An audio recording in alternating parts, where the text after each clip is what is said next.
Do you have yours muted? I am not on yet. I'll Okay. log in now and do that.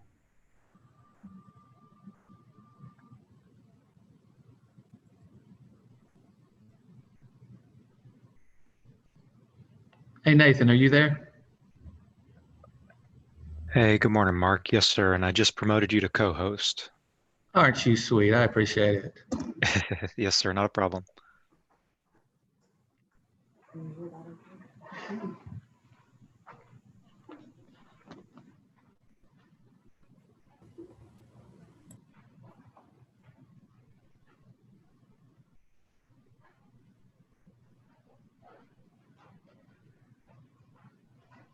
Yes, sir. Hey, Nathan.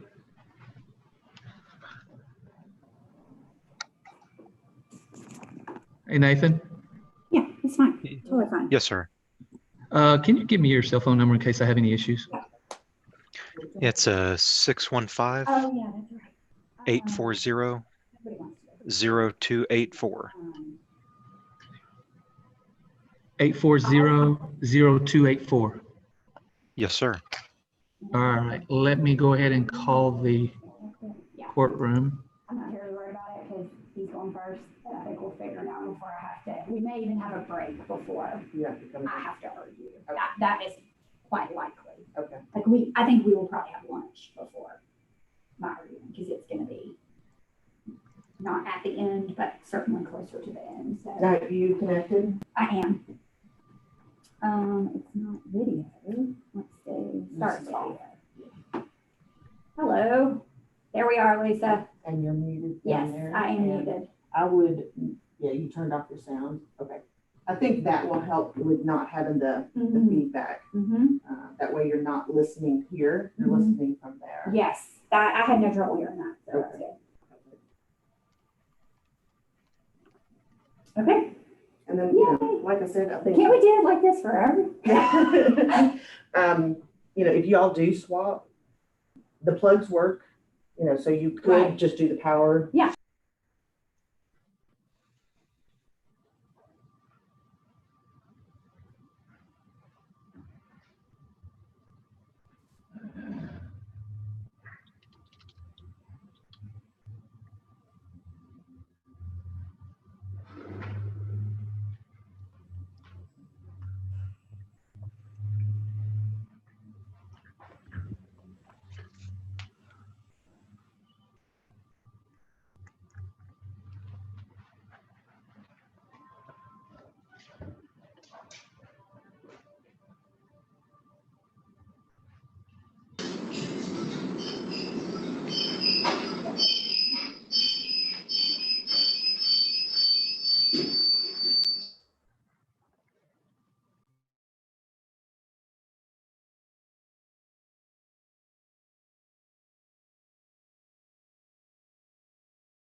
All right, Nathan, seems like the courtroom's working.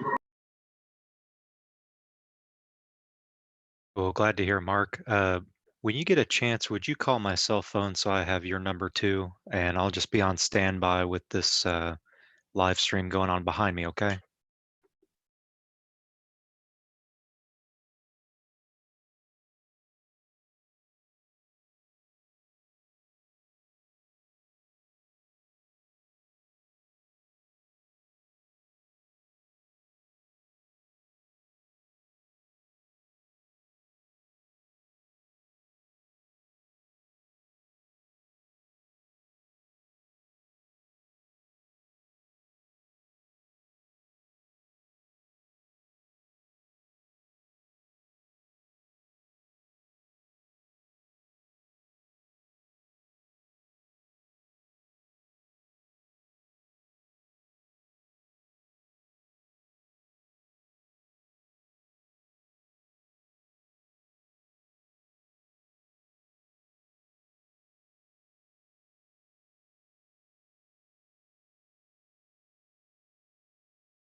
Good morning, everybody.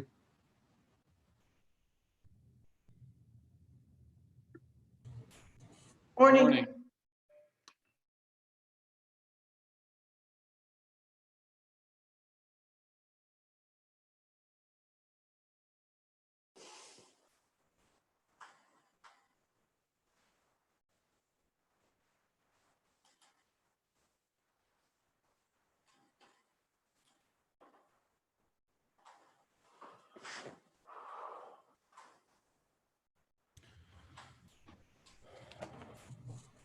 Hi, Jim. Hey, Stephanie.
All right, well, here we go. Okay, you're on now. I can hear you.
Good morning, everybody.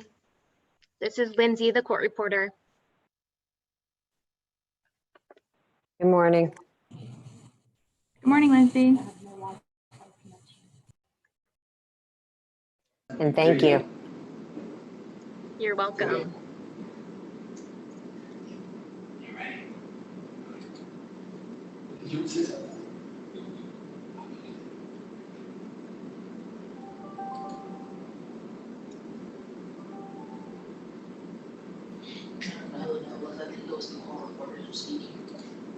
There's a lot of people. I need to tell her. I know. There's a lot of people on this list. There is. Does anybody know who the LJC 422 participant is?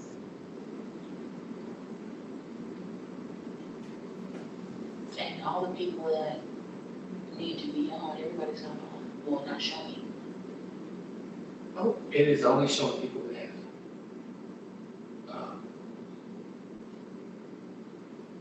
It is only showing people that have their video cameras on. 1, 2, 3, 4, 5, 6, 7, 8, 9, 10, 11.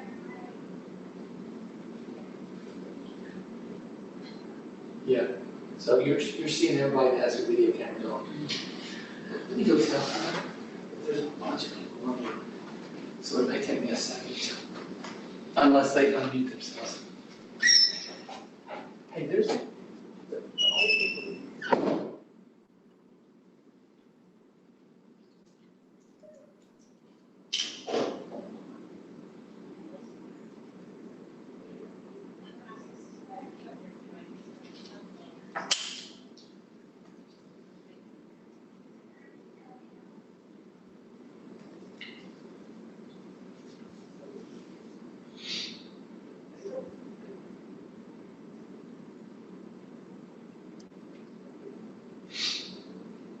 The screen name LJC 422. Can you identify yourself for me? I'm the court reporter.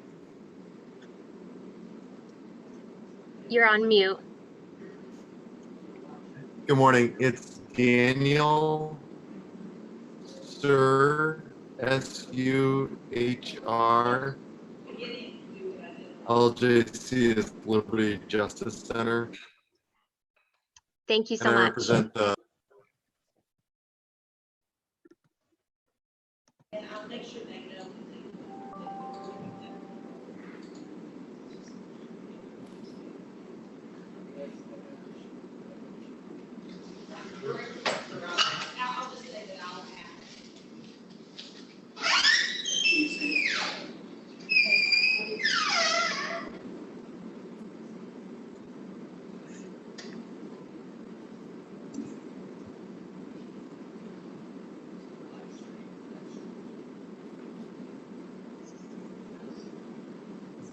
And also the person. Where did you see that? No, I got an email and I need to figure out who I need to contact. I'll email Nathan. Here is phone. Person joining by phone, can you identify yourself? Who's that? Is it court reporter? Yes, this is the court reporter. That's Marlene Iverson. She's the county attorney. She's got to do both video and phone for audio. Okay, thank you so much. We're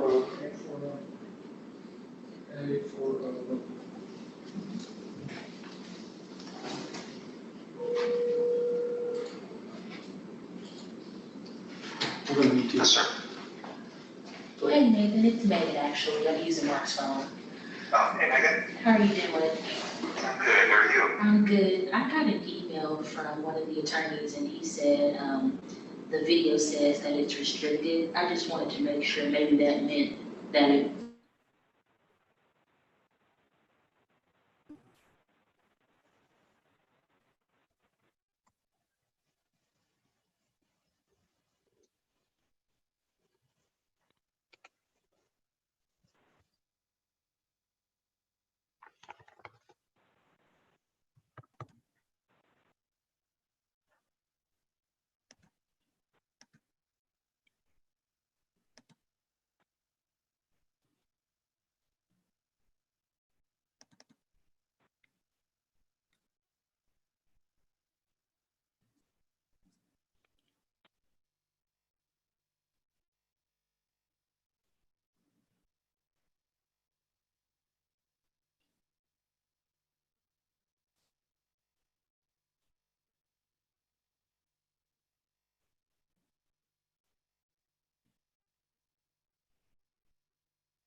good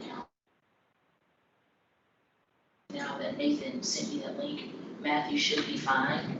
Hopefully he doesn't email me back saying that it still says restricted, and we can. Well, once I go live, once I put on the record, I'm gonna. You can go ahead. Go ahead, read.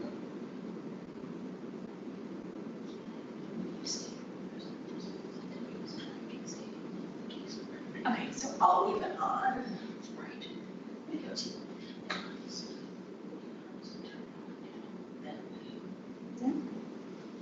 Right.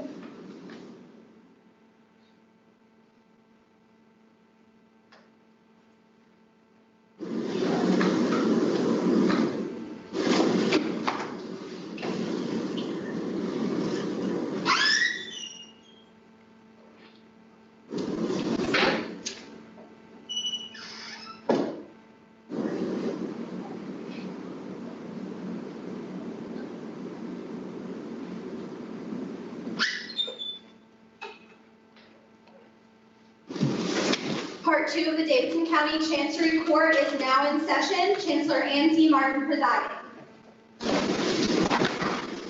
We are here in the matter of Metro Government versus Tennessee Department of Education and McEwen versus Lee. Good morning, everyone. We are going to proceed similarly to before in terms of I'll go through and sort of take a roll call of who all is here. Because we have so many people on the phone, rather than our technical personnel muting and unmuting you when it's time for you to speak, we are going to trust your judgment to mute yourself and unmute yourself when it's your turn, because it is just too hard to figure out who to unmute at different times. They are going to be muting and unmuting me. One thing we did discover was a lot of the ambient noise we heard last time was me, because I have a lot of stuff I was shuffling through and the microphones were picking that up. So, and I was not muted. So anyway, we're hoping to improve that situation this time, but please keep yourself on mute unless you're speaking, so that the ambient noise isn't a problem. All right, I'm going to go through and find out who all we have on the line today for the different parties. I'm going to start with 2143 Part 2 with Plaintiff Metro Government and Metro School Board. Yes, Your Honor. This is Bob Cooper for Metro Government, and with me is Allison Bussell. Thank you so much. And with Plaintiff Shelby County in the 143 case. Yes, Your Honor, this is Marlene Iverson, County Attorney for Shelby County, and Lee Whitwell, an Assistant County Attorney with my office. Thank you so much. And then for the state defendants, both in 143 and 242, if you could let me know who is here on behalf of the state defendants. Stephanie Bergmeyer, Your Honor, and Jim Newsom. Thank you so much. And let me then ask about the intervener defendants, who are the same set of intervener defendants in both cases. First, let me ask on behalf of Ba and Diallo from the Institute for Justice, or Mr. Coleman, the local counsel, who is here on behalf of these two intervener defendants. Good morning, Your Honor. This is Arif Panju with the Institute for Justice on behalf of intervener defendants. My co-counsel are also present either through the live stream or here: Tim Keller, David Hodges, and Keith Neely. Our local counsel had previously requested the court to excuse his presence if not necessary, exercise that right, but he is viewing the live stream, so he is viewing the proceedings. Thank you. Are you going to, on behalf of this set of intervener defendants, are you, Mr. Panju, going to be the speaker? Yes, Your Honor. Okay, thank you so much. On behalf of the intervener defendants, Medlin and Wilson and Greater Praise and the other school, which is, I don't have it on my list, I'm so sorry. Oh, Sensational. Who is here on behalf of those intervener defendants from the Liberty Justice Center? Good morning, Your Honor. Good morning. Brian Kelsey on behalf of those clients, as well as my colleague. Thank you so much. I'm sorry, go ahead.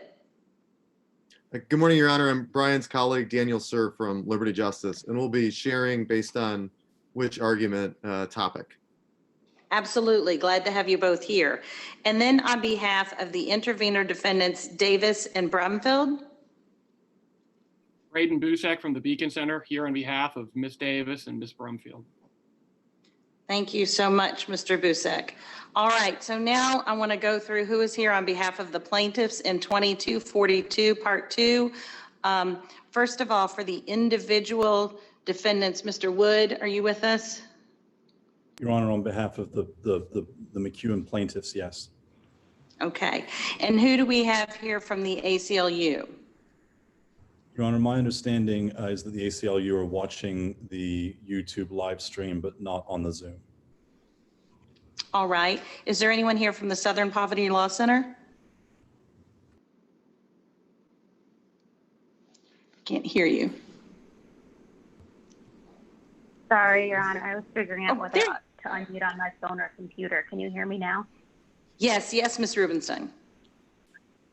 Are you the only person here from the Southern Poverty Law Center? No, Your Honor, I'm with my colleague Christine Bischoff. Okay, thank you. And then from the Education Law Center, is there anyone here on behalf of that organization? Yes, Your Honor, Wendy Lecker is here, and joining me is Jessica Levin. Thank you. Thank you. So is there anybody else participating? Have I missed anyone? Do we have a court reporter? Yes, Mr. Your Cooper, Honor, do you know if there's... My name is Lindsay Perry, and I'm the court reporter here today. Thank you, Ms. Perry. Can I see you? I'm sorry, I was looking down when you spoke. Do you have your camera on, Ms. Perry? I do have my camera on. My square may be lit up on your screen now. Oh, you're behind the sort of visual I have here. Ms. Perry, if at any time you are having difficulty understanding who is speaking or anything, please feel free to interrupt. That's really the only way to do it. I cannot see you because of where you are on my screen. It's hard to explain, but I know that you are appearing visually. I am going to try to keep order by calling on particular people and making sure people identify themselves, but if you need any assistance, just please let us know, okay? I will. Thank you so much. Thank you. Anybody else participating today? Have I missed anyone? All right. So as I said, please keep your microphones on mute unless you're speaking. I issued an order yesterday about the order of proceedings. I appreciate you all getting together on the issues. As I was reading all the materials, that occurred to me as well, that this was really needed to be addressed in chunks of issues rather than by motion because there was so much overlap. We do have 4 motions in the 143 case, including 2 motions to dismiss, 1 motion for summary judgment, and 1 motion for consolidation. In the 242 case, we have 2 motions to dismiss, 1 motion for an injunction, and 1 motion for consolidation. Pursuant to my order and pursuant to your all's suggestion, we're going to address the home rule amendment issue first. And the defendants, Metro Government, Metro School Board, and Shelby County are going to present the argument first on that issue. So I assume you all have discussed who's going to start or who's going to argue. So I'm ready when you all are. Very good, Your Honor. This is Bob Cooper, Director of Law for the Metropolitan Government of Nashville and Davidson County, and I will be arguing the Home Rule Amendment issue this morning. So, Your Honor, the Home Rule Amendment claim is easy to summarize. The Education Savings Account Act imposes a burden on 2 counties and only 2 counties. It's an infringement on their sovereignty. It will take state education funding from the 2 counties and their school districts to pay for private schooling. And in doing so, it will significantly affect the county's operations and budgeting. And all of this is done without the county's approval. Therefore, Your Honor, it is a violation of Article 11, Section 9 of the Tennessee Constitution, the Home Rule Amendment. Now, Your Honor, if we were back in 1952, we would not be arguing this case, because back then, cities and counties were pretty much at the mercy of the General Assembly. And it was the General Assembly's excesses in the treatment of local governments that led to the adoption of the Home Rule Amendment in 1953. As the Supreme Court said in Ferris versus Blanton, the whole purpose of the Home Rule Amendment was to vest control of local affairs and local governments, or in the people, to the maximum permissible extent. Your Honor, we would suggest that this intent and purpose should guide the court in how it interprets and applies the amendment in this case. Now, if you look at Article 11, Section 9, there are several parts of it that address different local government issues. There's one about removing incumbents from local office by private act. There's home rule for municipalities. There's consolidation of cities and counties. But those elements by themselves were not enough for the delegates to the 1953 convention. That was not enough protection for the cities and counties. What they added is the language at issue today that provides broad protection for local sovereignty. And that language is this: an act of the General Assembly must require approval by either the local legislative body or popular referendum if the bill is 1, private or local in form or effect, 2, applicable to a particular county or municipality, and 3, in its governmental or its proprietary capacity. Now, before we get into those 3 factors, Your Honor, let's note what is not on that list. Nothing in that test involves the merits of the legislation. If the ESA Act falls within the Home Rule Amendment, it must fail, not because vouchers are good or bad policy, but because the ESA Act does not provide for local approval. Now, let me give you an example of what I mean. In the 1960s, the General Assembly expanded the state court jurisdiction of General Sessions courts in Gibson County to deal with the backlog of cases in the state courts in that county.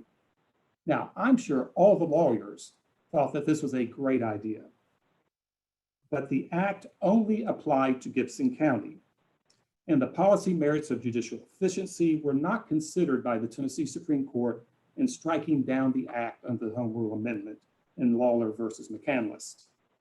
If an act of the legislature falls within the Home Rule Amendment, it is the county that gets the final say on the merits.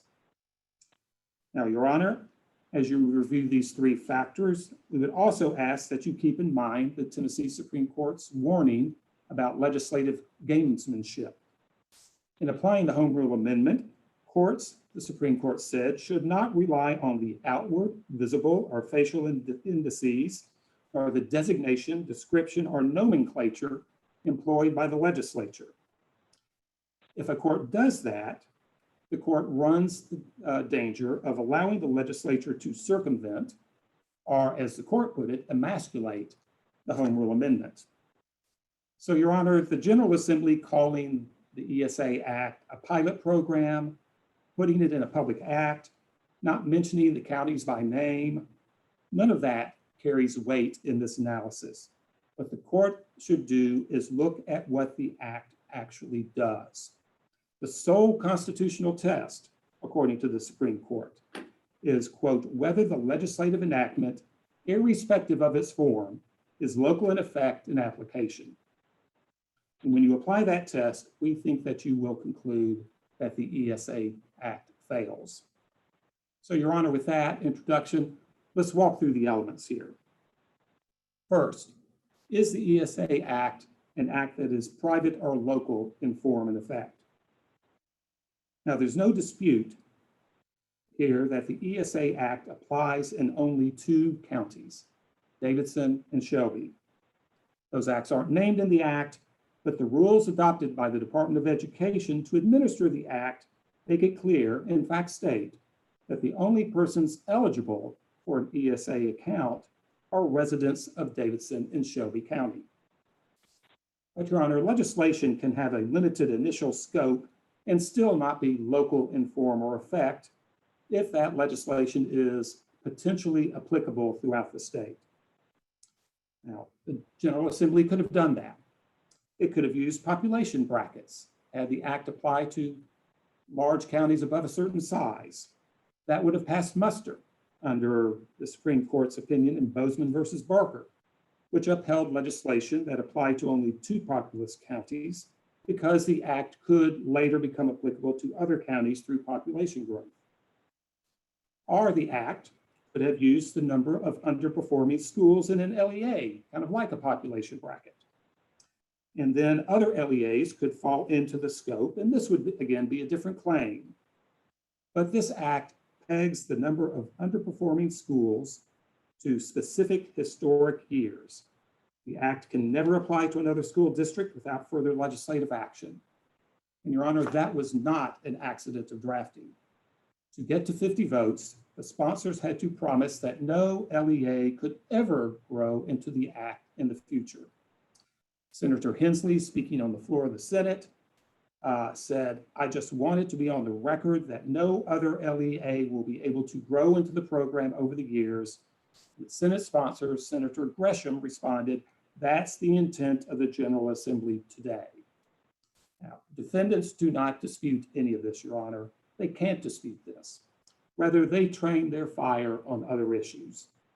And that takes us to the second factor in the amendment, which is whether the act is applicable to a particular county or municipality. Now, as we've argued in our briefs, the act applies to Davidson and Shelby counties in 2 respects. First, the act applies by its terms to the two county school systems, and those school systems are part of the county. And then second, the act applies to the 2 county governments, which must by law fund the school systems and therefore make up for the lost funding that will result from the ESA Act. Now, Your Honor, the defendants and defendant interveners make 2 arguments in opposition. First, that the act is applicable to LEAs on its face, not to counties, and LEAs do not fall within the Home Rule Amendment.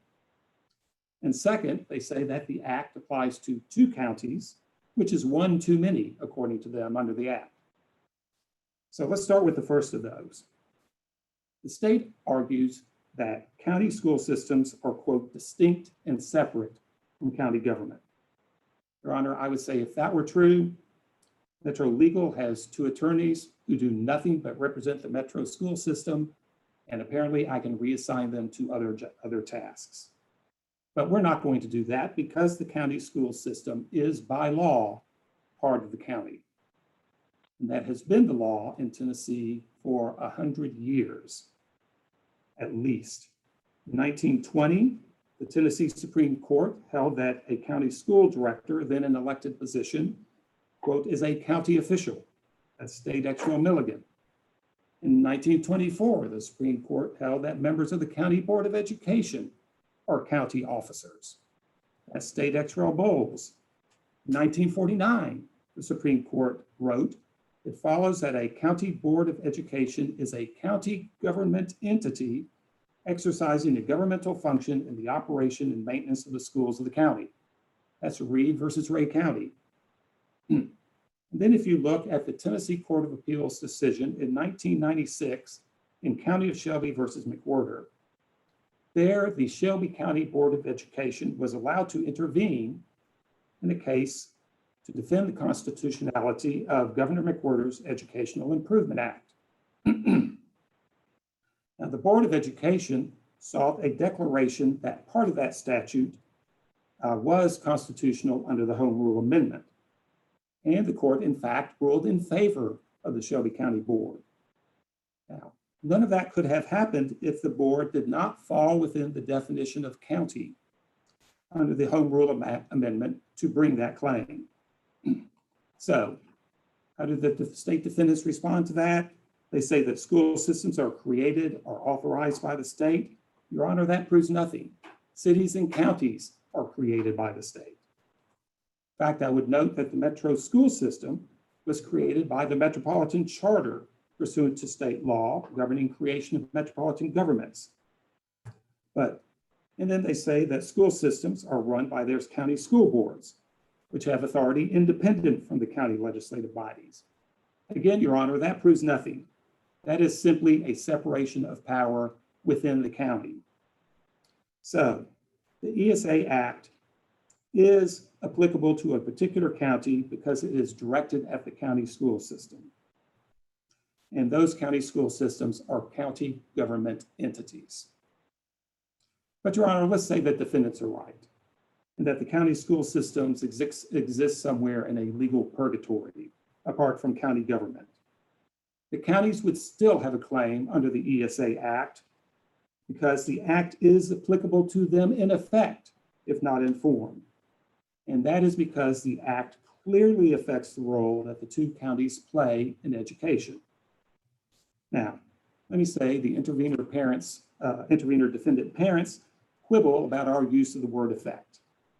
They say we are substituting the word effect for the word applicable in the amendment. And that applicable apparently means explicitly in the statute's wording. Now, Your Honor, that's an odd argument because the amendment itself uses the words interchangeably. It says applicable to a particular county or municipality, and then later in the municipality or county affected. And the dictionary defines applicable as capable of being applied. And the Tennessee Supreme Court thinks those terms are interchangeable. When the city of Knoxville abolished its school system, the court held that Knox County had standing under the Home Rule Act to challenge the statutes authorizing that city's action because those statutes by their operation would significantly affect the county's interests. That's Knox County versus City of Knoxville. Now the ESA Act here, by its operation, clearly affects the counties in their local education role. What is that role? Well, by law, county governments levy taxes for schools, appropriate money for schools, oversees the use of the education funds, and issues bonds to build schools. The county legislative body, by law, is ultimately responsible for funding the County Board of Education's program.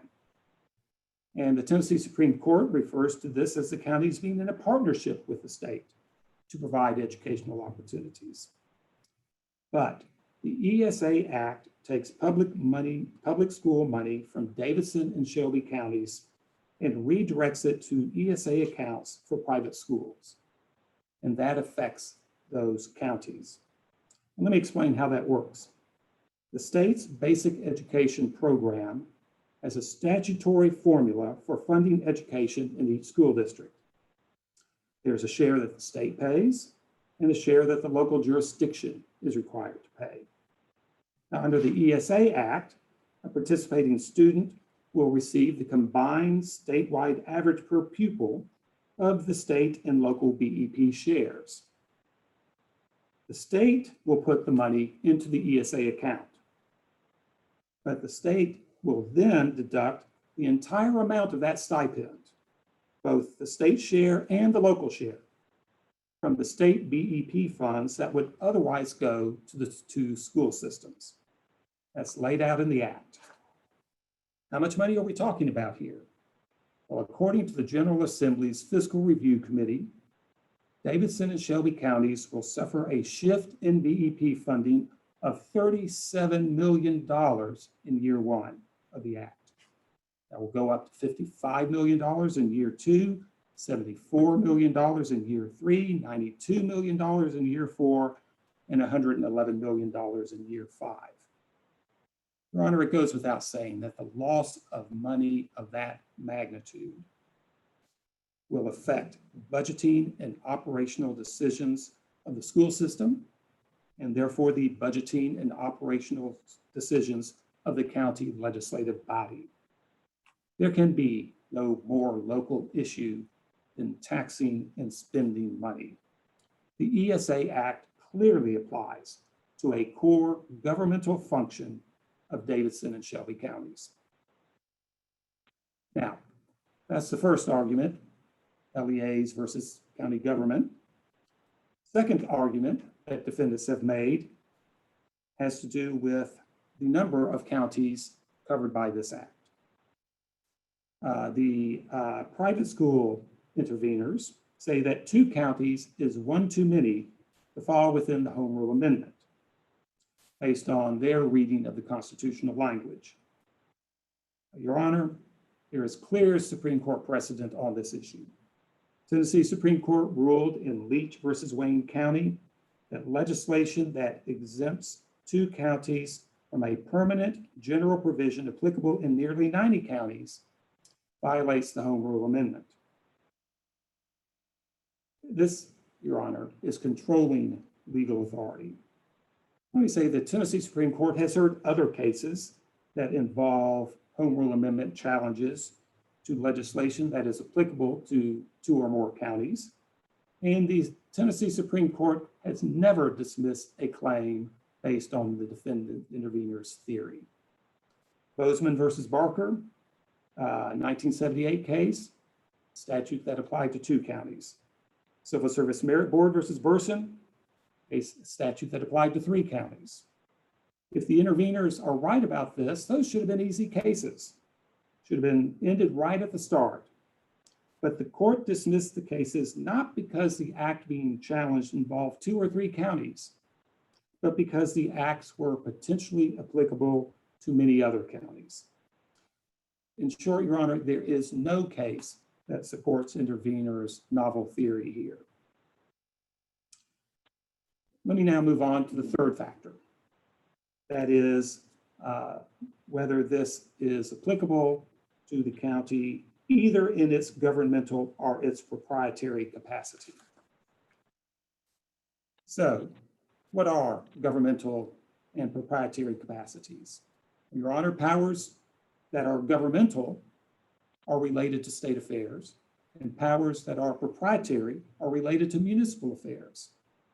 And that pretty well covers the waterfront of what a county can do. Now, the Attorney General says that providing education is a state function. And because it is a state function, the state has plenary authority to do whatever it wants.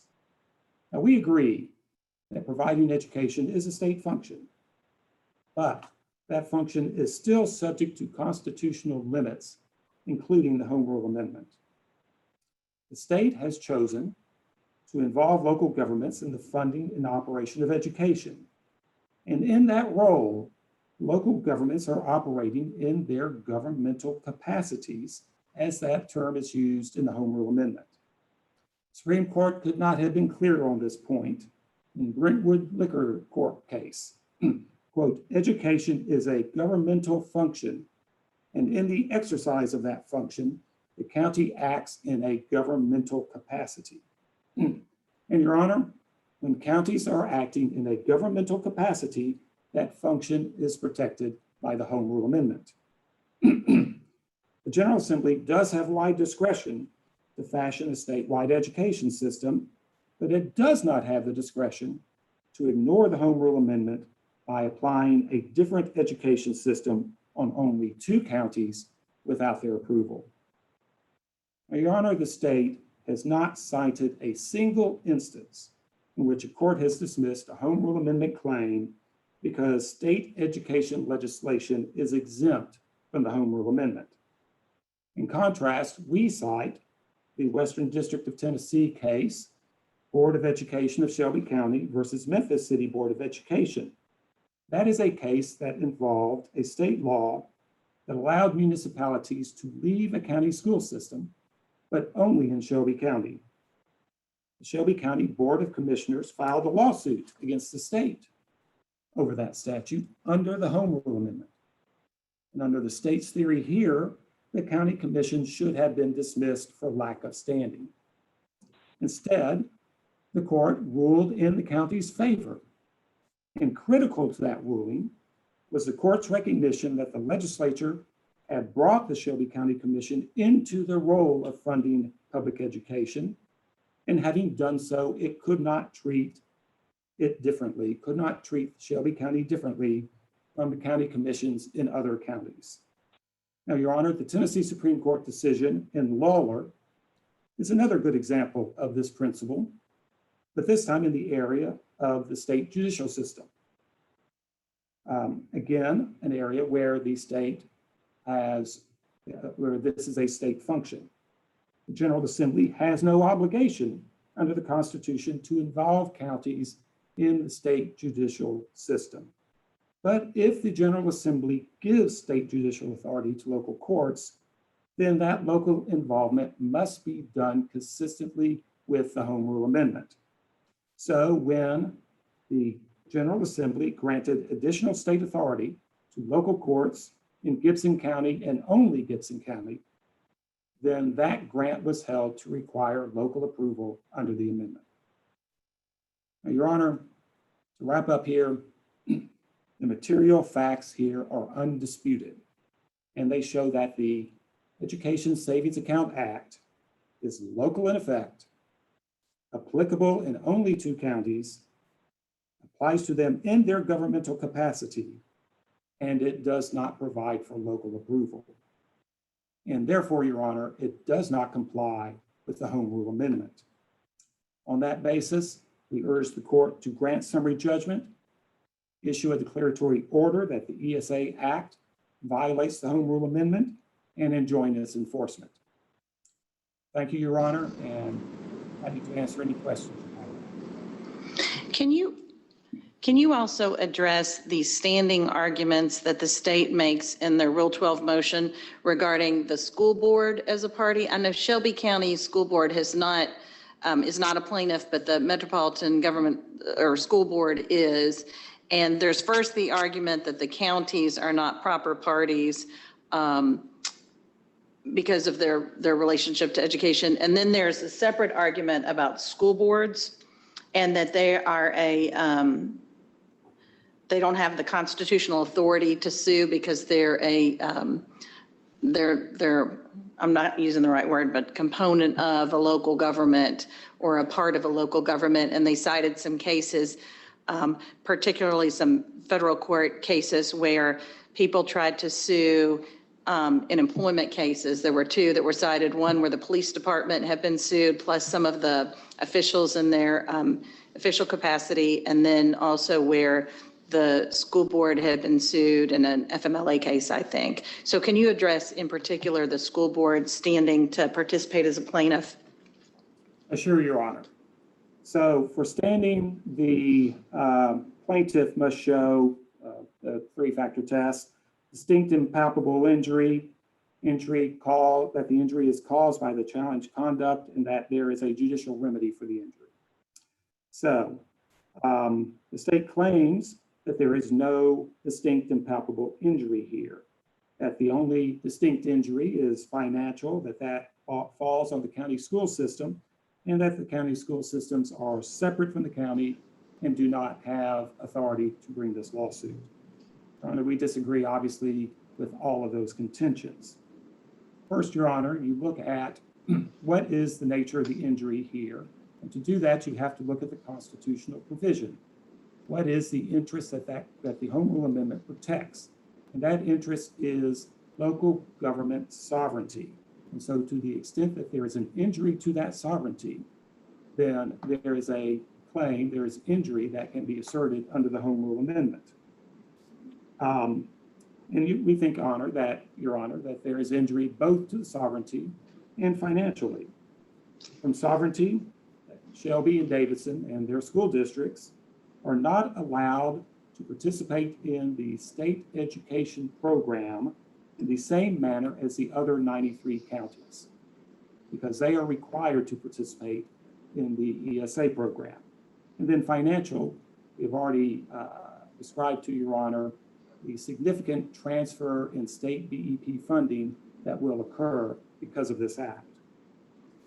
Now, there is, of course, and as we said, a separation of power between the county school systems and county government, but they are all part of the county. So first, let me talk about standing of county governments. And Your Honor already talked about the Memphis case out of the Western District of Tennessee, where the county commission was recognized as having standing to assert a Home Rule Amendment claim against a state education statute. And I won't go back over that. But with regard to the Metro School Board, Your Honor, as we've already described, members of the Metro School Board are county officials. And there is ample precedent over the last I had a several question. years. Yes. Juan, I had a question that I missed something you said, and I was muted when I started to ask it. Which case are you referring to after you stopped talking about the Shelby County case, the Western District case? What are you referring to now? The cases where where county school officials are recognized to, or county school board officials are recognized to be county officials, to be part of the county. You're referring generally to cases rather than one particular one. Well, Your Honor, referring to State Ex Rel Milligan, which held that a county school director, then an elected position, is a county official. It's a Tennessee Supreme Court case in 1920. All of these are in our briefs. Then in 1924, the Tennessee Supreme Court held that members of the County Board of Education are, quote, county officers, close quote. That is State Ex Rel Bowles. In 1949, the Supreme Court wrote, it follows that a County Board of Education is a county government entity exercising a governmental function in the operation and maintenance of the schools of the county. And that is Reed versus Ray County. And then, Your Honor, 1996, Court of Appeals decision, County of Shelby versus McWhirter, a county board of education was specifically allowed to bring a home rule amendment claim successfully in that case. So, Your Honor, since the County Board of Education is a county entity, we contend that it is protected by the Home Rule Amendments protection for counties that extends to all parts of county government, and that the legislature cannot, by statute, take away a constitutional protection from the County Board of Education. Your Honor, we think it's pretty straightforward. And I was looking at, when I was reviewing the cases that were cited, the intervener defendants in the state, one or the other, had referred to the Blackman decision, which is a federal court decision by a magistrate judge. And it's a very short decision. And in it, she says, political subdivisions of a state or local government have legal capacity only if the law creating them recognizes them as separate legal entities having capacity to sue or be sued. And she cites a federal case and then says, courts have routinely found that the charter creating the metropolitan government provides that only the metropolitan government itself can sue or be sued, and that internal departments of subdivisions are not legal entities capable of being sued. And again, the citation are to two federal court decisions. And this was a case where somebody sued Metro Public Schools.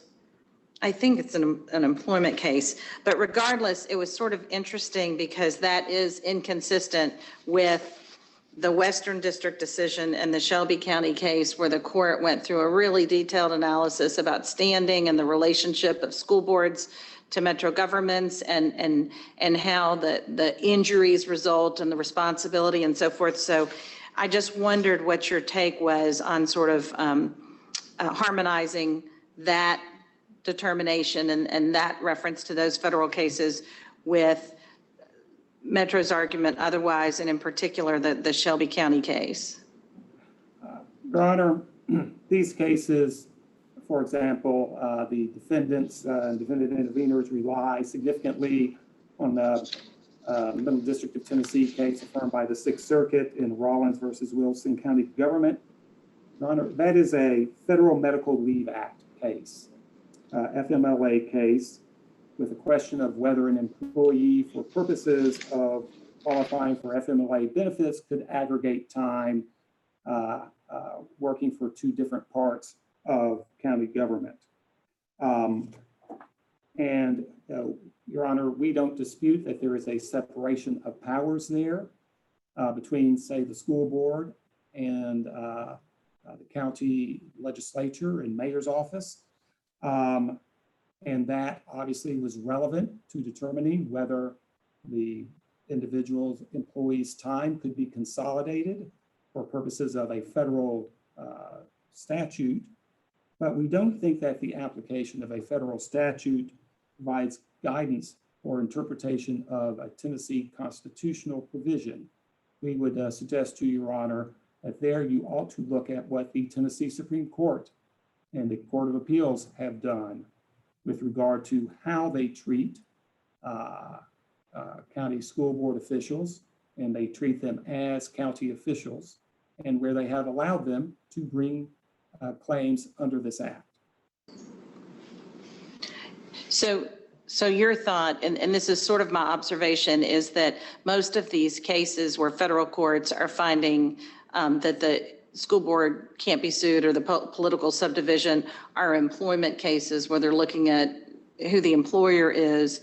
The Board of Education case, the Shelby County case, talks in detail about the shared responsibility for education and the different roles that school boards play and counties play. And I think in that case, maybe the Board of Education decided not to pursue the claims, but the county was trying to continue, the county commissioners. And that's why the analysis and one of the examples the court used was the shared responsibility to make sure that schools are not segregated, for instance, and the responsibility that could come maybe through a 1983 action, something like that. So your position is that those employment cases are distinguishable from the sort of general education responsibility cases. Exactly, Your Honor. Okay, thank you. That's helpful. I don't think I have any questions for now. Thank you so much, Mr. Cooper. So now we will move. Yes. So now we will move to the McEwen plaintiffs to discuss the home rule amendment. And I suspect that is you, Mr. Wood. Right, Your Honor. Christopher Wood on behalf of the McEwen plaintiffs.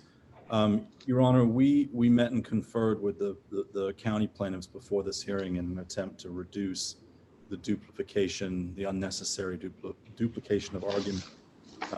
And with respect to home rule, we agree with Mr. Cooper as it's set forth in our briefs. We think that the voucher law violates the home rule amendment on its face, and therefore is unconstitutional. And we don't really have anything to add beyond Mr. Cooper's presentation, which I think was very thorough on that issue.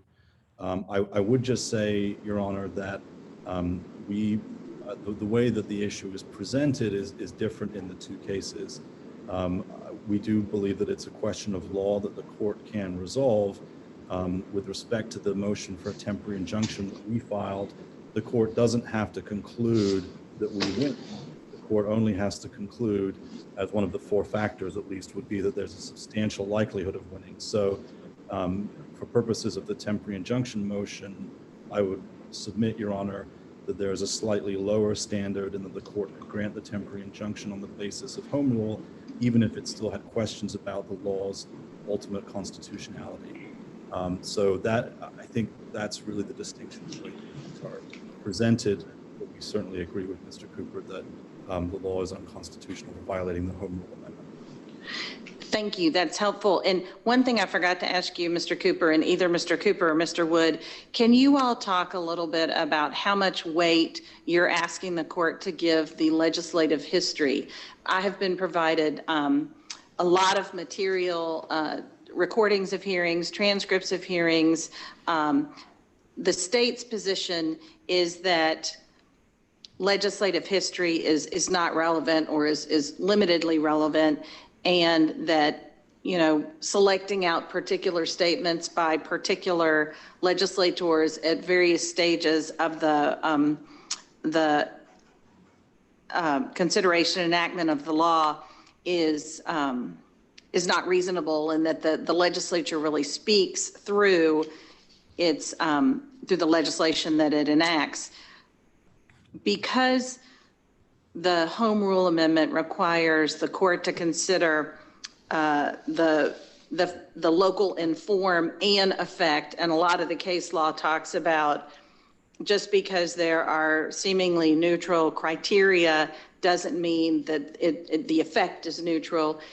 does that change the importance of the legislative history, or where does that come into play? How much weight do you think the court should give that? So either Mr. Wood or Mr. Cooper. Chris, I'm happy to address that. Sure. Your Honor, we don't think it is necessary to get to legislative history because we think it is clear from the face of the statute that this statute is local in form and effect. However, that is disputed by the defendants and defendant intervenors. And so certainly if the court so desires, it can look to legislative history, and the Supreme Court has said that you can look to legislative history to determine what the intent of the legislature was as to whether this was going to be local in effect. And so, Your Honor, what you have here is a series of statements by representatives and senators that are essentially admissions against interest with regard to whether or not this bill is local in effect. The act started as a bill of general application that applied in 5 counties, but that wouldn't pass. So the sponsors had to do 2 things. First, they had to keep taking counties out of the bill until they reached 50 votes. So you had Representative Zachary from Knox County saying that he would not vote for the bill unless Knox County was taken out. You had Representative Hazelwood from Hamilton County saying that she would vote for the bill if Hamilton County was excluded from the program. And so it was taken out. And as a result, by gradually whittling this down to 2 counties, they got to 50 votes. That, Your Honor, we think is pretty compelling evidence of what the legislative intent was here, which was to make this an act applicable only.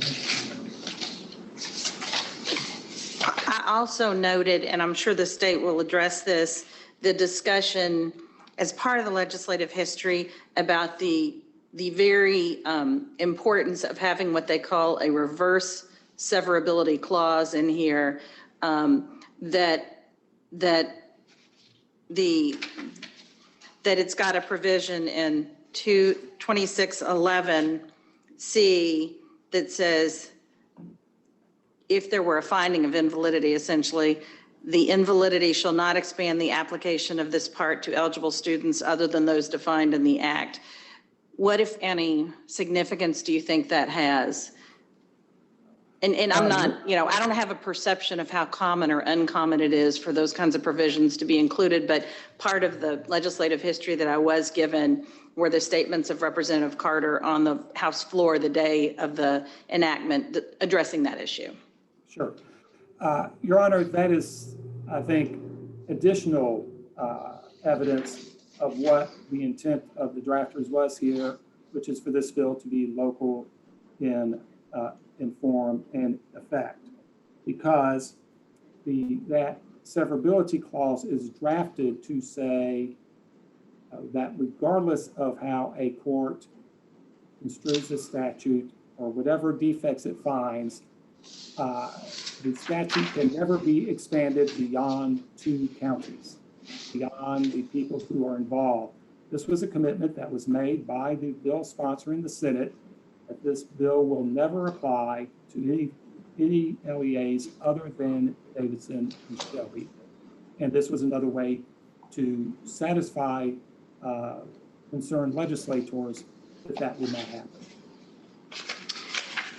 And one more question on this issue of standing. Looking at the same section of the Act, 2611, sub D says that a local board of education does not have authority to assert a cause of action, intervene in any cause of action, or provide funding for any cause of action challenging the legality of this part.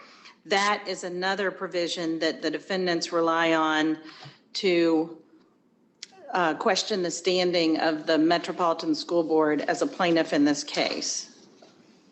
That's correct, Your Honor. But again, you have to look at what the constitutional protection is here. This is a constitutional protection under Article 11, Section 9 that runs to counties. If you accept the argument, which we think is clear Tennessee law, that a county school board is part of a county, we have cited numerous cases to you on that, then the legislature cannot by statute suspend a constitutional protection that runs to counties. Otherwise, to use the Supreme Court's language, that would emasculate the amendment. So, Your Honor, that is why that particular provision cannot and should not be enforced.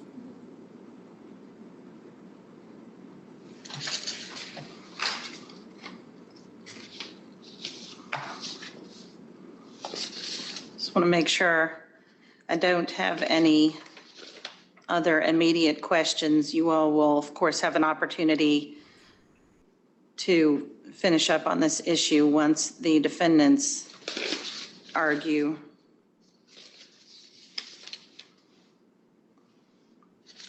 All right, thank you.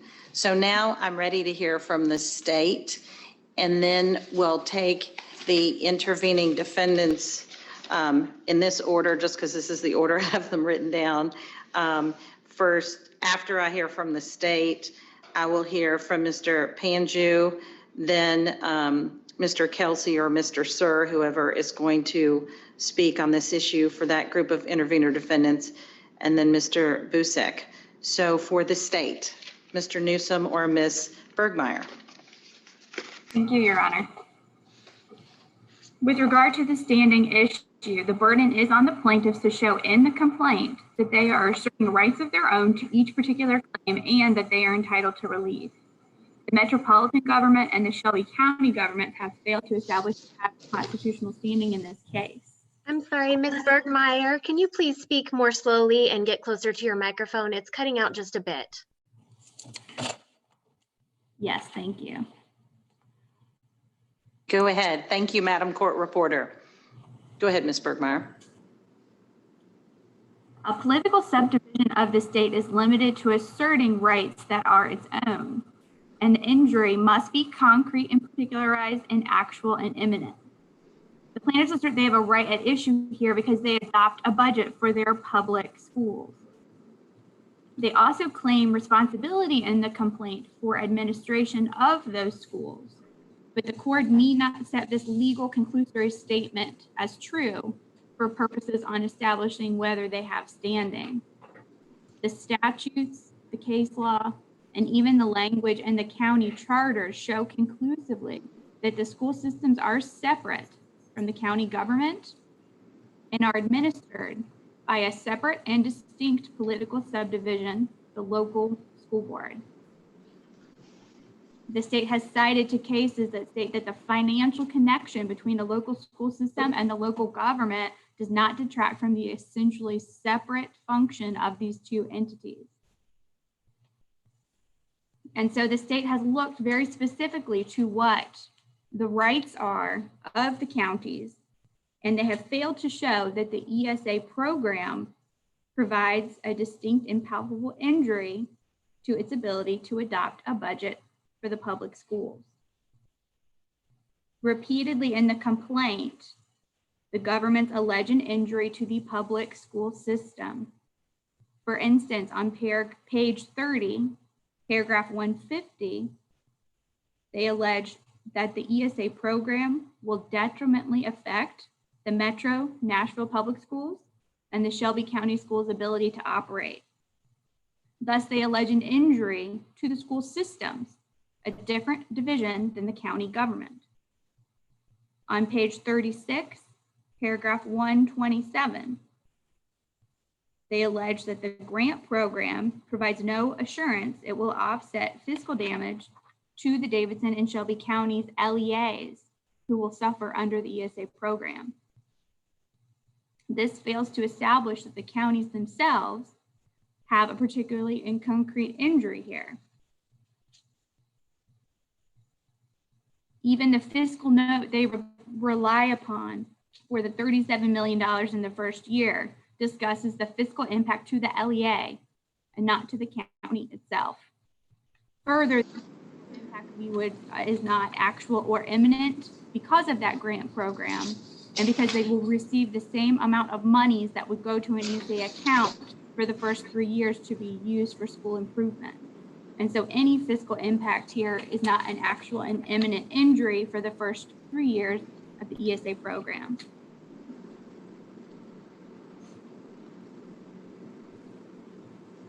And does that also go to the rightness argument on the other claims, or I'm trying to figure out where is that a standing argument or a rightness argument or both? It is both, Your Honor. Today, okay. The federal government proffered that they also have a fiscal injury. And so the state's response would be that fiscal injury is not actual and imminent for the purposes of standing. Okay.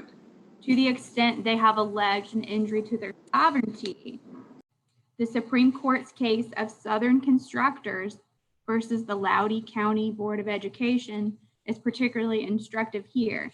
And while both parties have cited language from this provision that supports either one of their positions, a thorough reading of that opinion is very instructive as to whether the local county board of education is impacted by the home rule amendment.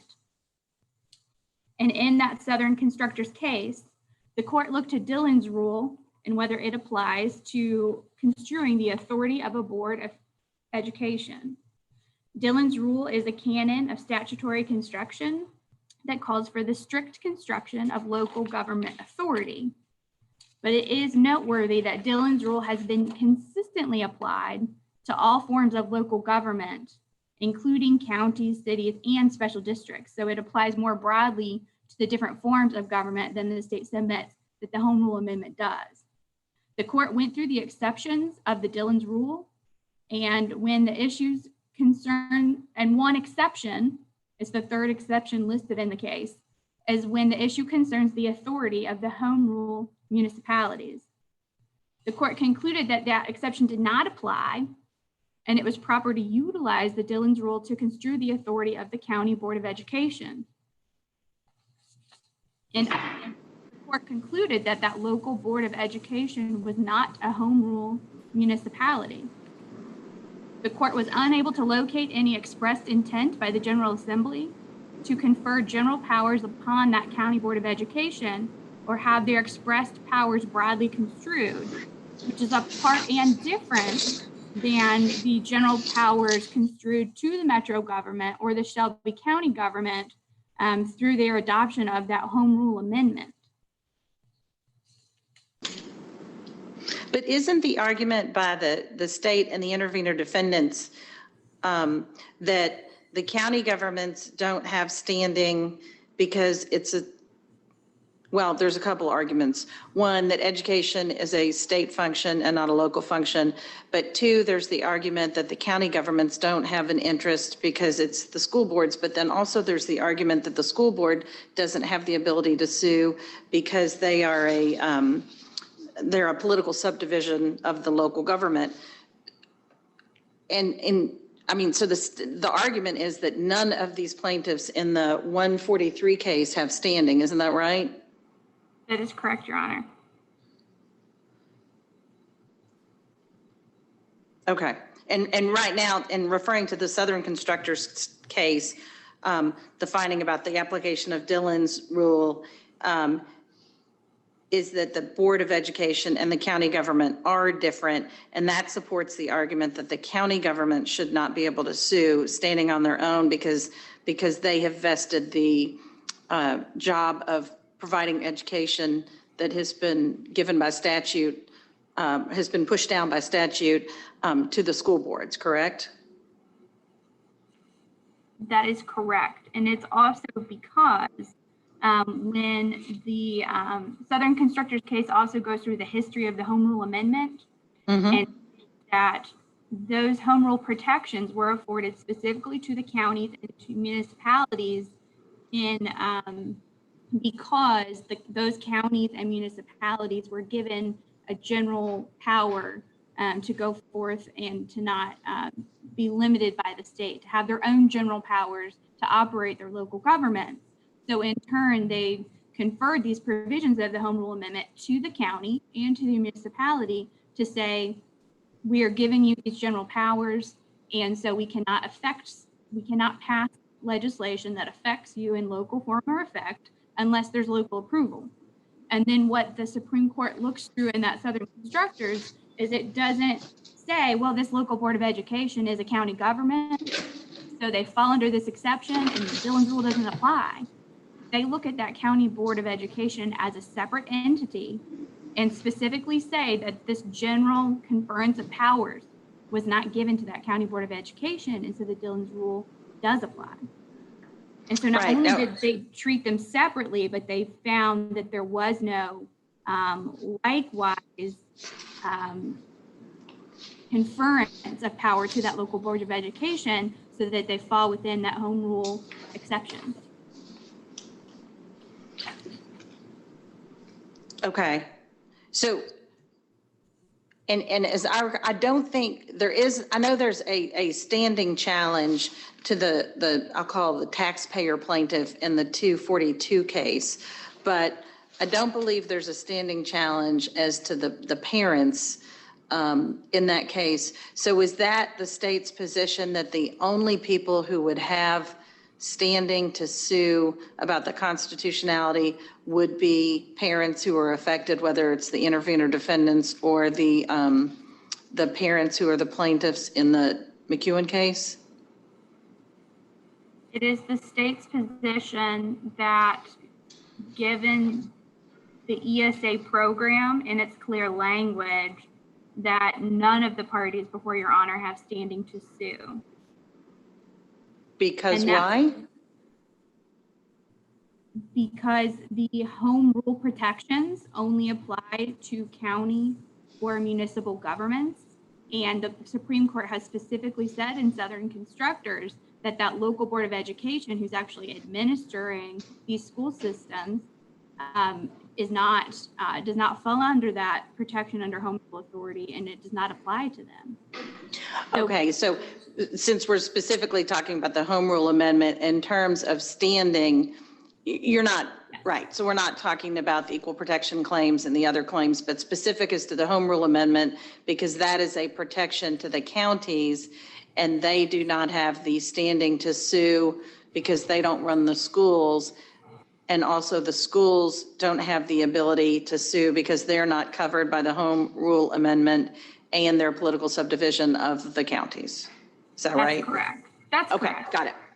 And also, of course, not to get too much into the merits, that we contend that ESA program covers a state governance of education and doesn't fall within the home rule amendment provision. So yes, it's not, we're not saying that there's no, we have not asserted that the metro government, Shelby County government would not have standing in certain ways that they have asserted equal protection, for instance. But for the home rule amendment, there is no standing here as to any party. And I do think that the Southern Constructors case is very clear on that and why those home rule protections don't fall to the local county school board. And the case that the plaintiffs rely heavily on, and it is not a Tennessee court that decided this case, but a Western District of Tennessee, the 2012 decision and the Board of Education of Shelby versus Memphis Board, which I know you just heard Mr. Cooper talking about. How do you marry the Dillon rule discussion and the finding in Southern Constructors with this court's decision, if you can? I think there's two ways that case can be distinguished. One with the subject matter of the legislation that the court was looking to and the specific rights of the parties impacted. That was dealing with express, operation of those school systems, where here we would contend is different. I would also, the standing that was found in that case was given to that commissioners, but only in their right to bring a third party on behalf of the students in the school system. And this case is also different because the metro government and the Shelby County government are not asserting to bring a cause of action on behalf of their students, but because they allege they have been injured as a sovereignty. Right, there's a particular discussion in that case about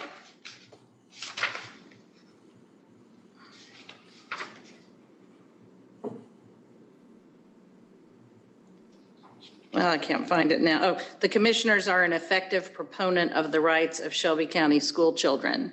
And so that was something that seemed to be significant to the court in terms of not claiming sort of a generalized injury, and also,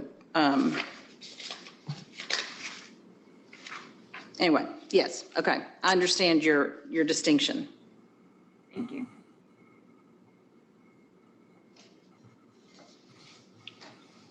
Please continue.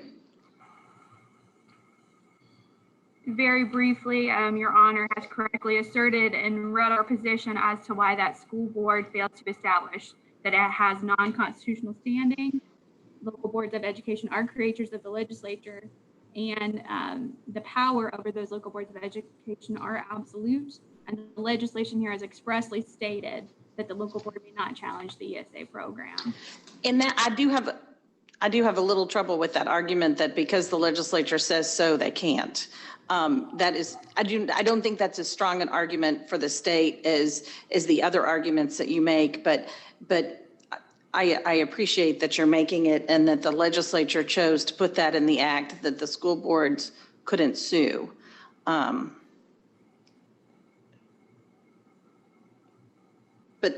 I understand that that's specific to the school board and not to the counties, correct?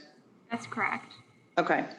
And I would also say, Your Honor, that the legislature putting that in the statute is just consistent with them wanting to put their express intent as to the powers they are conferring to a local school board and the powers that they are not conferring to a local school board. So I think that might be a reason that was included, so that their express intent was provided in the statute.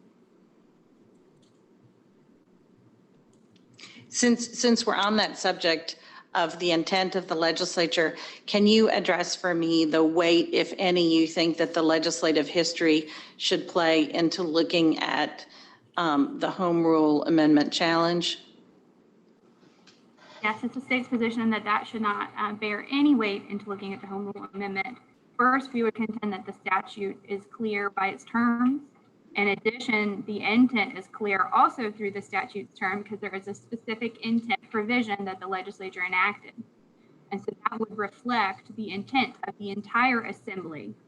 And going through hours of legislative history and picking several statements made by different legislatures does not accurately express the intent of the full General Assembly in passing that legislation.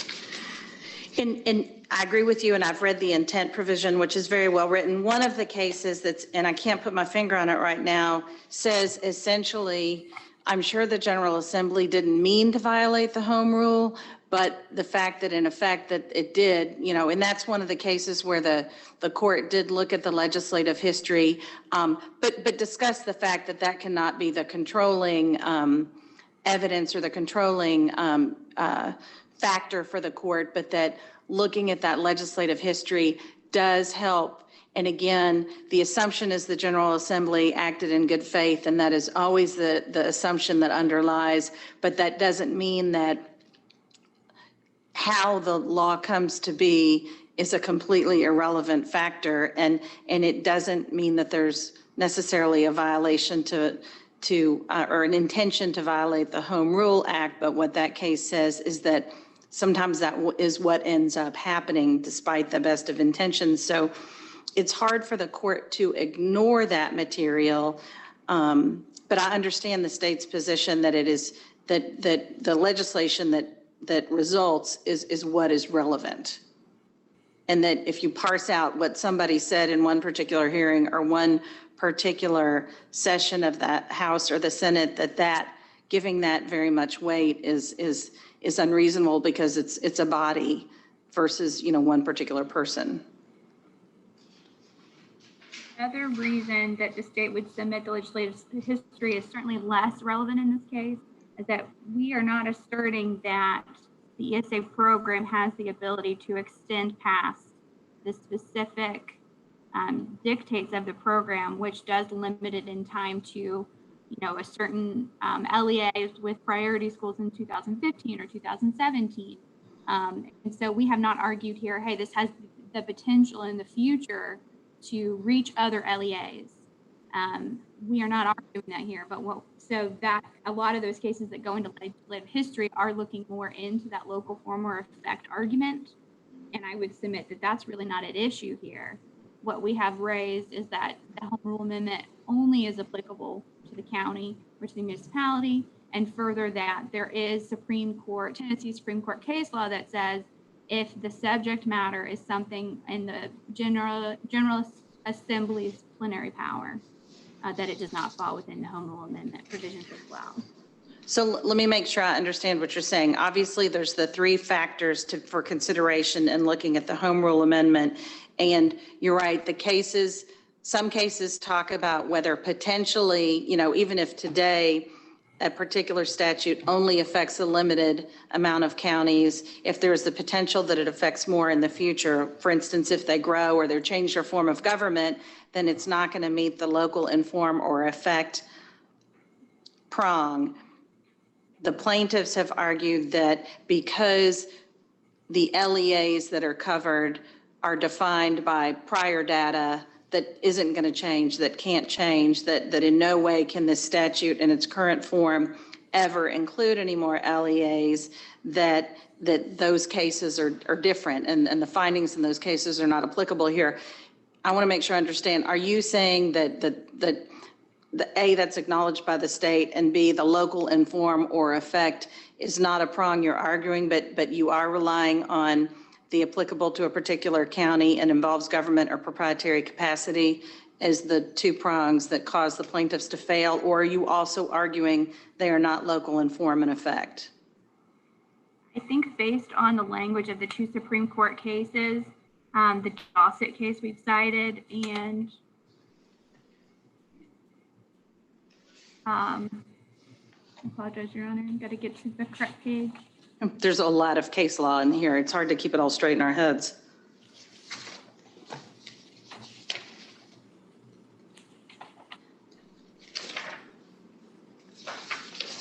The Davidson case out of the Supreme Court, and then the Cheek versus Rawlings case out of the Supreme Court.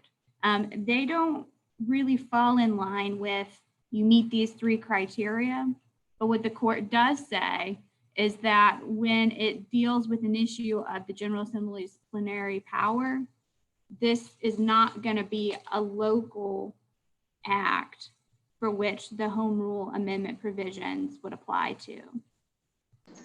I would assert that those cases don't necessarily fall into the three prongs that we had previously discussed. It's almost a separate argument here, that due to the specific subject matter here, this is not removing a local issue from the county or municipality, and we are not going to construe those Home Rule Amendment provisions to apply.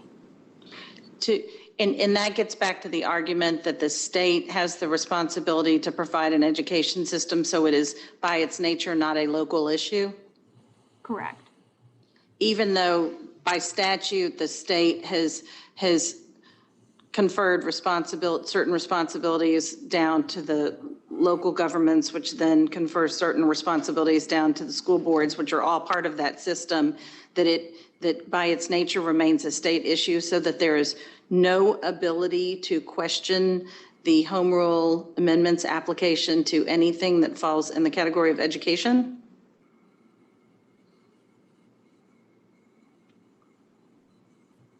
Yes, Your Honor. Okay, thank you. And you think the Davidson case and the Rawlings case are two that are helpful in setting out that those buckets of responsibility? Yes, I also think once again that Southern Constructors and how they specifically looked at whether the Home Rule and not only the history behind the Home Rule, but whether those specific provisions apply to that county school board are relevant here, because the county school boards are what administer the LEA. Right. Yeah, that case is really interesting in talking about Dillon's rule, and it talks about the history of Dillon's rule. Then it says Dillon's rule didn't apply to municipalities after the Home Rule Act, and then it goes back and says, but it does apply to school boards. So, I mean, you're right, and that was, I think, whether the school board could arbitrate a certain issue in that case, but that was clearly a school-related case. So anyway, we had started talking about the legislative history and how relevant that was. What about this issue that the law applies to LEAs, you know, the acronym, which I think means local education agencies. I think that's right. I may have messed that up, versus referring specifically to counties. And how does that affect the impact on the home rule amendment application?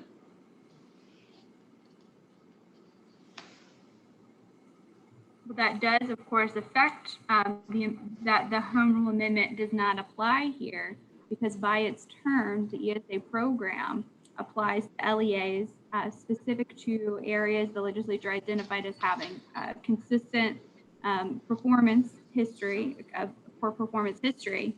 And the plaintiffs have cited not one case in which any court has found that the home rule amendment provisions apply to an entity that is not a county or a municipality.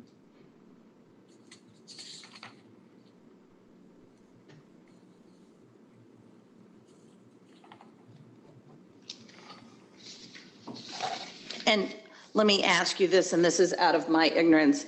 Is LEA a term of art specific to this statute?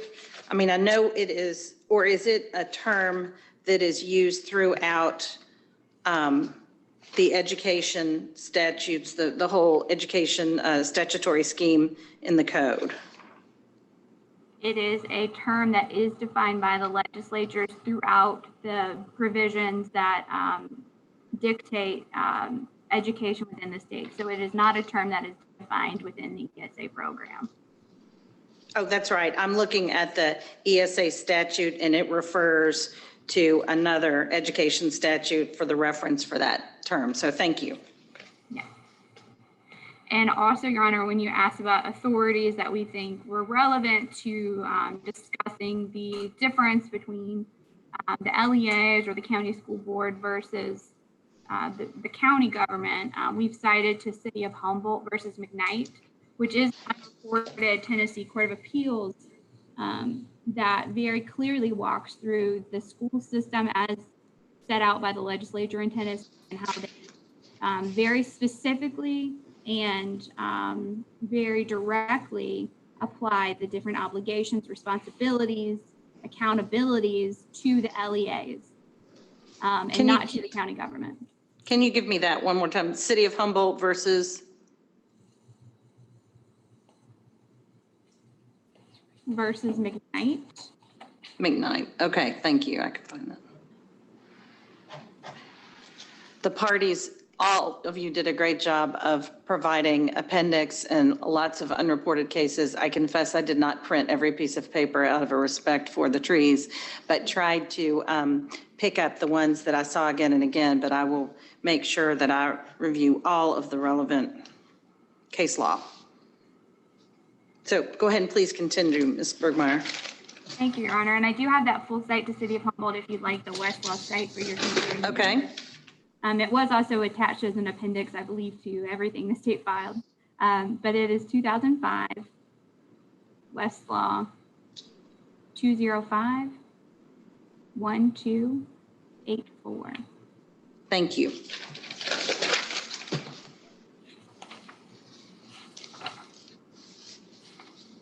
So the state's position is that the plaintiffs in this case have asked to extend the home rule amendment further than any case has done, and that this errs in three ways. One, it's contrary to the express language of the home rule amendment provision.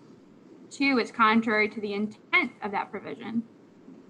And three, that it's contrary to case law examining that provision. Of course, we've talked about the clear terms and that the language of the amendment itself is applicable to a particular county or municipality.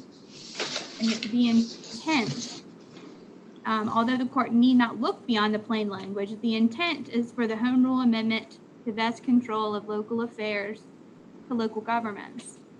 And that constitutional amendment that Director Cooper has referenced, and which is discussed in Southern Contractors and Ferris versus Blanton, said that it permitted municipal governments to adopt and operate under the Home Rule Amendment authority. And so it allowed these entities to derive power from sources other than the prerogative of the legislature. Since the local governments were permitted to operate under Home Rule authority, the legislature could not effect acts applicable to them pursuant to the Home Rule Amendment provisions. But as we've discussed, the LEAs are not a county and they were not organized under the Home Rule authority, and so they are not afforded these provisions. The Supreme Court has rejected that the Home Rule Amendment applies to a special school district, which is a form of an LEA as defined by statute, and also under Southern Constructors, the local board of education. The court stated in the Parrott versus Carter case that the Home Rule Amendment is not broad enough to cover special school districts, and that special school district does not become within the definition of a municipality as contemplated in the Home Rule Amendment. We've also discussed Southern Constructors, and the court stated that they were unable to see any express intent from the General Assembly to confer powers to the County Board of Education, or that they have expressed that those powers should be broadly construed. So the court stated the General Assembly does not appear to have conferred any type of Home Rule authority upon county boards of education or particular schools, as it has done in other states.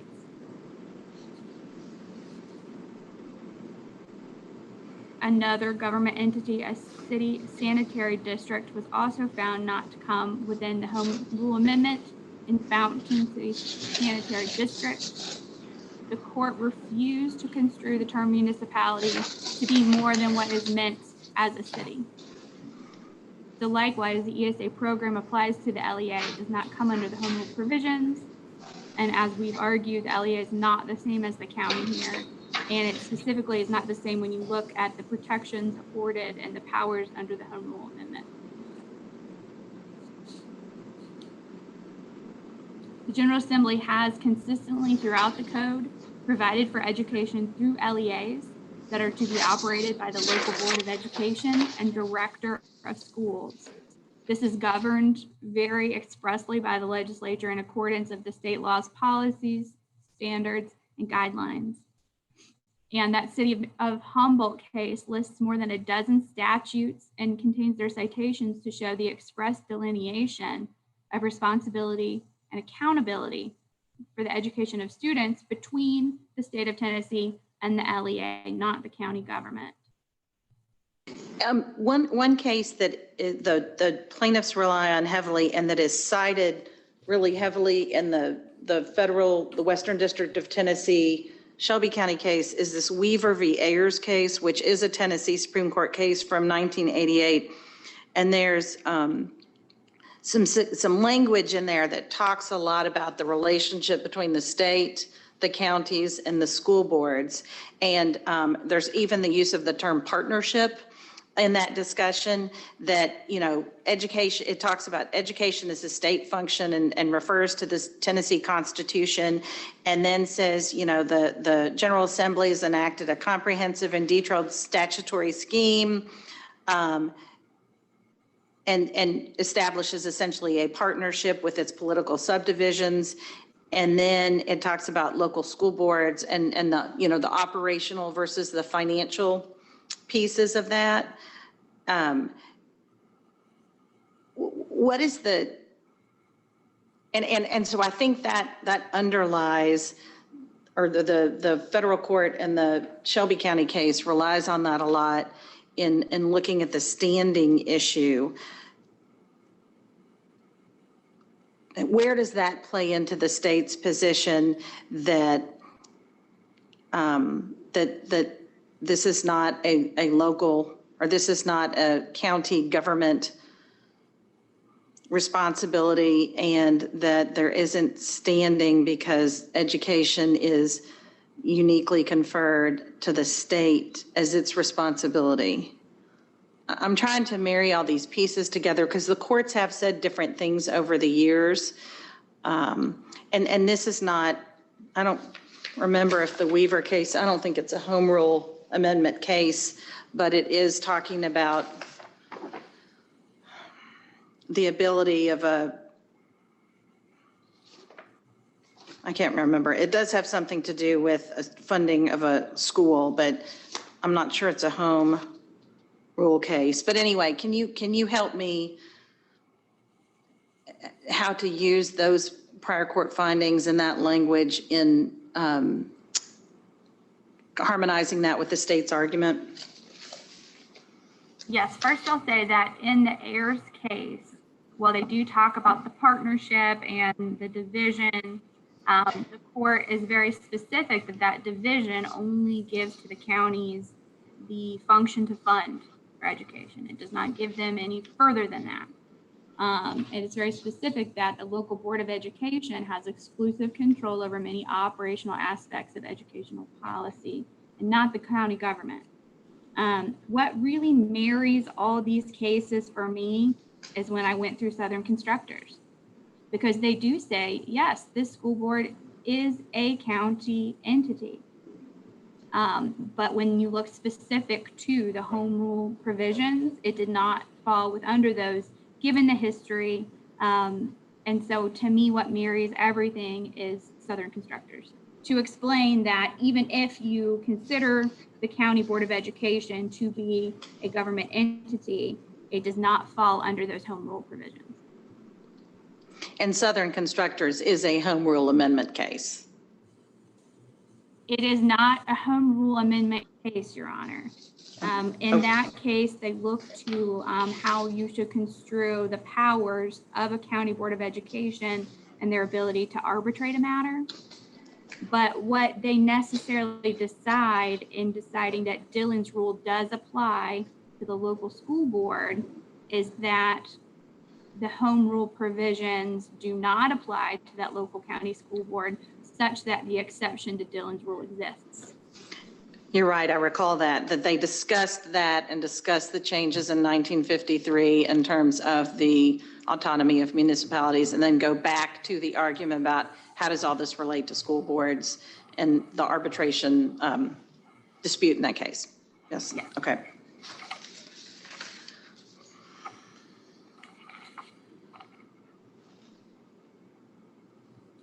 So the Court of Appeals in the unreported case of City of Humboldt does conclude that neither the statutes nor the actual practice supports that the county is the entity responsible for the education of students. So I would also point Your Honor to that authority as well.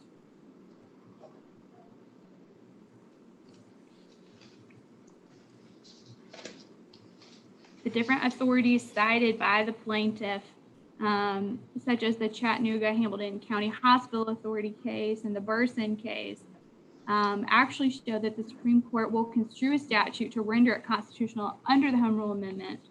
And we would say in that way support our argument.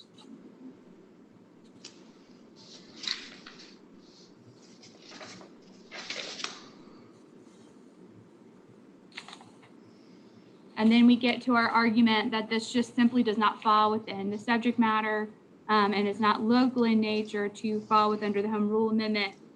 We rely on Dossett and Cheek for that. And as I've mentioned, that doesn't necessarily fall under the three factors discussed by plaintiffs. But in that case, the Supreme Court clearly states acts pertaining to a subject matter with plenary power of the legislature do not fall under Home Rule Amendment provisions. And I also think that's consistent with the analysis in Southern Constructors.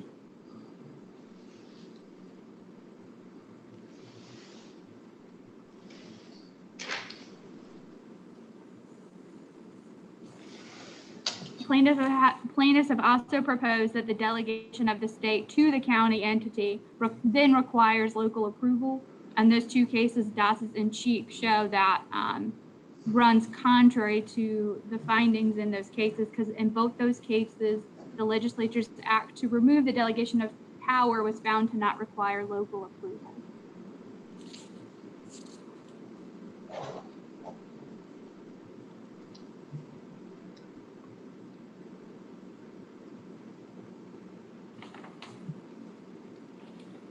I think the only argument that the state has left, Your Honor, is very quickly the issue of standing in the McEwen case. Yes.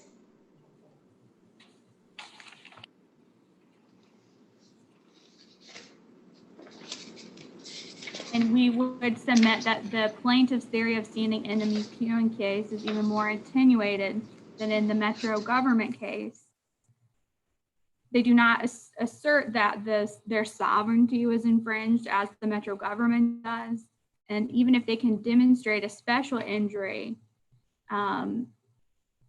they simply, it would not generate a home rule amendment claim because individual residents of those counties are not entitled to vote to override the state's policy choice.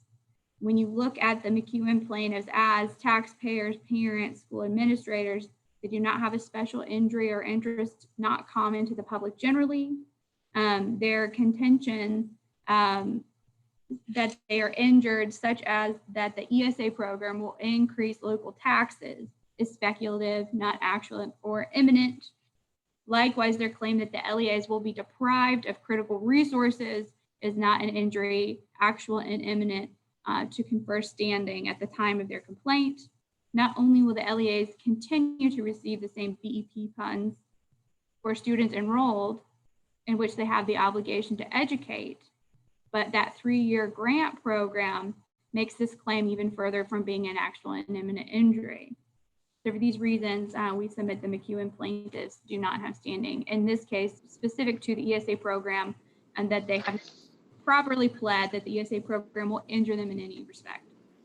And I think I assumed that we were going to cover standing of the McEwen plaintiffs based on count 5, what I'll call the appropriations claim.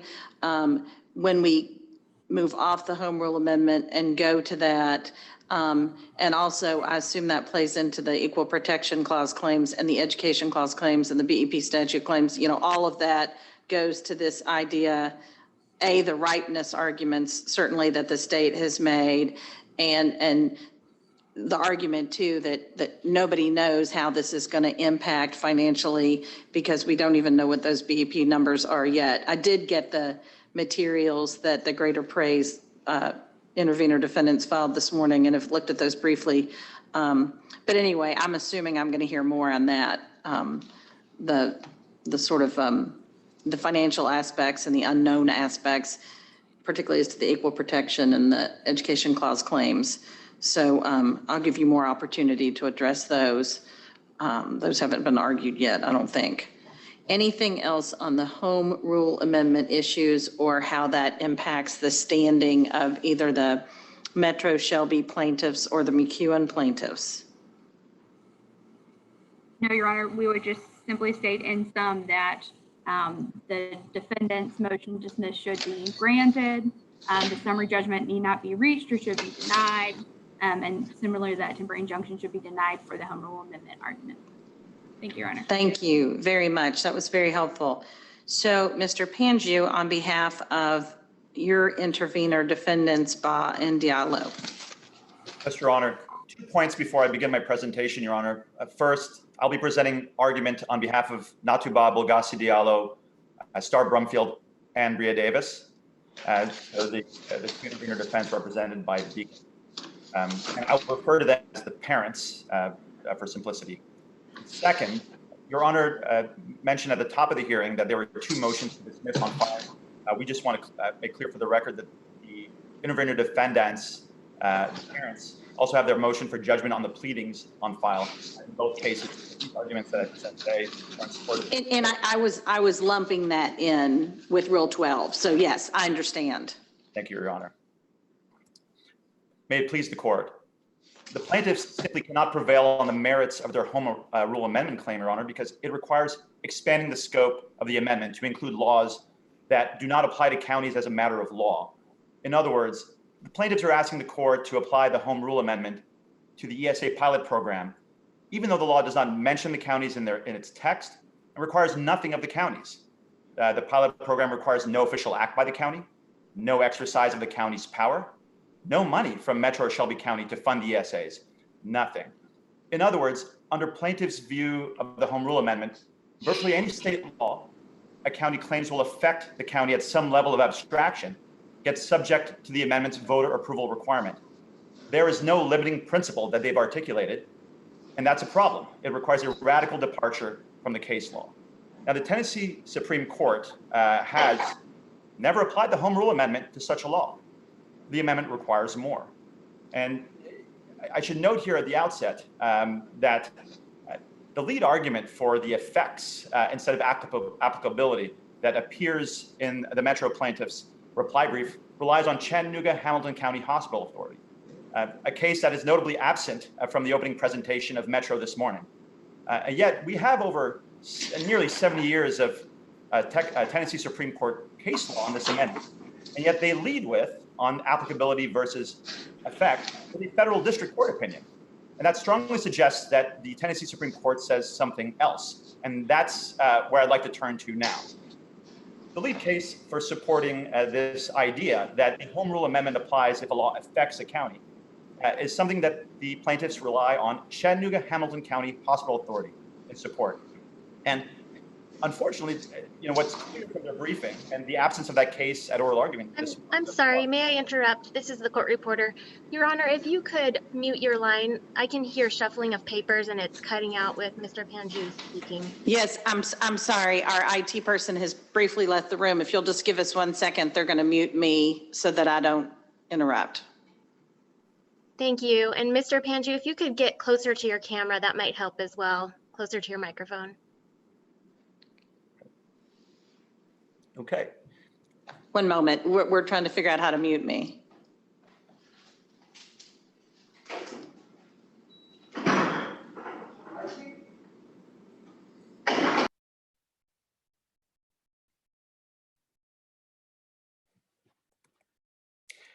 Okay. Thank you. Your Honor, in the opening presentation that Metro's counsel presented, they noted that the court should look to the Tennessee Supreme Court to determine whether the district can sue and ask for relief here. But when it comes to expanding the Home Rule Amendment, they rely heavily on a federal district court opinion. So I'd like to talk about the primary Tennessee Supreme Court case that they invoked for the idea of whether applicability can be stretched to affecting a county. And as I noted earlier, that case was not discussed in the opening presentation. What's important to note about Chattanooga-Hamilton County Hospital Authority is what the court did in that case. And what the court did in that case affects plaintiffs' effects theory. The law at issue in that case required, among other things, Hamilton County and the city of Chattanooga to both convey hospital property to the hospital authority. But even though the law required the city to give up its property, the Tennessee Supreme Court held that that was not sufficient to trigger the Home Rule Amendment to require voter approval from the city. You needed more. But what was enough to trigger the Home Rule Amendment in that case involved the county being expressly referred to, the exercise of governmental power, and the applicability as a matter of law, which is what the amendment's text requires. The court found it obvious that you needed those things. So the court held that voter approval was required because the law on its face stated that the hospital authority was a public instrumentality acting on behalf of the county. The key word there is acting. The Home Rule Amendment applied because it required acting, which requires the exercise of government power, and because they're acting on behalf of the county, applicability to the county as a matter of law. Neither of those two things exists with the ESA pilot program with respect to counties. Plaintiff's theory is a radical departure from nearly 70 years of Home Rule Amendment jurisprudence. And the fact that they're leading here at this point in oral argument with a federal district court opinion strongly suggests that what they're asking the court to do here is depart from case law that is not supported by the Tennessee Supreme Court. Finally, Your Honor, the charters for Shelby and Metro simply affirm what the case law already says, which is education is a state matter. And the charters admit this because they prohibit Metro and Shelby County from controlling education. And so it matters here because under their charter, neither Metro nor Shelby County could act on the relief being sought under plaintiffs' Home Rule Amendment claims. With no authority to control school districts, they do not have the authority to restrict the availability of an educational program for students in those districts. Plaintiffs need to come forth with more, Your Honor. The burden is on them. And significantly, if they're going to lead with a federal district court opinion, the court should accord greater scrutiny to what they're offering. Plaintiffs have failed to meet that burden, and accordingly, Your Honor should deny that claim, dismiss it, and grant a judgment in parents' favor. If Your Honor has any questions, I'm happy to address them, but otherwise we would rest on our briefs and on our arguments today on the Home Rule Amendment. I have pulled those provisions of the charter that were referred to in your papers, both for Shelby County and for Metro Nashville. And for instance, in the Shelby County Charter, you had referred to Article 6, Section 6.02, I believe, which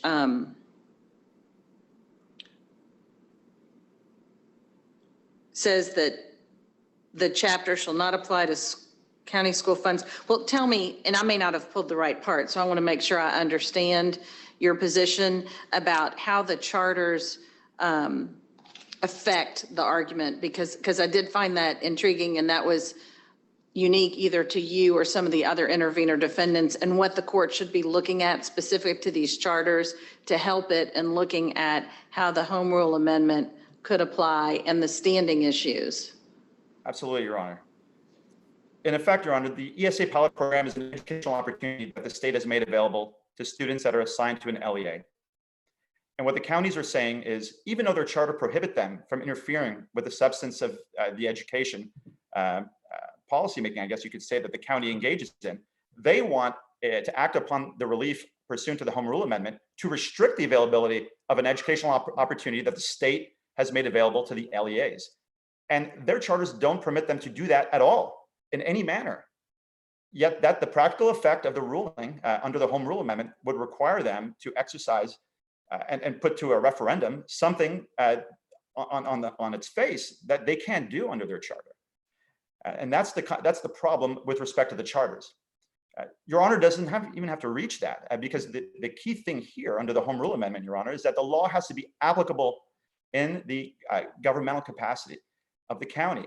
And as I've shown in our briefing, and as we've shown in our briefing and also here today, that's simply not possible. And even assuming that the standard was affecting, the Chattanooga case makes clear that even if a law would require the conveyance of property, that's not even enough.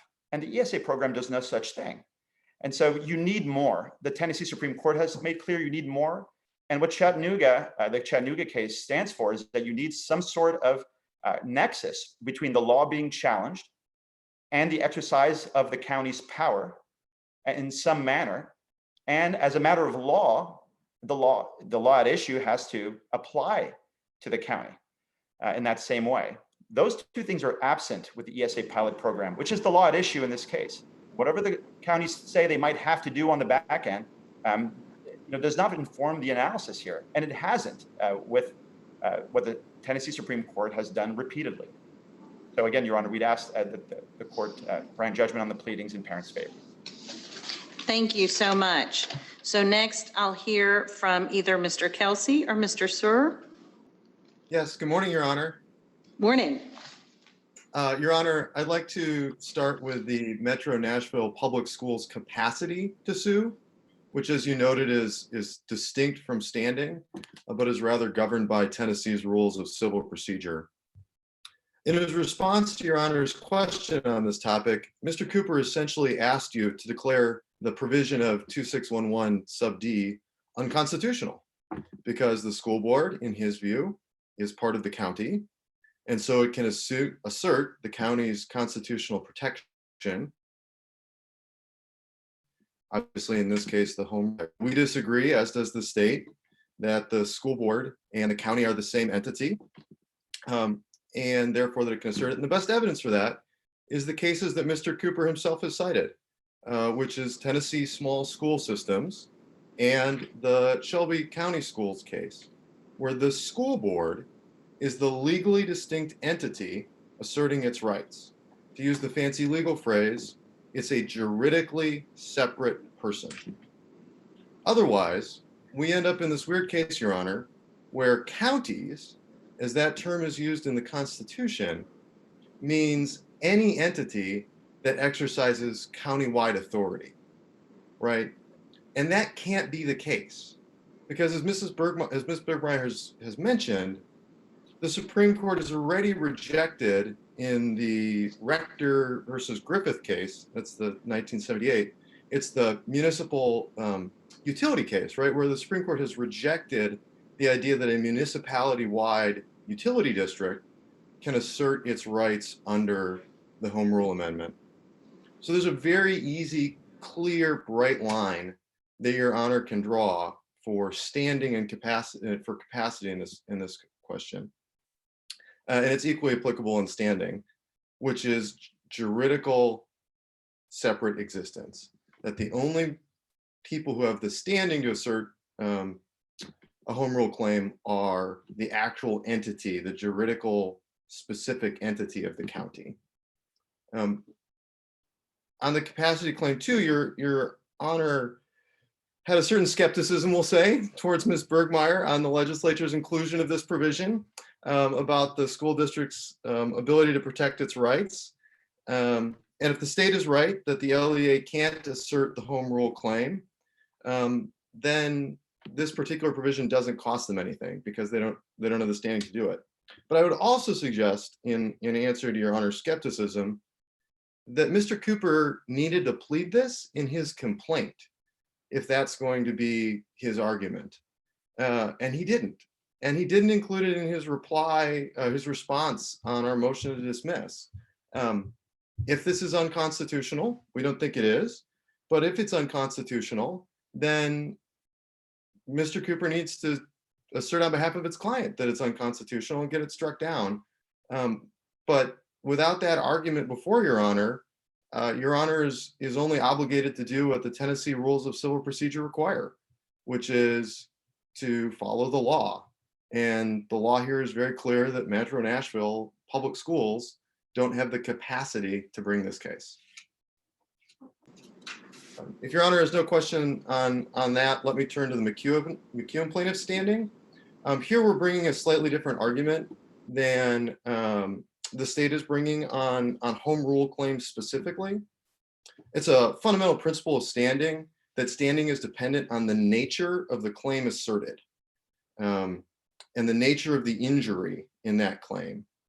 And on home rule, the nature of the McEwen plaintiff's injury is not the alleged financial impact on their children's school, but rather the lack of an opportunity to vote up or down on the law through the home rule provision of Section 9. Consider it as a thought experiment. If the law had included a home rule approval provision and it had gone to referendum and the majority of voters had voted yes and approved the CSA law, would the plaintiffs be injured? And the answer is no. They would have had their opportunity to vote at the referendum. So on this claim, they don't have a special injury. It's not about the impact of their children's school. It's about the fact that they didn't get to vote.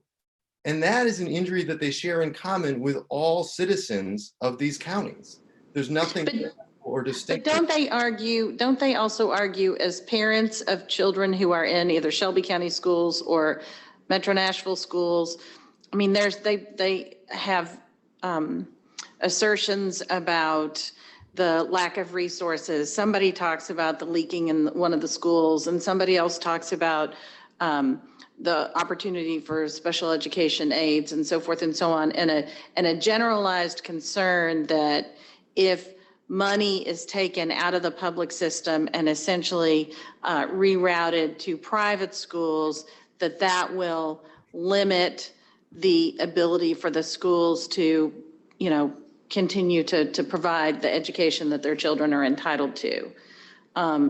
Yes, Your Honor, but does that get there on a standing or on a less than generalized and more specific injury? You've frozen up on us, Mr. Sir. Go claim by claim. Start again. You had frozen up on us. I'm sorry, ma'am. My bad. Yeah. I think you have to evaluate that claim by claim, Your Honor. So on something like BEP funding or the equal protection claim, the injury there is the injury to their school. But on the home rule claim, the injury is not the injury to their children's school. The injury is that they didn't get to vote up or down like the home rule provision entitles them to, right? The nature of the injury is what matters for standing. And here the injury is not their school is losing money, it's that they didn't get to vote. And if that's true, that is an injury shared by every citizen of these counties, because every citizen was inappropriately denied the right to vote. And because it's a general injury. It gets us to sort of a taxpayer claim. Yes, exactly, ma'am. If this is a taxpayer claim and the claim is that they have, under taxpayer standing, they have to have a special, distinct injury unique from the general populace. And on home rule, they don't, because the general populace missed out on the right to vote. And there's no impact on the home rule claim to them specifically and their children specifically. Thank you. So if I may, ma'am, just one quick further thought on that. If you look at the home rule cases that we've all been discussing, Ferris, Doyle, Bozeman, Burson, all of those cases are complaints by government entities or government officials against government entities or government officials. None of the home rule claims that all of us have briefed and talked about, these major cases, involve claims by voters or taxpayers, because they're not able to establish the specific or unique injury. It's always government entities and officials against each other. And so the McEwen plaintiffs are really trying to blaze new ground here in asserting this.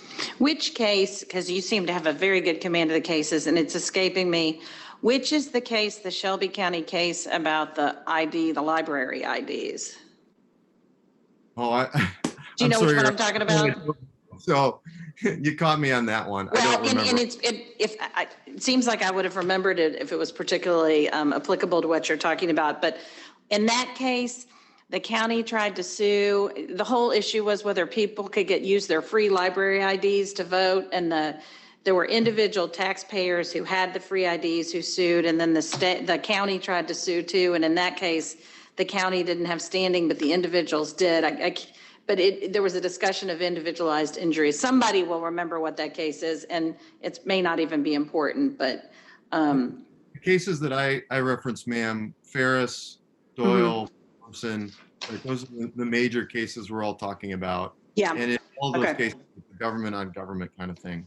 Yes, understood.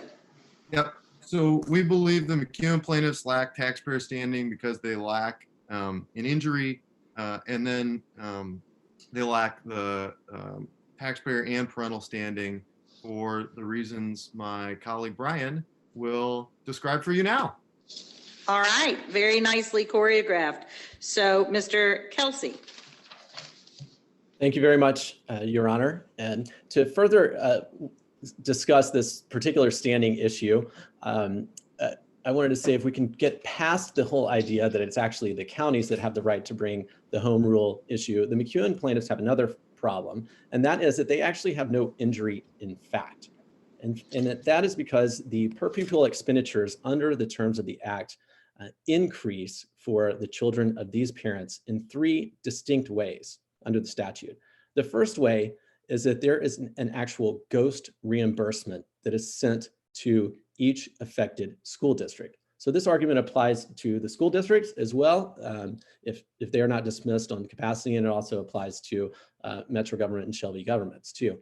Those school districts for 3 years will receive the entire amount of the state portion of the BEP funding plus the local required portion of the BEP funding for every single student who leaves the system, even though they no longer have to educate those children. So this windfall is a huge amount of money that will occur three years going. It was mentioned in the briefs that perhaps this money would not be appropriated, and that simply is an incorrect reading of the law, Your Honor. The actual phrase that the law uses is that this money shall be dispersed. The state shall disperse these funds. So to argue that this money may not be appropriated would be the same as to argue that the state of Tennessee is not going to appropriate for the Medicaid program next year. In theory, the state does appropriate year to year, but in reality, the state actually codifies laws that do give the state ongoing funding obligations well into future years. This is one of those, and it definitely falls into that category. The second way that there will be a windfall to these school districts and to these students per pupil is that after those 3 years are up, there is a school improvement fund. And that school improvement fund is the one that was mentioned publicly by the governor would be funded at a level of $25 million a year. And that school improvement fund is limited in its application. It can only go towards school districts that have failing schools in them. Well, as is mentioned throughout the briefs, these two particular school districts are the ones that have the vast majority of all the failing schools in the state. So it is logical to assume that they will receive the vast majority of the funding from the school improvement fund. Let me ask you about that, Mr. Kelsey. The school improvement fund is not part of the ESA statute. You're saying that is a separate bucket of money or appropriation, if you will, that the governor has committed to? Or is it part of ESA? Thank you, Your Honor. It is actually part of the ESA law. Okay. And finally, Your Honor, the third way that there will be a windfall is that there's actually money left over per pupil that does not go with the student who leaves the system. And so for that, Your Honor, I'm going to attempt to use our Zoom technology and see if I can share with you a short PowerPoint on this particular issue.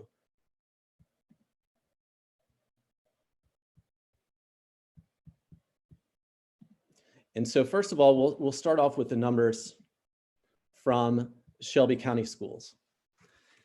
And for Shelby County Schools, this is assuming, these are the numbers from the comptroller's report that was in the document that Your Honor, I believe, saw this morning. This is assuming that the ESA program had been in place in 2018, 2019. So these numbers are 2 years old. They will actually increase the windfall for the affected school districts next year. Starting with Shelby County, though, the per pupil expenditure of the state and local funds spent through the BEP program per student is $9,316, as hopefully Your Honor can see on the screen. That's how much they're currently spending, or they were spending 2 years ago. First of all, this amount is reduced because the local portion of the BEP actually breaks down further into two separate entities. There is the local minimum required portion of the BEP funding, and then there is a local optional additional portion. And that local optional additional portion does not go with the student in the ESA in the same way that it does, for example, with charter schools, where the entire funding goes toward the charter school. So you have to subtract that amount out. And in Shelby County Schools, when you subtract that amount out, you're left with this figure of $7,747. So you've gone from $93.16 down to $77.47. Then you've got to further subtract out even more money, because the statute goes on to say that in fact, that figure cannot be higher than the average of the state portion of the BEP plus the local minimum required portion. Well, that average is the following figure, $7,376. So in Shelby County, again, we're going to reduce the number twice. That leaves you with a windfall of $1,940 per student who takes this particular scholarship. That money is left with the school district, even though they do not have to actually educate the child. So the students in these schools, represented by the parents who are the plaintiffs in the McEwen case, they will receive an extra almost $2,000 for every student who takes the ESA. That totals, if the maximum amount were used in the first year of the program, $5,000 in Shelby County, $9.7 million in a windfall. Over 5 years, as the caps increase, that's $97 million that Shelby County schools could be left with because of this program. Now let's use the same figures one more time for Metro Nashville. That school for Metro Nashville, the amount is higher. It's $9,800 that 2 years ago was spent total in the state portion of the BEP plus all of the local portion of the BEP. When you subtract out that optional additional funding that Metro Nashville is putting into its schools, that reduces the ESA amount down to $8,097. And once again, when you subtract out the average of the state portion plus the local required portion, that takes the ESA once again down to the same amount, $7,376. That leaves a difference of over $2,000 this time. $2,424 will be left in the Metro Nashville schools every single time one student leaves the school system. Again, this is very different from how the funding works for the school district. It's very different from how it works for charter schools. If the maximum amount were used in Metro, that would be $12 million next year. It would be left as a windfall to educate these children that help the school district, these failing school district. I'm sorry, you're cutting out just a little bit. I can hear your honor's papers or movement again. Can you please repeat the last couple sentences you just said? Sure, I will go back to the total windfall.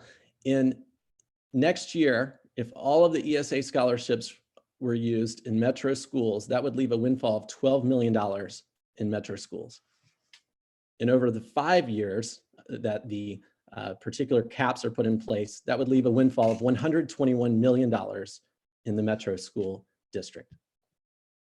So you can see, Your Honor, from these figures that in fact, there is no injury, in fact, to these particular plaintiffs, to these school districts, to these counties, and to these parents.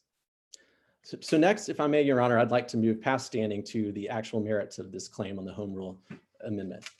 And there, Your Honor, we have a very simple argument, and that is we are asking Your Honor to apply the plain meaning of the Home Rule provision to this particular case.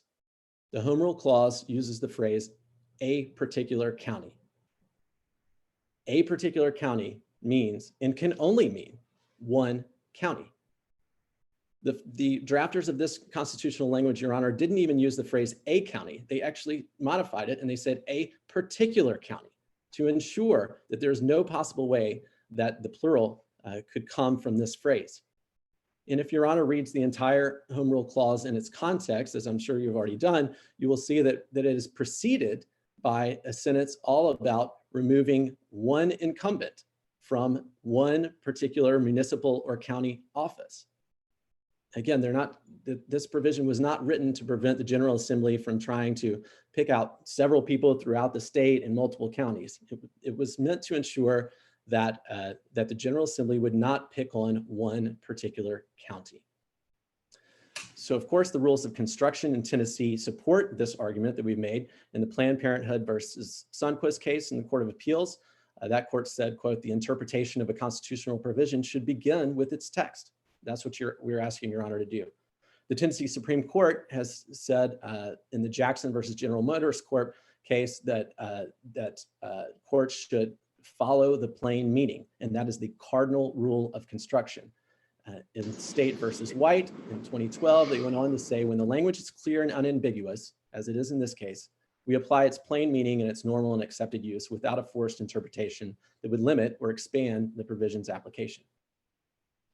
And I'll go on to point out, Your Honor, as well, that it's really not just the one phrase, a particular county, that the plaintiffs are asking Your Honor to rewrite, but it's several phrases throughout this constitutional provision.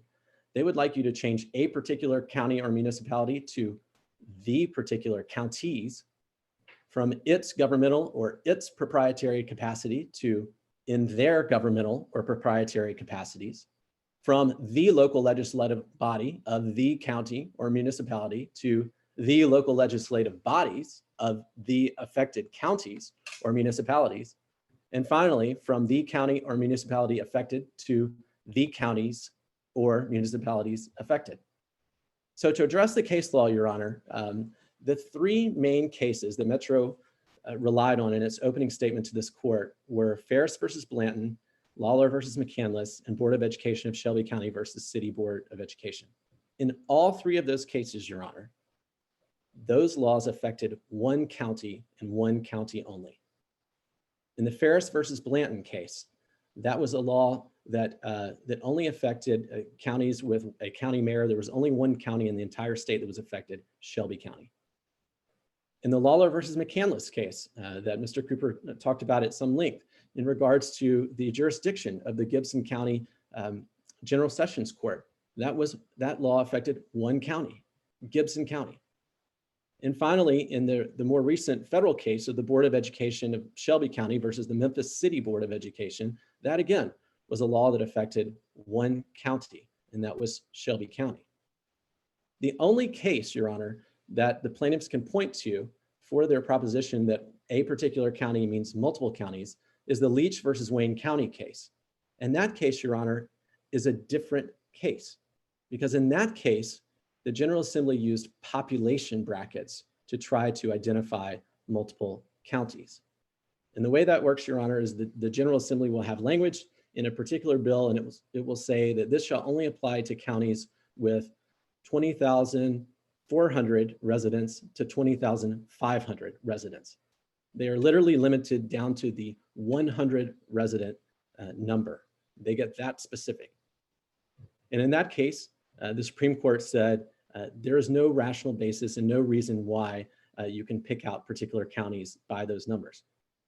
I think respectfully, it's a little bit disingenuous of Mr. Cooper to say that the General Assembly could have used population brackets in this particular case, because I guarantee you, if that had been the case, we would still be before Your Honor, and the argument would be a different one, that the population brackets were not valid. Because, Your Honor, quite frankly, population brackets have been questioned for many years, for 40 years in this state, as an unreasonable way to try to pick on certain counties.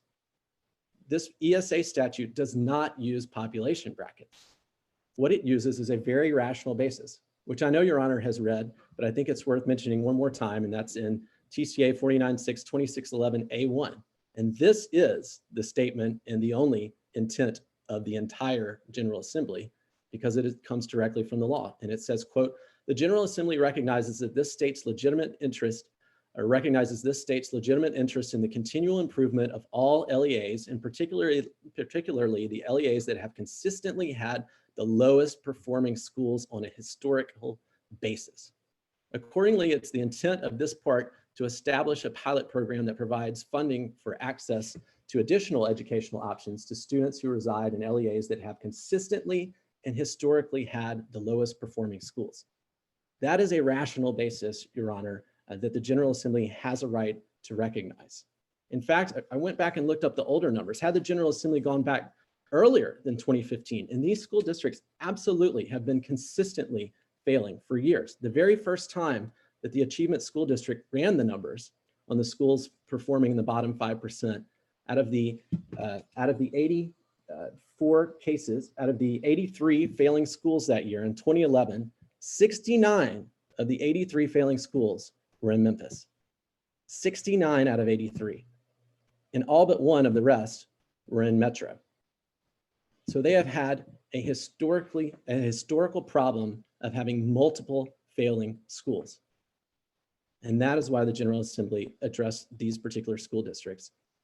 And finally, Your Honor, I would raise the issue of being a pilot program. Let me ask you this, Mr. Kelsey, since you're talking about the criteria, the legislative history shows that that was debated and tweaked and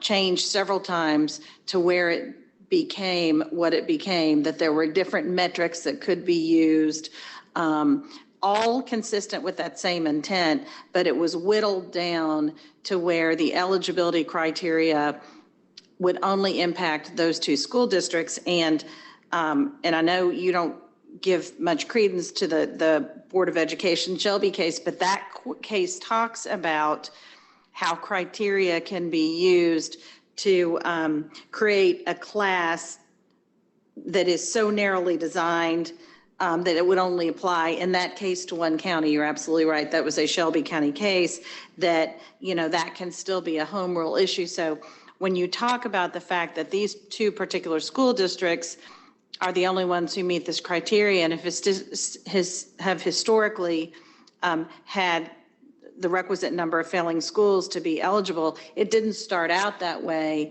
And this gets back to the question I asked some of the other lawyers, is how much should the court look at legislative history?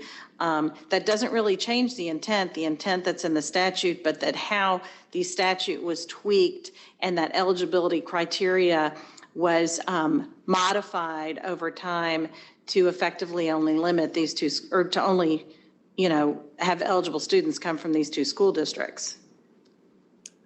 Thank you, Your Honor. Well, as you pointed out, in that Shelby County case, the court was looking at a different type of issue, and there the court was looking at a statute that regarded when city school boards gave up their charters. The very existence of city school boards is extremely limited in this state to begin with, and in terms of city school boards giving up their charters, it's almost non-existent. So I think there the court did look to the legislative history to determine that it was a law that applied to only one county. But as Your Honor pointed out in my earlier argument, this is not a law that only applies to one county. It applies to multiple counties. So that's why that particular case is wrong. And to Your Honor's question, legislative history is only relevant when there are questions on the face of the statute that are unclear. And here there are no questions that are unclear. Really, all the parties have stipulated as to the requirements that will get a particular school board into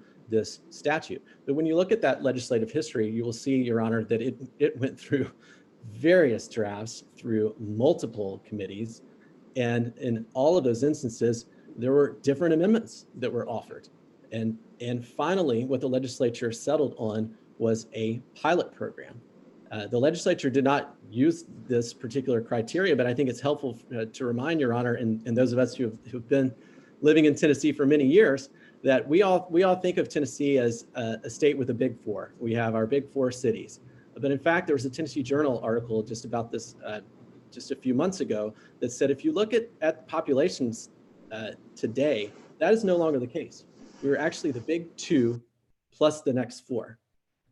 Shelby County and Davidson County still far outpace every other county in the state in population.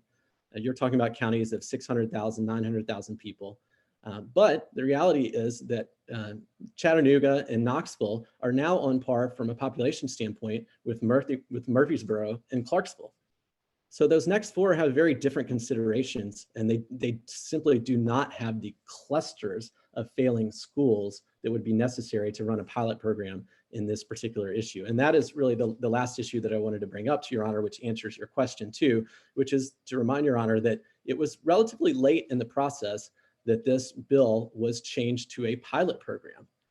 And the thought was that the General Assembly would take a look at how the program worked and see whether or not it would be expanded or whether it would be ended. That's exactly how charter schools started. They first started in Memphis and Nashville dealing with impoverished children. And then later they were expanded to the entire state once success was found. So, and it's not just a pilot program in name only, Your Honor.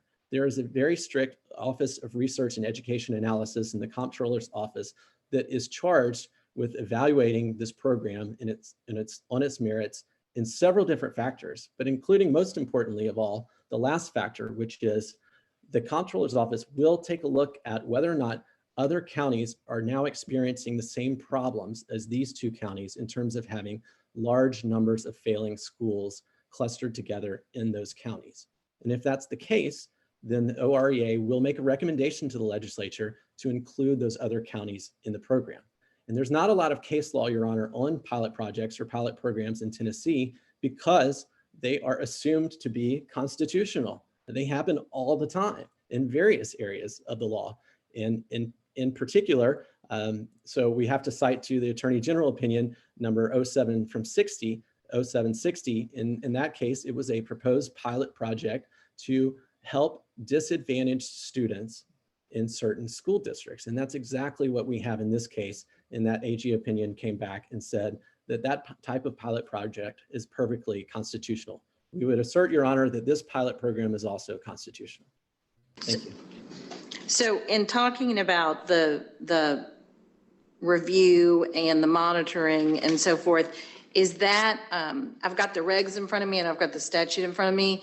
Can you give me some reference point for that? Because one of the things that Metro started out talking about, I think it was in the first couple of sentences that Mr. Cooper used, he talked about the sort of use of the term pilot project as a red herring, if you will. So it would be helpful to me to have some authority or basis about the monitoring and the possibility that it could be extended or the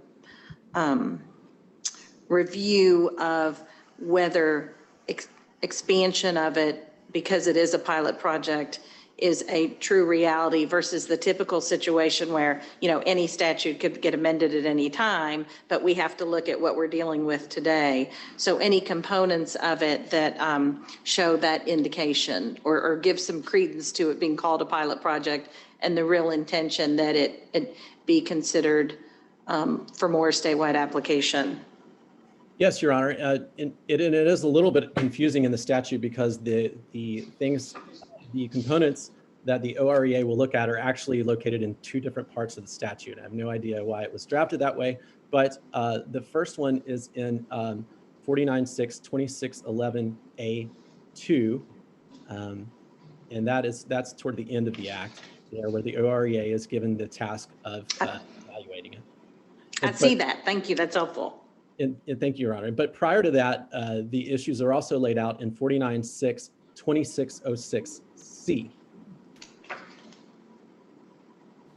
And that is where most of the criteria are actually mentioned. So OREA is supposed to look at such things as participating student performance, graduation rates, parental satisfaction, audit reports, and then finally, the one that we've discussed, recommendations for legislative action if the list of low-performing school districts has changed based on the most recent data from the Department of Education. Very helpful to direct me there. Thank you.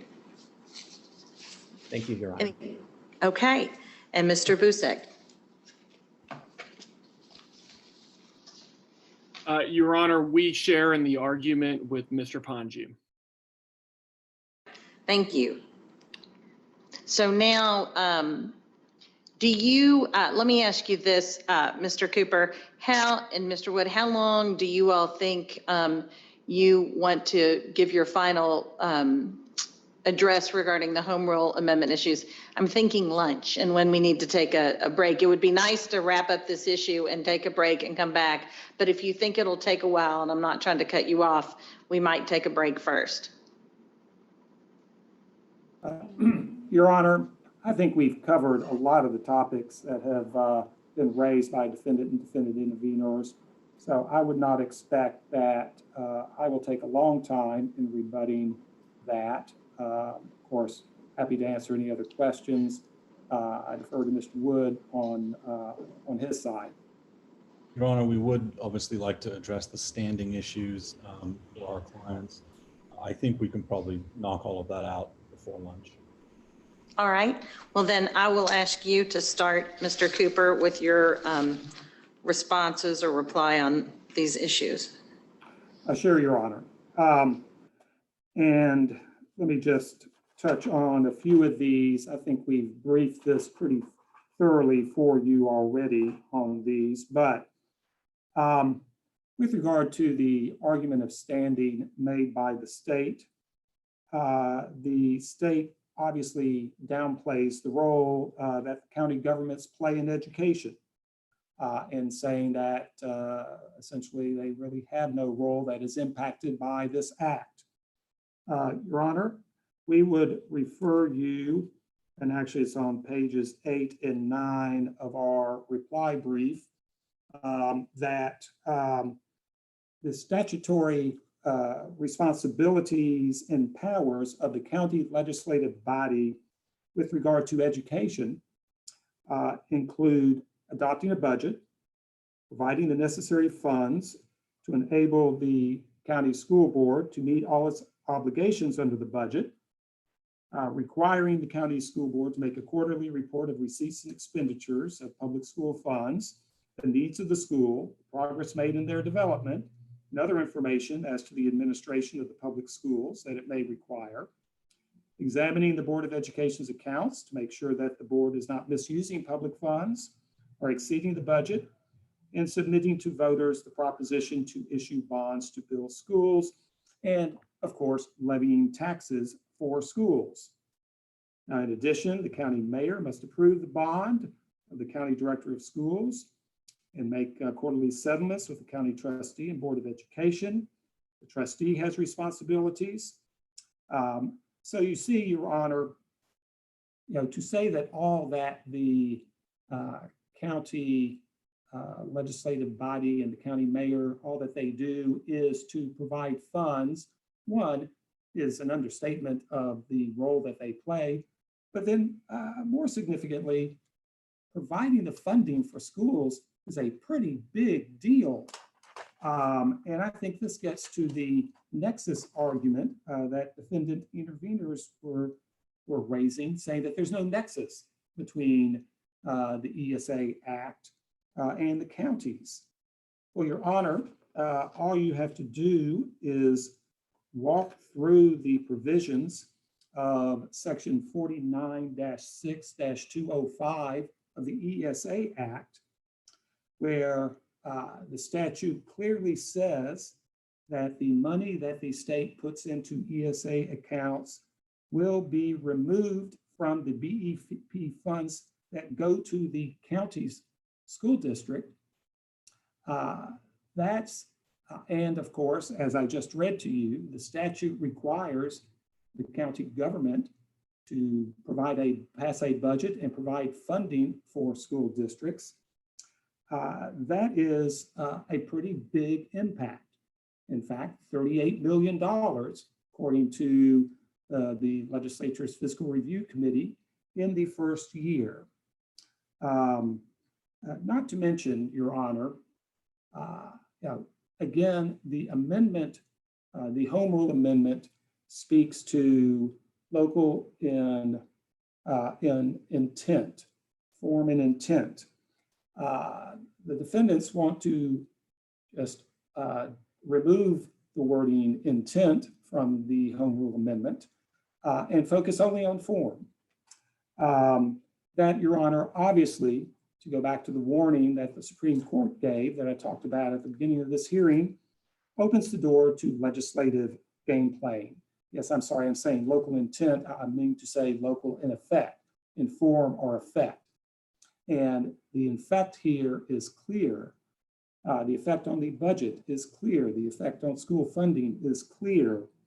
And to say that there has to be compliance with some sort of form opens the door to game playing by the legislature and emasculation of the amendment. So, Your Honor, let me talk a moment about Southern Constructors, which is a case that obviously the state puts a lot of emphasis on. It was notable at the end of that long discussion that the state presented on Southern Contractors. They came forward and said that in fact, Southern Contractors is not an Article 11, Section 9, Paragraph 2 case. It has nothing to do with the language that we are talking about today. It is, I believe, a Paragraph 8 case. It has to do with home rule municipalities, home rule in a lowercase sense, not the home rule amendment that we are language that we are talking about today. And it has the pretty unremarkable conclusion that county school boards don't fall under the lowercase home rule language of Article 11, Section 9. That really has nothing to do with today's case. It's only, the holding is only relevant for determining, for purposes of applying a canon of statutory construction to determine school board's power to arbitrate construction contract disputes. So, Your Honor, we think that the weight that the state is putting on this case is simply not supported by the holding or the language. Now, Your Honor, you were asking about the term LEAs, and we have been throwing that around a lot. And LEA is, I believe, as the state told you, a defined term under the state education law. It stands for Local Education Agency. It also means public school system, local school system, but more particularly means any county school system or any other school district created or authorized by the General Assembly. So Your Honor, we would note in that respect, talking about districts that are created or authorized by the General Assembly, that the the statute that enables metro governments to consolidate specifically authorize those metropolitan governments to create the school board and for the school board to act on behalf of a county. Just as in the Chattanooga case, the hospital authority acted on behalf of the county. Under our metro charter, the county and the school board are one and the same. But Your Honor, notwithstanding that, ultimately, the question here is not what the control is between the county government and the school authority, but the fact that they are partners within county government in the administration of schools. Now, Your Honor, let me talk briefly about the city of Humboldt versus McKnight. The state spent a lot of time talking about that. That's the case where Gibson County voluntarily ceased operating its schools and funding education, and then a special school district was established to take over those parts of the county that were not already served by school districts.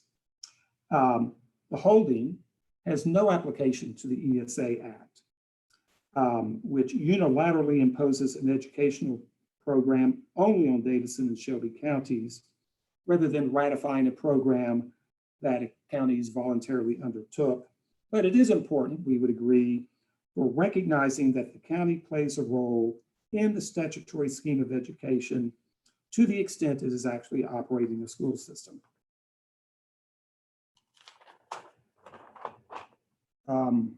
I guess the only other thing I would want to speak on is Senator Kelsey's discussion of the meaning of the term a particular county and how that has been applied by the state courts. We are asking the court to follow the clear precedent set by the Tennessee Supreme Court in the Leach case. Now, Senator Kelsey distinguished that as a rational basis case. Your Honor, it is not a rational basis case. In fact, there was an equal protection claim in that case under Article 11, Section 8, and the court declined to rule on that claim. Instead, it based its ruling on Article 11, Section 9, the Home Rule Amendment, and rational basis has no relevance under an Article 11, Section 9, Paragraph 2 analysis. So the court looked at, let me grab this here.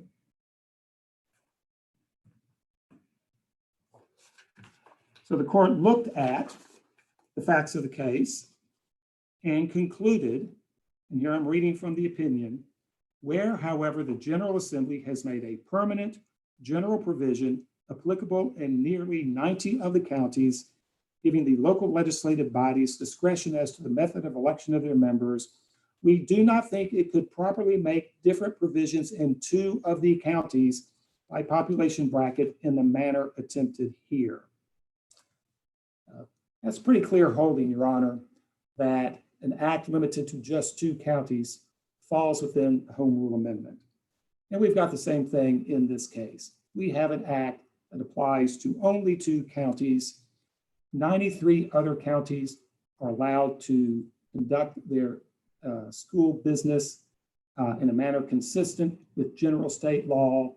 Only 2 are required to participate in this ESA program, and they are being forced to do that without local approval. It is impacting their funding. It is impacting, therefore, their tax revenue. There is a clear effect on the counties. There's a clear effect on the school boards. And so we would urge the court to find that there is a violation of the Home Rule Act here. Thank you. Mr. Wood? Oh, yes, thank you. Mr. Wood, you were going to argue on behalf of the McEwen plaintiffs, and I am interested in the standing argument. I think that is a key issue for your client standing in terms of the Home Rule Amendment. So cover what else you were going to cover, but I would appreciate you covering that as well. Sure, thank you, Your Honor. And I'd like to start or kind of take some of these issues in reverse order, if I might. The demonstrative that Mr. Kelsey shared with the court and submitted late last night, I think is really irrelevant to the standing inquiry. And I think that the point of those arguments that he was trying to make was that there's no standing because the school districts are going to receive a windfall as a result of the voucher law. And I think that's really putting the cart before the horse. The standing inquiry, Your Honor, looks at the party and not the merits of the claims. The City of Brentwood versus Metro BZA case with Tennessee Supreme Court in 2004 makes this clear, but it's a pretty long-standing principle. Standing doesn't depend on the likelihood of success, which I think is really where that argument is going. Maybe that's an interesting argument for summary judgment on an equal protection claim. It's certainly not enough to grant a motion to dismiss, and certainly not enough to show that we don't have standing, Your Honor. I think it's also factually inaccurate and not supported by the record that the court has in front of it. For example, one of the arguments made was that Metro Nashville and Shelby County schools would have additional monies left over because the funds that the voucher law takes away doesn't include the additional local portions. I think this was the $9.7 and $12 million figures that were referenced. There's no showing that that's actually true. There's no showing that these districts are going to put those additional monies into the schools in future years. This is all based on historical data. And so this notion that they're going to get a windfall is simply not supported by the record here. In addition, the school improvement fund that's been referenced several times what we've pled in the complaint is that that fund will not make up for any deficiencies in funding. It is limited on what it can be spent on. It significantly does not provide a credit for new students, for example, that are coming into the district for a first time, or for students starting out in kindergarten. And so the assertion by the Liberty Justice Center that these funds will more than make up for the increased costs, which is what they say in their brief, is really made up out of thin air, Your Honor, and disregards our complaints allegations. It's certainly not sufficient to show that we don't have standing.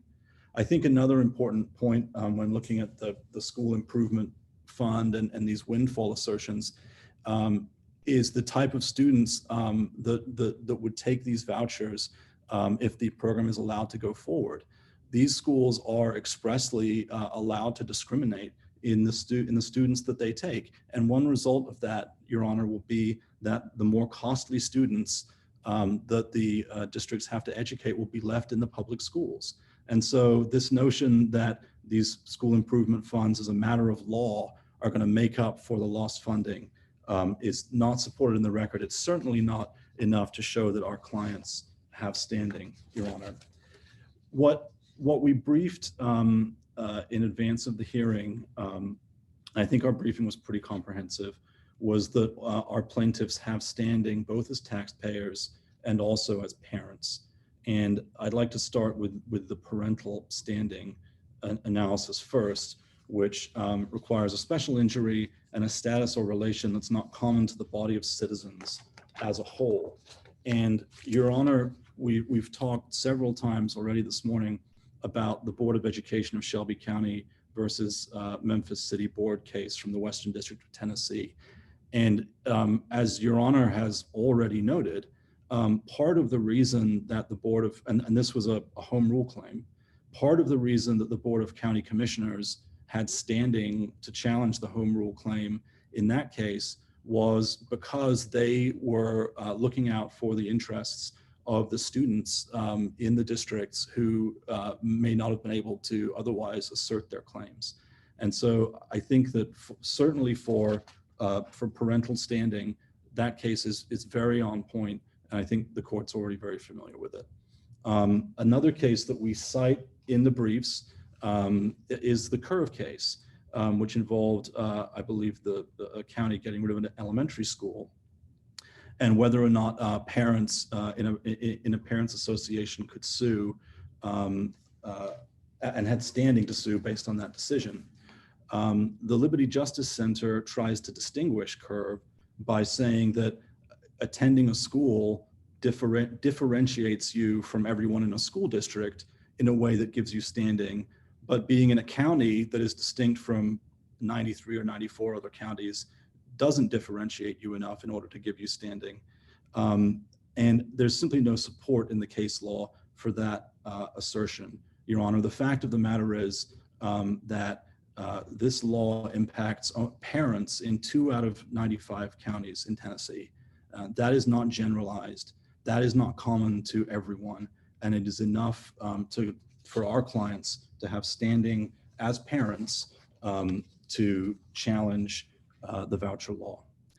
The other basis. Let me ask you before you go on, Mr. Wood. I was intrigued by Mr. Sir's argument that specific to the home rule amendment claim, so not the other claims, equal protection and the education and appropriation and so forth, but that the real injury that is being claimed is by these individuals as taxpayers. And I know that's sort of where you were going, but I want to make sure that you understand my question or know that I have a question about this, that really the injury they claim is the lack of an opportunity to vote as taxpayers, which gets us back to this issue of sort of where is the particularized injury versus being any taxpayer and that's required to show standing.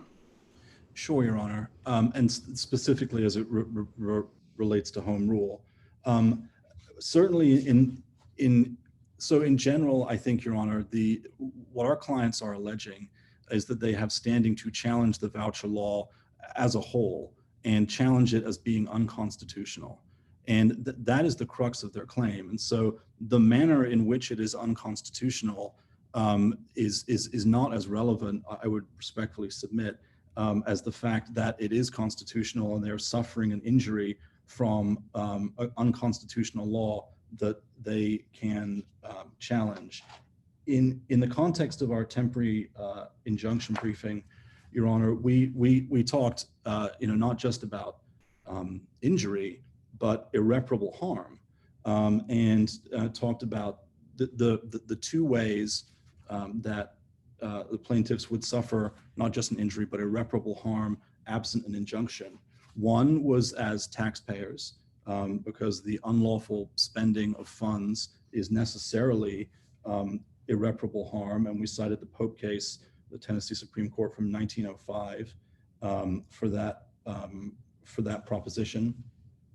And we also discussed that deprivation of a constitutional right, including a restriction on a fundamental right to vote, would constitute irreparable harm as well, and therefore I think would also be sufficient for standing, Your Honor.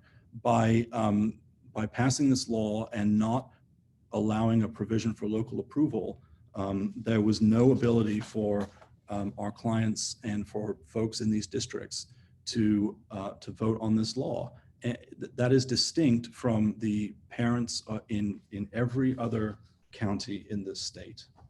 To show and just to circle back, to show taxpayer standing, Your Honor, we have to show that our clients are taxpayers, that there is an illegality in expenditures of public funds, and then there's this demand issue, which is really where I think some of the briefing focused, either that we made a demand or showing that a demand would be futile. And there's no dispute that our clients are taxpayers and that we've alleged illegality in the expenditure of public funds. I think for demand futility, there's no case law that says that there has to be a section in the complaint with a heading that says demand would be futile. There don't have to be, magic words in the complaint in order to make that showing. The courts can use common sense to determine that demand would be futile. And here the facts that are alleged in the complaint itself are more than adequate to show that demand would have been futile. So for example, as to the defendants, to the governor and the Department of Education defendants, it is absurd to suggest that these folks would have halted rollout of the voucher program if a demand had been made. Your Honor, they are defendants in the case. The governor campaigned for the program, and the Department of Education defendants, as we pled in the complaint, are responsible for implementing the program. And in those circumstances, it is clear that a demand on its face would be futile. One of the interveners, Your Honor, said that, well, maybe we should have made a demand on the legislators. But what we pled in the complaint, Your Honor, at paragraph 64, is that the legislators in Davidson and Shelby County made it very clear that they did not support this law for their districts throughout the process. And the notion that our clients, as parents and taxpayers in Nashville and Shelby County, could have called up Representative Zachary or some other legislator in a part of Tennessee that doesn't even represent them and got them to change their mind about this law when their own duly elected representatives were not able to convince their colleagues otherwise is, I would respect, patently absurd. And so the complaint, I think, adequately pleads facts that show that a demand would be futile and that therefore our clients have standing as taxpayers to challenge the law. All right, thank you. We're going to take a break now. It's about 12 minutes to 1. We'll come back at 1:40, and then we will proceed. So the next on the agenda is to discuss count 5 of the McEwen complaint and the additional temporary injunction factors raised by those plaintiffs in their motion for injunctive relief. And as I put in the order, I assumed Metro and Shelby County were not going to weigh in on this since that was not in the complaint in the 143 case, but I wanted to confirm that with you, Ms. Iverson and Mr. Cooper. Is that correct? That's correct, Your Honor, on behalf of Metro Nashville and the school board. That's correct, Your Honor, on behalf of Shelby County. Okay, so for that, we'll hear from the Mr. Wood or someone on behalf of the McEwen plaintiffs, the state, and then the intervener defendants, and then we will move on to the equal protection clause claims, the education clause claims, the BEP statute claim, and then we will finish with the motion to consolidate, the 2 motions to consolidate filed, 1 in each case by the state. So we'll come back at 1:40. Thank you all. The court stands in recess.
Hola. Oh, shit.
Audio.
That would probably that's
You're a technologically savvy woman. You get that.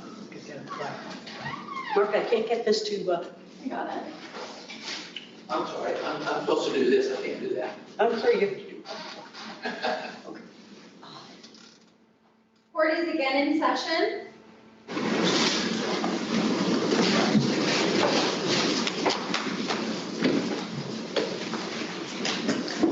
All right. I know it sounds strange to say who's missing, but we know that there are 22 people on now, and we had 23 before. And I don't know who would be missing from among who we had. I can only see like 16 of you.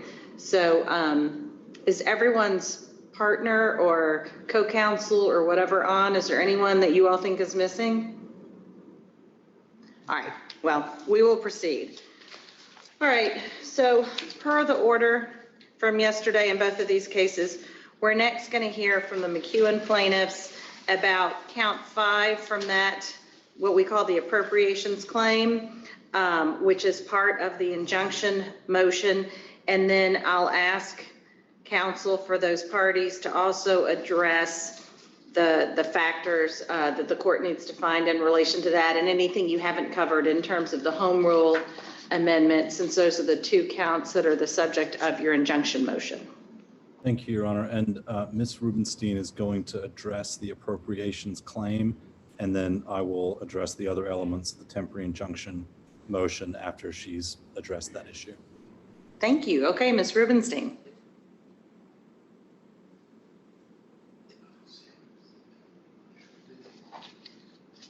Good afternoon, Your Honor. Can you hear me? Yes. Hi, Your Honor. My name is Lindsay Rubenstein. I'm representing the McEwen plaintiffs in support of their motion for a temporary injunction.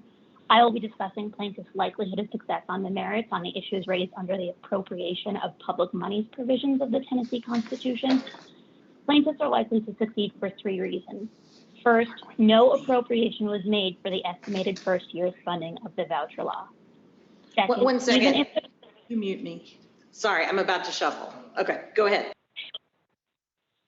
And Lindsay, if you could speak a little more slowly and maybe get closer to your microphone, it's a little bit distant.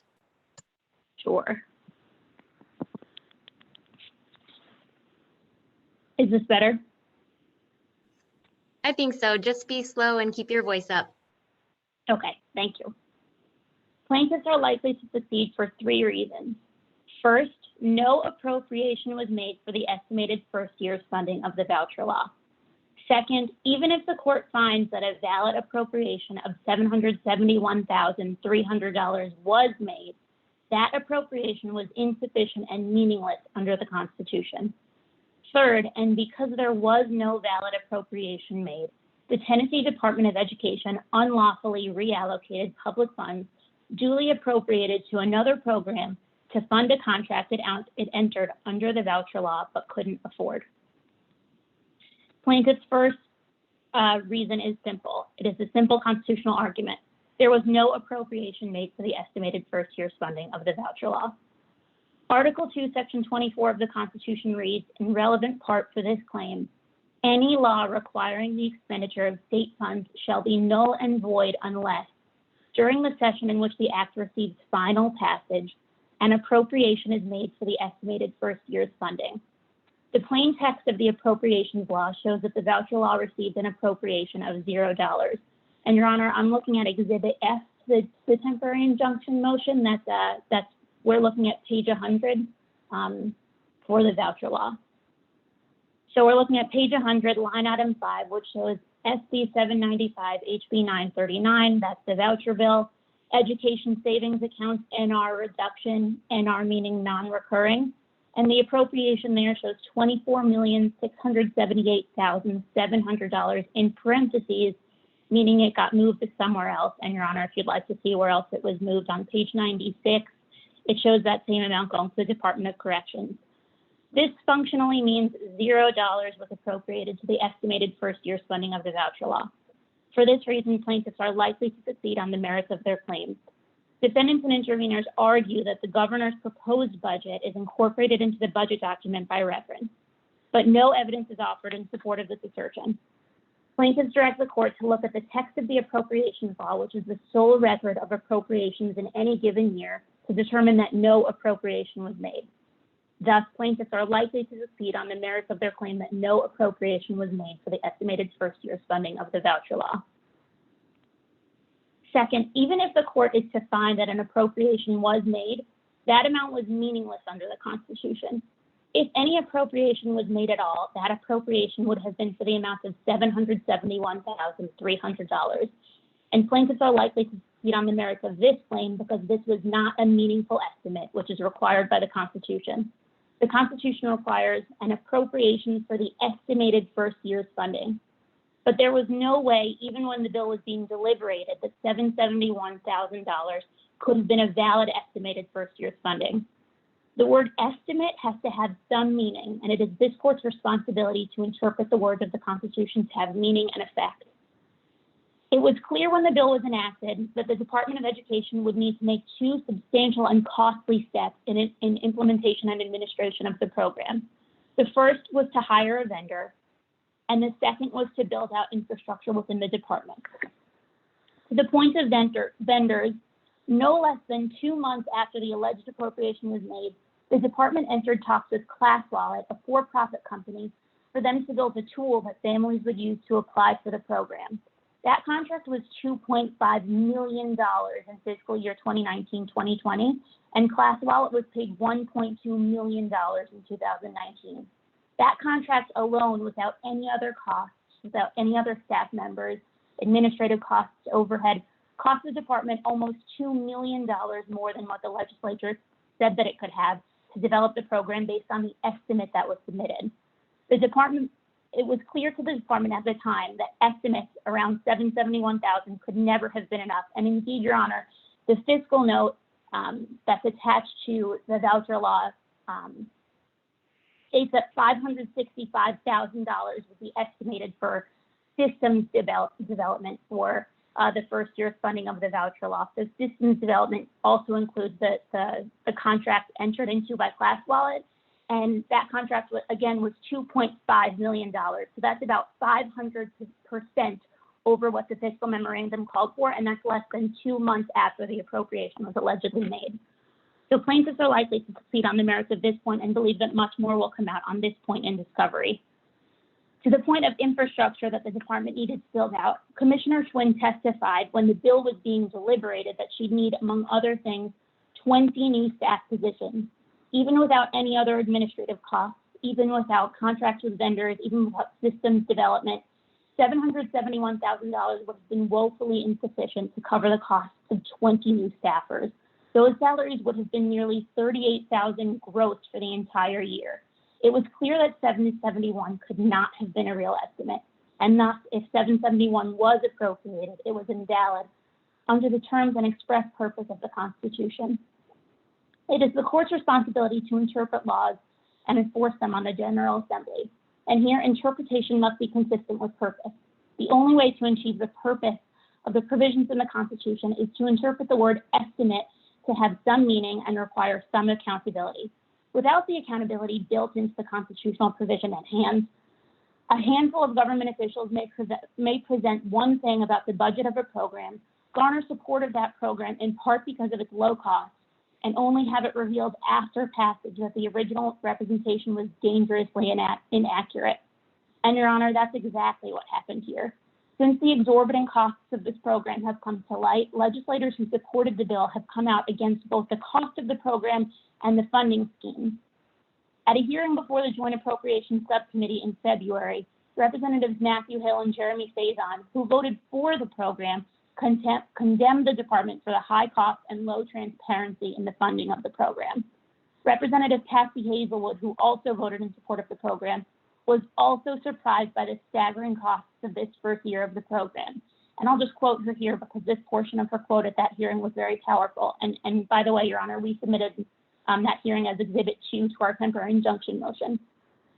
So Representative Hazelwood first acknowledged the cost of vouchers that students would receive, then counted the cost of the $2.5 million class wallet contract, and then pointed out the high cost of 20 new staff positions and said, if we divide that out over the voucher students, we're going to come out with a significantly heftier amount than we are currently investing for our students in public schools.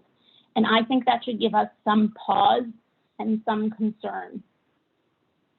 Your Honor, if even one of these legislators had known the accurate and honest cost of the program at the time the bill was voted on, it's debatable that any of them would have voted for it for its high cost for what is supposed to be a pilot program. As a reminder, the bill passed by just one vote after a tie and 38 minutes of holding the voting board open to secure just one more vote in support.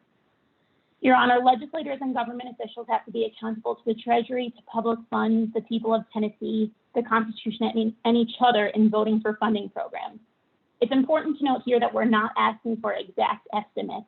Of course, there is some flexibility built into every estimate, but here, the cost of the contract was 350% more than the estimate alone without any other cost. And there are serious questions about whether that was known and accountability provisions were violated at the time of passage. And so, Your Honor, we believe we're likely to succeed on the merits of this claim. Otherwise, the balanced budget provision of the Constitution, which requires accountability, can be said to have no meaning or effect at all. Finally, Your Honor, the misappropriation of funds from the Career Ladder program to fund the class wallet contract was unlawful. So this claim rests on a different portion of that constitutional provision as well as the statute. So the constitutional provision that this claim rests on can be found at a different part of Article 2, Section 24. It's the first line. It reads, no public money shall be expended except pursuant to appropriations made by law. The statutory companion to that provision is at Tennessee Code Annotated 94601. The first line of that provision reads, no money shall be drawn from the state treasury except in accordance with appropriations duly authorized by law. The Tennessee Attorney General's Office opined in 2004 that these provisions taken together prevent the state from spending any money without an appropriation. Here, the TDOE violated those provisions by misappropriating funds from the Career Ladder program. Career Ladder program, Your Honor, is a program founded in 1985, which sunset in 2013. The purpose of the program is to incentivize growth and professional development for public school teachers and other public school administrators. The program is not currently taking new participants, but it is still funding the participants that were gained along the way.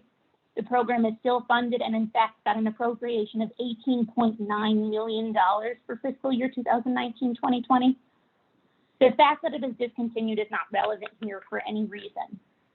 The department entered a contract with Class Wallet in November 2019 for $2.5 million for this fiscal year. And because the department had no money or a woefully insufficient appropriation, it used funds appropriated to the Career Ladder program, which was an unlawful reallocation. Let me ask you this, Mr. Rubenstein, let me interrupt you real quick. The state provided two sworn statements regarding that appropriation, and in this essence, I wasn't able to put my hands on it right this minute to read from it, but that was available money. It was all Department of Education money, and they were sort of moving it from one spot to another spot, but that wasn't really a reallocation because it was all Department of Ed money. What's your response to that? Yes, Your Honor. So I'm sorry, Your Honor. Okay. I'm ready. Go ahead. The process on which that affidavit relies, it can be found at a statute. It's 945110. And so 5110 talks about work programs and allotments of appropriations. So that's an original appropriation that any program is required to have. So that doesn't apply here. 5112 would technically be what applies here. That's called revisions. And that requires department heads to ask the Commissioner of Finance and Administration for a reallocation, and then it basically sends department heads back to 5110.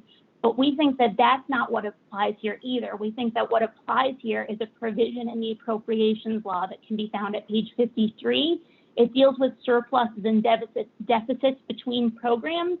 It asks One more time, departments- what's that site? What's that site? I'm sorry. It's at the appropriations law on page 53. It's section 15, item 1. Okay. And so that requires department heads to ask the Commissioner of Finance and Administration for a reallocation request when it's moving money in its own department. And then it requires, after approval is given, a committee to be convened of the speakers of the House and Senate and the Controller of the Treasury. And that committee also needs to give approval for the reallocation request. And that did not, it's undisputed that did not happen here. So the only way by which department heads can move around money within their departments was not followed here. Thank you.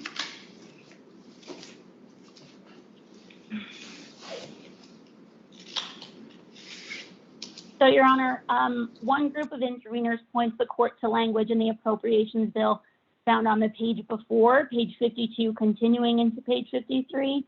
It's section 14, item 1. It says that if any appropriation made under 5110 is in conflict with the statutory provision that we cite, that is violated, that's 94601, that's the companion, the constitutional provision. If any appropriation is made under 5110 and it's in conflict with 94601, the appropriation made under 5110 wins, meaning basically processes and appropriations made under 5110 are duly authorized by law for the purposes of 94601. But again, 5110 does not describe the process that happened here, and neither does 5112, because only the appropriations law deals with surpluses and deficits in and between departments. And so the appropriations law, the manner of reallocating is the only one that applies here. And also the fact that the appropriations law was passed later in time than either 5110 or 5112, which were effective dates of May 2013. Only the appropriations law applies and governs reallocations of surpluses and deficits between programs and departments. And finally, Your Honor, one group of interveners suggests that when the court does find that the reallocation was unconstitutional, the class wallet contract should just be severed, but severability is also not relevant here. They rely on the severability clause found in the appropriations bill at 49.6.2611. But by its own terms, that severability clause applies only to provisions within that statute.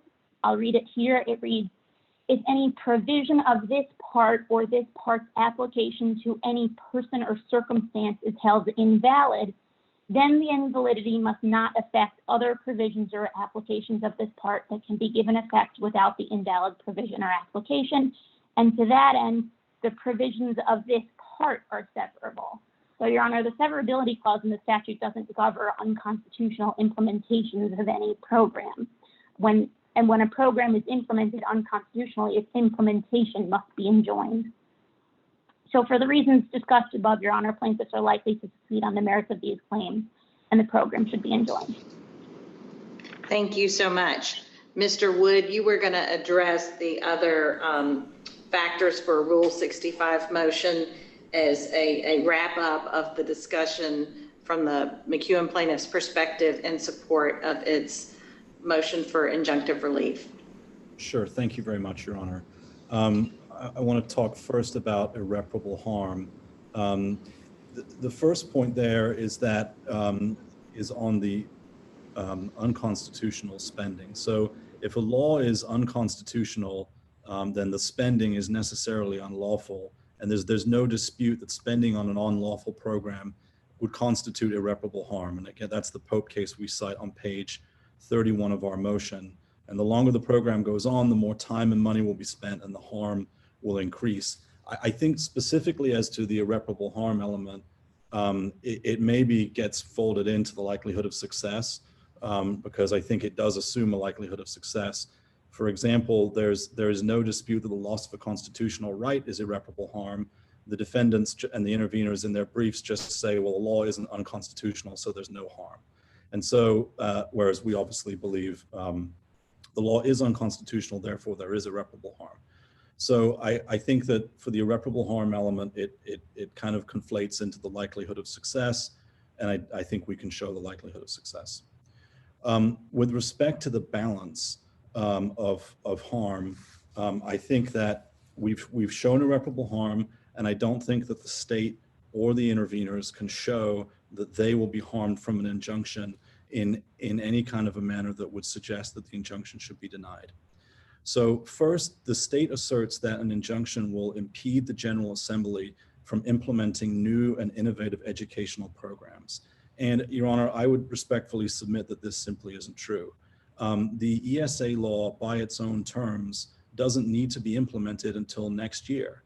And yet the state and the Department of Education decided that they were going to implement the program this year, despite the fact that that is not required by the statute. What we've proposed in our proposed order is that any injunction at this time would only extend through the end of this year. So the injunction that we are proposing would not prevent the state from implementing the law next year, assuming it was found to be unconstitutional, and would not impede its ability to implement the law at the appropriate time were that to be the outcome of this case. So I don't think there's any harm there. Mr. Wood, can I ask you, I read throughout the paperwork, the discussion in various of the motions about that some of the legislators thought it was going to be for the 21-22 school year, and then the administration wanted to push it for the 20-21 school year, and it's created this fire drill, for lack of a better word, for addressing it. Can you point me to, and if you can't on the fly, then just before we finish today, is where or how it's in the record that 21-22 was the original intention, and now we're at 2020. I know we're at 2021, but sort of where that original intention is documented. I'm just trying to put my finger on sort of what the record shows about that and how we went from one to the other, or where that is shown. Sure, Your Honor, and I will look for a specific site for you. I believe that a fair summary, though, is that the law states that it will be started by the 21-22 school year, and that there was a assumption or talk that that would be when the law started, and that subsequent to that, the Department of Education said, well, there's nothing that prevents us from starting it this year, so we're going to start it this year. I believe that's the lay of the land on that issue, Your Honor. And then it looks from the sort of summary we've made of what happened legislatively is that this was passed towards the end of the session, the last legislative session, or the one before this one, and then they started rulemaking in October. And is it your understanding that that was the first that it became known that there was an intention for the 2021 school year? Do you know? I believe so, Your Honor, and I think a lot of those rules then didn't become final until earlier this year. And then, well, there are references and some footnotes about whether or not this motion was timely brought, but, we brought our motion, within a week of the state actually saying, opening the portal and allowing parents to participate. Right, that was March 27th, maybe. I think that's the timeline I have in my notes. Right. Is that, yeah, March 27th was when it was open for parents. The rules and regs were approved January 27th and became effective February 25th. And Your Honor, I actually don't know off the top of my head if it's in the record, but there was certainly talk in terms of timeliness. There was certainly talk in the weeks before we filed this motion as to whether or not the budget for this upcoming year, or how the budget for this upcoming year would incorporate the voucher program. And so ultimately, the budget was approved, and our motion was filed shortly thereafter, and very shortly after the state started accepting applications. And I'm looking at the statute, and I'm just trying to pinpoint for myself where it talks about sort of the deadline or the intention to be that it would commence no later than the 21-22 school year. And But you think it's in the statute here somewhere? yes, Your Honor, I can find that site for you. Okay, that'll be helpful, thanks.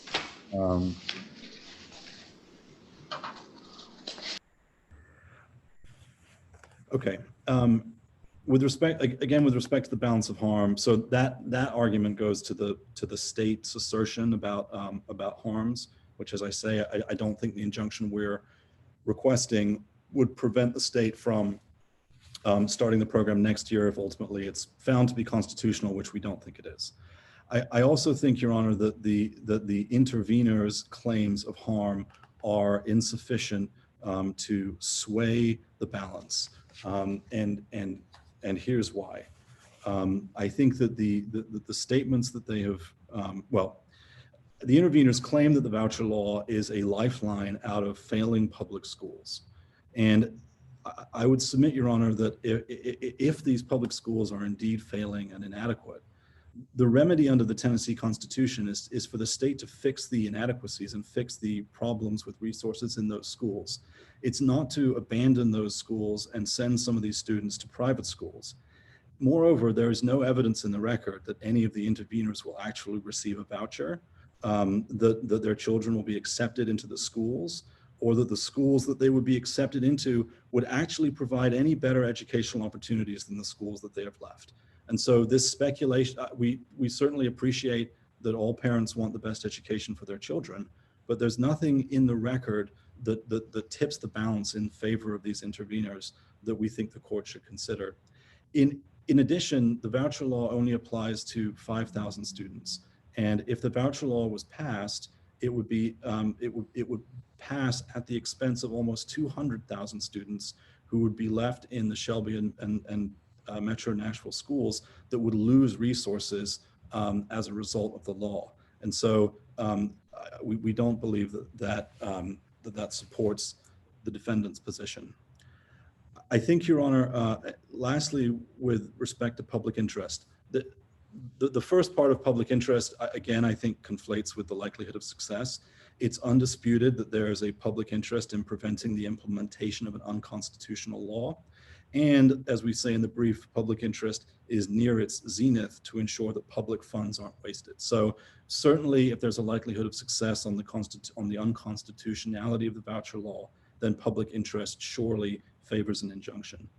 But the last point, Your Honor, and I think it actually kind of circles back to the beginning and the entire point of an injunction to start with, is preserving the status quo. And that is ultimately the purpose of an injunction, to preserve the status quo so that the court can rule on the merits of questions which, like this, often are very complicated. And here, so we cited a case, for Your Honor, the Garrett case, which had a very similar analysis when Detroit tried to start schools that were segregated by gender, and said this is going to be tremendously disruptive if these schools get underway. Later, the program is found unconstitutional, and we have to deal with the mess that creates. Students would have to go back to different schools. The private schools that had previously accepted these students would lose those students. It's not clear what would happen to the funding if some of the funding had already been spent and can't be retrieved.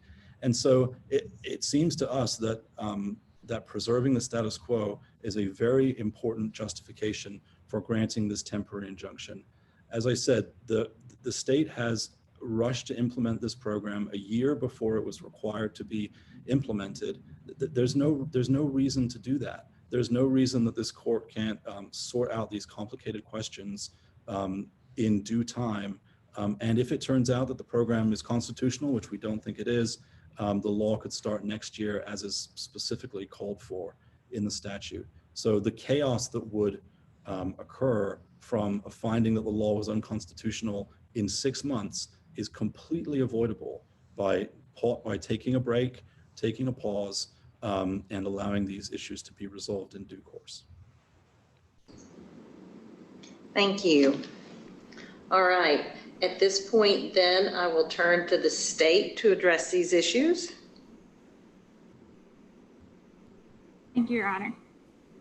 And I will first address the appropriations claim with regard to the legal merits of the claim and why the state believes that not only are they not likely to succeed on their arguments for the purpose of a temporary injunction, but also why they failed to state a claim and why the state's motion to dismiss should be granted on this count. The statutes and constitutional provisions that the plaintiffs cite to make their appropriations claim have been construed that these collectively, these provisions were intended to prevent deficit spending and to force the legislature to fund any new programs that it implements. This is exactly what they did with the ESA program, and there is no violation of those constitutional or statutory provisions. Claimant's argument that the first year appropriation was not made is just quite frankly without merit and incorrect.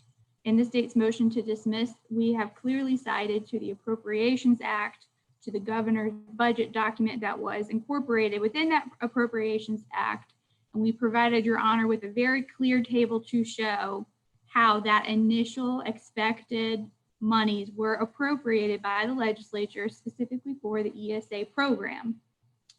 And we've not only labeled those in the table for your honor, what the initial appropriation, the amendment, and then what the final appropriation was, we specifically cited to the Public Acts chapter, section, item, and page number. So your honor can directly see that these funds in fact were appropriated and that the estimated first year's funding that was contained within the fiscal note of the legislature was appropriated to the ESA program. And through these public documents that the court can take judicial advisement of, we can affirmatively show that plaintiffs failed to state a claim on this ground. And your honor, the provision that you were looking for earlier is Tennessee Code Annotated 49-6-2604B. And that is the statute that says that the program shall begin enrolling participating students no later than the 2021-2022 school year. When the department began to look at potentially enrolling students in the year earlier, it was able to accomplish this pursuant to the appropriations, constitutional provisions, and statutory provisions because they were able to find and utilize surplus funds that were appropriated to the department, and they were able to work with the Department of Finance and Administration and reallocate this within its work program so as to not exceed the total appropriations that were made to the department for that first fiscal year. This is how the department was able to roll out the ESA program at a time to begin this coming school year. And pursuant to the constitutional and statutory provisions, no deficit spending occurs. All money was spent as was appropriated to the department for that fiscal year. And so they also failed to state a claim that any constitutional or statutory provision has been violated by the department and that they did not spend funds appropriated to them by the legislature. For these reasons, the ESA program does not violate the law, and the state's motion to dismiss should be granted on this count. When you look to their temporary injunction motion, the state has filed an affidavit by a director at the Department of Finance and Administration, David Thurman, and he clearly spells out how these appropriations were done pursuant to law and why they are unlikely to succeed on any argument through discovery in this case. And although the plaintiffs say they rely on part of the appropriations law, page 53, section 15, item 1, the affidavit of David Thurman clearly shows that while this is an avenue to request reallocation of funds, that this was not needed here because it was able to be done through the work program as specified in TCA 9-4-5110. And paragraph 13 of his affidavit clearly states, although there are other means for an agency to request reallocation, such as this section 15, item 1 mentioned by the plaintiffs, that these means were not utilized for the ESA program. It was not because it was not necessary. It was done as part of that work program under a different statute. So with all due respect to their interpretation or what they believe the finance and administration process is, that affidavit clears up any confusion on how F&A handles these types of reallocations within appropriations of a department and how it was done here in accordance with their practice and with the law. So for these reasons, not only that they failed to state a claim, but for the evidence submitted to your honor, we would contend that the plaintiffs are unlikely to succeed on the merits of their temporary injunction motion. And because plaintiffs have tied in their irreparable harm to that likelihood to succeed, we would also submit that they have failed to show irreparable harm due to the constitutional provisions in the temporary injunction. Now, although plaintiff claims that their requested injunction would actually keep the status quo, temporary injunctions actually disrupt the status quo before each side has a full opportunity to make its case. Of course, equitable power should be used sparingly, and the plaintiff faces a very high burden to show that their rights have or will be violated and that they have immediate and irreparable harm. Without this showing irreparable harm, there is no need to grant relief now as opposed to later in the lawsuit. The harm complained of, that the ESA program will reduce funding for the LEAs with eligible students who choose to participate, this harm is not in fact accurate. The ESA program will not reduce funding for LEAs. The LEAs will continue to receive the same funding per student enrolled. The alleged harm that the LEA will still incur the same operating costs and other factors, and how that might harm the LEAs is speculative and does not amount to certain and immediate harm. Moreover, for 3 years, the LEA will continue to receive grant money in an amount equal to the ESA funds that are following the student to the ESA program. And so their threat of certain immediate harm for this first fiscal year is even more unlikely and speculative. The court could deny their motion without any further consideration based on their lack of establishing a threat of harm, and this does not require or establish this extraordinary relief they have requested. As argued already, it is unlikely that they will succeed on the merits, and that burden of proof is even higher than on a dispositive or summary judgment motion. They have failed to meet this high burden.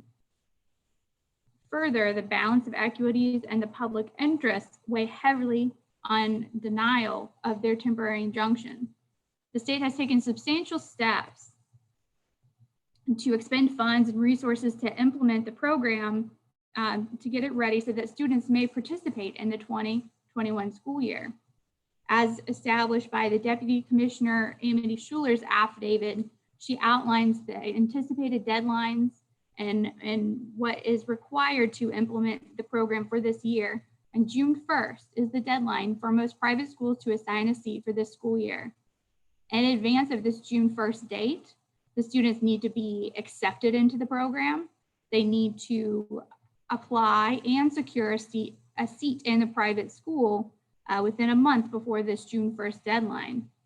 Certainly no later than June 15th must a student confirm their acceptance into the ESA program, and at that time they will enter into a contract with a private school for them to attend that year. Any halt of this progress? Ms. Bergweier, one question. Would your expectation, I guess I'm trying to figure out when you think that these plaintiffs should have filed this lawsuit, how they could have possibly filed it any earlier, given how quickly it has progressed and the rulemaking progressed and so forth. I mean, I understand your position that they can't show likelihood of success on the merits, which makes the irreparable injury issue moot. But if we're just going through the factors that the court has to consider, and if we're looking just at irreparable injury itself, I mean, this has moved pretty quickly, and that's been on the state's timetable, and the state had the ability to do that, but and the state graciously agreed to delay the notification date to the parents from the 29th of April to the 13th of May, so that we could have this hearing, and the court would have time to rule. To the degree it's whatever it's going to resolve or not resolve, we're going to be where we're going to be, but at least that we could have this first round of dispositive motions. So I guess my question is, in talking about irreparable injury and status quo and the disruption, I mean, hasn't the state created that circumstance by pushing this so quickly? Your Honor, as far as their arguments as to the home rule amendment, those were known and were available the minute the law passed and became effective. Certainly the department's progress in preparing the ESA program has been public information, has been in the news, and I don't believe that the plaintiffs have shown that its implementation for this upcoming school year does in fact grant them any irreparable harm or will cause them any immediate fiscal harm or impact to the students in the LEAs. I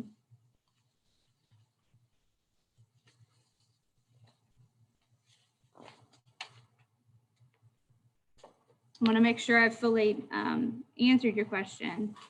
Your question is, did we create this circumstance? Well, no, just if one of the factors the court is supposed to look at is balancing interest, potential harm. Mr. Wood argued if an injunction were entered and that would give time to fully suss through these issues, and if the state and the intervener defendants were successful, it could be implemented for the next year. And of course, he talked about the intervener defendant individuals and their particularized claims, but in thinking from the state's perspective, that at this point, if an injunction were entered or the law were found unconstitutional, that would just create a mess because there's been so much investment and so much of a process of getting this going. I was just saying, but the reason that we are here is because the state did decide to accelerate implementation. That is my understanding. I have to go back through and relook at the record. There are details that I've missed, obviously, from my questions to Mr. Wood about when did we go from 21-22 to 2021. But I mean, the flip side is that the state has controlled the schedule on all this, and rulemaking started in October. I don't know at what point it was published, either through the rulemaking process or otherwise, that the state's intention was to implement it for this upcoming school year. But again, that is something that was decided in the executive branch, and I'm not questioning the executive branch's right to do that. But when I'm looking at preserving status quo and creating a mess and whose fault it is and how to balance all those interests, I mean, the state has set the timetable on that. And I'm just trying to figure out what the state's response is to that. Again, when I'm looking at what the impact of injunctive relief could do, because you're right, it is extraordinary relief. The court should be cautious about doing it. And it is not preferable from anybody's standpoint that we are on April 29th having this discussion when, the school year is over in less than a month and people have to make decisions, and all parents and all schools have to make decisions. So I don't know when the school year, I don't know when that occurred, and I'm not asking you unless you know off the tip of your tongue when that happened, but that's a decision that was made by the state somewhere at some point by somebody. Certainly, Your Honor, and the legislation said that the ESA program could begin no later than the 2021-2022 school year. The department looked into the option of moving forward with this as soon as possible to provide this service to students and families in the state, and they took measures that they were able to do that. If we're looking at irreparable harm, certainly the state always suffers irreparable harm if it is wrongly enjoined from enforcing one of its laws, by which we of course contend that there's not a likelihood of success on the merits. This appropriations argument, I think, between the law and the affidavits we have filed goes to support that at this time it is not likely they would survive, and to the extent further discovery is needed and there's a full opportunity to be heard on that, the balance of harms would be that this program is not struck down before that information is able to be discovered and able to be fully developed through a full trial of the merits. A lot of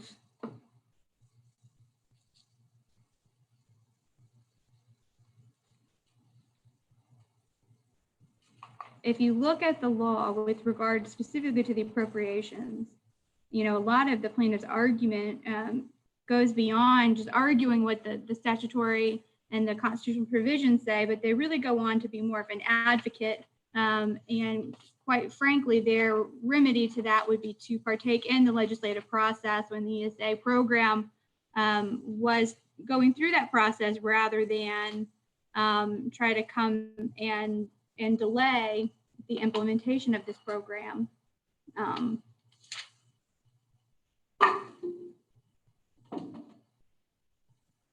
I also think it's important for the court to keep in mind on this issue, the standing issues that we have raised, and that we have raised that the prerogatives of how the state chooses to implement its duties to provide education to students is within the prerogative of the legislature. They are given wide parameters to dictate how that might be done, as long as they do comply, of course, with any constitutional provisions.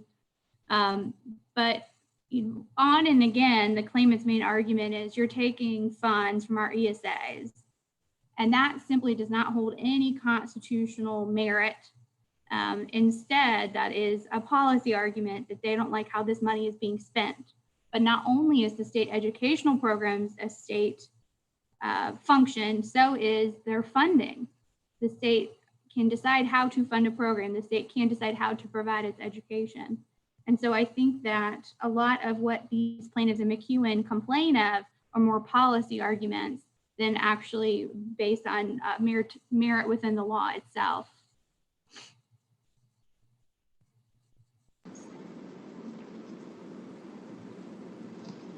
If this program is temporarily, if the status quo, which we would say is working towards implementing this program as provided under the law, if it is halted, there's by June 15th, there's the possibility that a student might have acceptance into the ESA program, but they would be unable to secure a seat into a private institution to utilize an ESA account.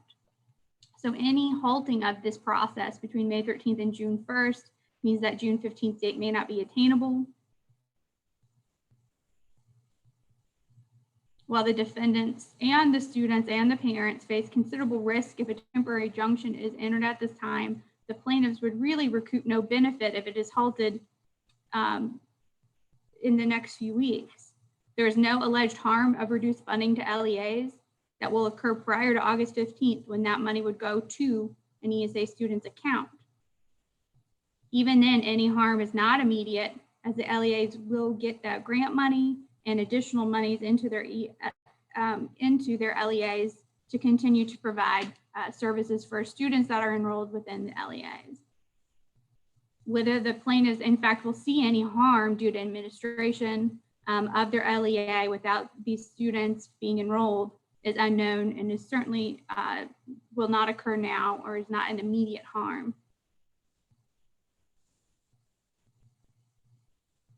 By enjoining the ESA program before it is fully implemented, before a trial on the merits, the court would deprive the public of an opportunity and constraint on the General Assembly's discretion to implement new and innovative educational programs in the future.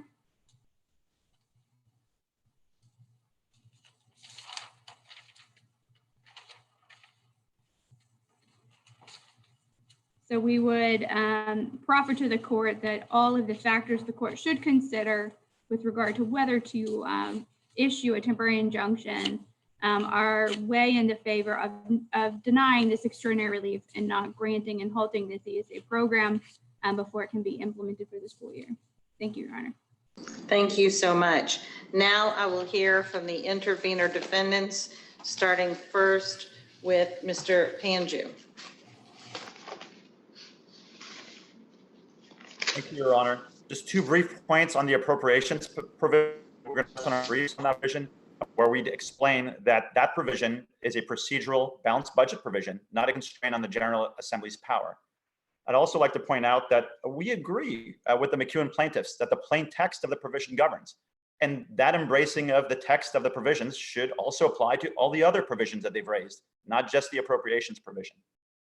We'd like to rest on our briefs on the appropriations clause, and I'd like to turn now to the balance of the equities and the remaining factors for the temporary injunction that the McEwen plaintiffs asked for. The balance of the equities and the public interest, to start off, tilt strongly against the temporary injunction. The ESA pilot program has been on the books for nearly 1 year, and it makes clear that it may commence as early as 2020 and 2021. Natu Ba was aware of that, and the plaintiffs admit here at oral argument that as early as October 2019, they were aware of that, citing rulemaking and other things. Yet they waited November, December, January, February, March. And their parents, just like Natu Ba is, and Natu Ba is relying on this program. And they filed their program at a time, they filed their TI motion at a time where it would cause maximum chaos for parents, not to serve the interest that they claim is at risk under the Home Rule Amendment, which was an interest that I guess was right way back when, almost a year ago. The timing of the motion is suspect. And they did so in the midst of a time where you have an African hair braider like Natu Ba at home, not earning any income, trying to homeschool her kids. And I'd like to talk briefly about her. And she's not alone, but she's an African hair braider who qualifies for the program because it is tailored by her representatives at the General Assembly to aid low and middle income parents just like her. And as she states in her affidavit, both of her sons attend A. Maceo Walker, a school where over 80% of the student body is below the grade level that the district has placed them in. That is a failing school. And in their reply brief, the plaintiffs assert that a TI will benefit Natu Ba because it will extinguish her educational lifeline before she can use it. But trapping children in failing schools, when they have a way out if they choose to use it, is harmful. And counsel for the McEwen plaintiffs just conceded that that could be harmful, but that the remedy should be to allow money to marinate in the school district until the situation changes. But Natu Ba's sons don't get to redo the year. They get to sit there and wait in a failing school. That is harm. The court cannot ignore that harm, and certainly cannot elevate the interests of the school district wanting to marinate money in its budgets to improve its failing school above the children that the district was created to serve. One thing that's particularly important here, Your Honor, is that Natu Ba is not alone. Bolgasi Diallo has an affidavit in this case that says that her child's been in kindergarten at a public school, and now her reading level has regressed to where she was at pre-K. Star Brumfield and Bria Davis both have affidavits that claim that they're in situations, their children are in situations that are not okay, where they're being bullied, where the educational environment is not the type of educational environment that's conducive to learning. And so the balance of the equities are squarely in parents' favor. They are the intended beneficiaries of this program. And that goes to the public interest. This is going to benefit 5,000 students who, just like the children of Natu Ba, are in situations which most parents would not want their children in those situations. And to preserve the status quo, the court has to ensure that what Natu Ba has been relying on since last year, which is the same time period that the McEwen plaintiffs were aware that the program would kick in, that program remains in place, because it will alter the status quo to issue a temporary injunction, especially at a time like this, which is a unique time where parents face immense pressure to figure out what's going to happen this next school year. On irreparable harm, Your Honor, if I could turn to that, the McEwen plaintiffs assert two species of harm. One is just that there's a constitutional violation, which doesn't exist. That's a question on the first prong on likelihood of prevailing on the merits. The other species of harm is that in some undefined abstract way, there'll be some kind of harm to the school district. That certainly does not outweigh what Natu Ba and Bolgasi Diallo and Bria Davis and Star Brumfield and thousands of other parents that are relying on this program have on the other side of the scale. So, Your Honor, we'd ask the court to deny the temporary injunction.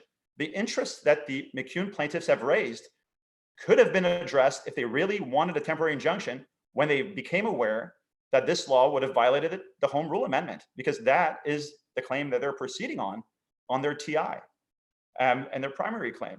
The parents have relied on this since last year, and they know exactly what the McCune plaintiffs know, and their harm is more concrete. Their harm is immediate, and it harms their children. And their children are who this program was intended to benefit. And so we ask Your Honor to deny the motion and to preserve the status quo so the parents can send their kids to schools that are not subject to 80% of the student body being below grade level. Thank you so much.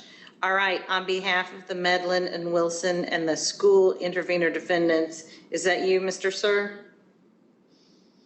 Or I see you, Mr. Kelsey, as well. My screen doesn't have everyone because there's so many people on. So which of you is going to take this argument on behalf of your clients? Mr. Sir is going to begin, Your Honor. Okay.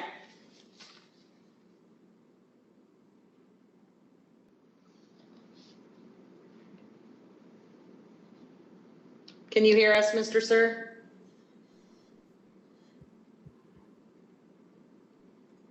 Maybe he's frozen. Your Honor, it appears that his screen has frozen, so how about I start and he can come in after me. Okay. Are you back? I'm sorry. There you are. Okay. Mr. Sir, you go ahead. Thank you. First off, Your Honor, I took advantage of our lunch break to go find the 2013 case on library cards. Yes, what case was that? It's City of Memphis versus Hargett, Hargett. Yes. Yep. So it's a voting rights case, not a home rule case. So I understand. I just, for some reason, it stuck with me. Yep, totally. So just to answer the question you asked, Your Honor, it's persuasive precedent because of that, and it's actually not very persuasive at all. The case dealt with finding standing for plaintiffs who had a specific injury. They had a library card. Everybody else could vote using a driver's license. So it was a specific injury, and it was a very small class of people, right? There's a very narrow number of folks who have a library card, but not a driver's license. So it's different from this case in two ways. One, plaintiffs have not pled or shown standing as voters to have a right to vote on a referendum question. And two, there's no special injury as taxpayers undifferentiated from the general public, whereas in the Hargett case, you've got this very narrow class of folks. So Mr. Wood's response on all of that, to Your Honor earlier, was basically, we have standing as taxpayers and parents on the entire law. But to cite one case to the opposite, Town of Chester versus Lareau Estates, which is a US Supreme Court 2017 in our brief, it states the basic rule, which is you need standing for each individual claim, each individual count of the complaint, and you need standing for each individual request for relief. And so specific to the home rule claim, there's simply no standing for the McCune plaintiffs. That's actually a great segue, talking about Town of Chester, to the Appropriations Clause. And I'm going to make this real easy for Your Honor. We can move past everything we've been talking about and just resolve this thing on standing. And that's because even if Mr. Wood is right and Mr. Kelsey and Ms. Bergmeyer are wrong about the injury in fact, the windfall, the per pupil spending, all of that stuff, it only saves Mr. Wood on equal protection, education clause, and BEP claims. It doesn't help him on the appropriations claim. And that's because this claim concerns whether the estimates were sufficient, and because they were allegedly insufficient, money was moved from the Career Ladder program to the class wallet contract, right? But Career Ladder is a separate pot of funds from the BEP. It's a totally separate program funded from a different appropriation. That's their whole point. And it pays for something totally different. It pays for pay raises for longtime teachers. So there's no impact of any kind on the BEP funding flowing to parents, to the plaintiff's children's schools. they're not going to lose a dime for their kids' schools because of this transfer. Plus, these are by definition surplus funds. As the testimony in front of the legislature, the plaintiff cites shows, they're surplus funds, as the state's affidavits show. And all the teachers participating in Career Ladder are going to get the full salary enhancement that they're due. So there's no injury to the quality of the teachers in their classroom. There's no injury to the funding available to their classroom. There's simply no injury for the schools of plaintiffs' children. And because of that, they don't have standing as parents, and they don't have specific special injury as taxpayers. And if all of that's true, then Mr. Wood's clients lack standing on home rule and appropriations, then the temporary injunction motion has to fail entirely, because those are the only two claims he relies on for his likelihood of success on the merits. Everything we'll talk about for the rest of this afternoon is about the three claims on our 12B motions, from the motion on judgments, motion to dismiss. He's only got those two arguments for his PI. And if he doesn't have standing on it, on either of those two counts specifically, then there's no basis for a temporary injunction, and everything else we've been discussing becomes irrelevant. So all that said, let me also say a very quick word on severability in the alternative, in case you disagree with me.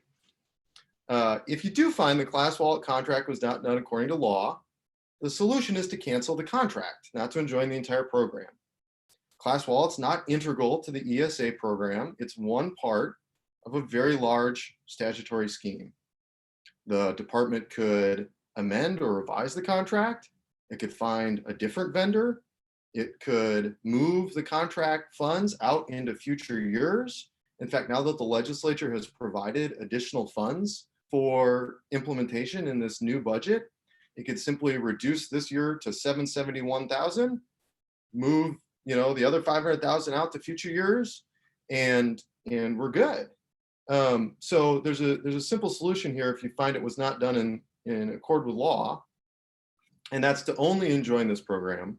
I know Ms. Rubenstein mentioned the budget's general severability clause and her reading of that, but there's, I think, two other clauses that are far more relevant and specific to this.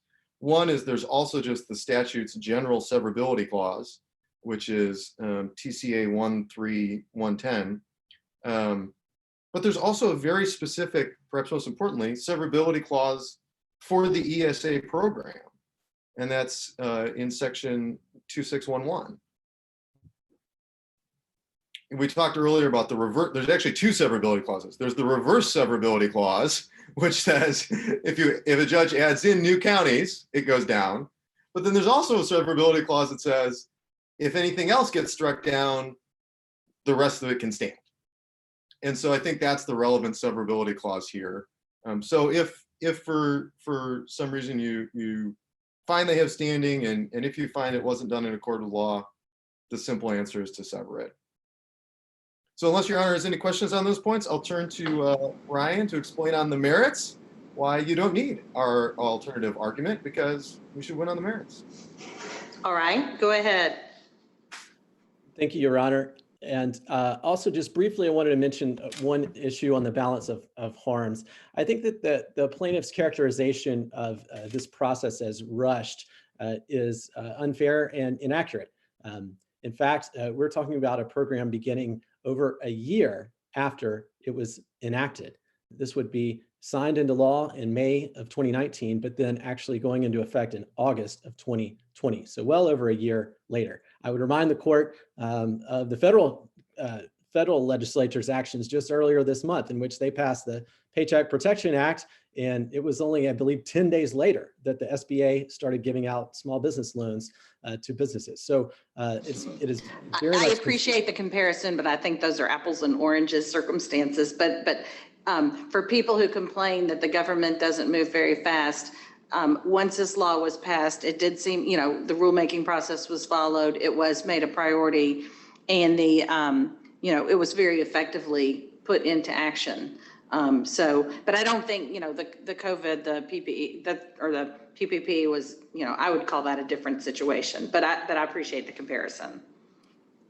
Certainly, Your Honor, that's fair enough to point that out, but I would just remind the parties as well that this particular piece of legislation was the governor's signature piece of legislation for the year. So it was the governor who was introducing the idea to the state. So to insinuate that the governor who was bringing the legislation had no intention of beginning the legislation a year and 3 months later is ignoring this obvious fact that was the governor's intention all along, and that's why the language that Ms. Bergmeyer cited you to was written into the law as early as May of 2019. That language there it doesn't tell the governor when to begin the program. It's a prohibition on delaying the start of the program beyond the 2021 to 2022 school year. And so once again, and as I said earlier, I'm a little fuzzy on, I remember the argument being made that some people thought it was going to be the next school year and then it was this school year, but I wasn't clear on where the record supports that. And the citation I've been given is the one you referenced, which is the not later than, which certainly doesn't mean that it would be that year. So I don't know if the record supports the argument that suddenly it was this school year and everyone thought it was going to be next year's school year, or if that is advocacy. So I don't remember anywhere in the record really saying that, but I could have overlooked that.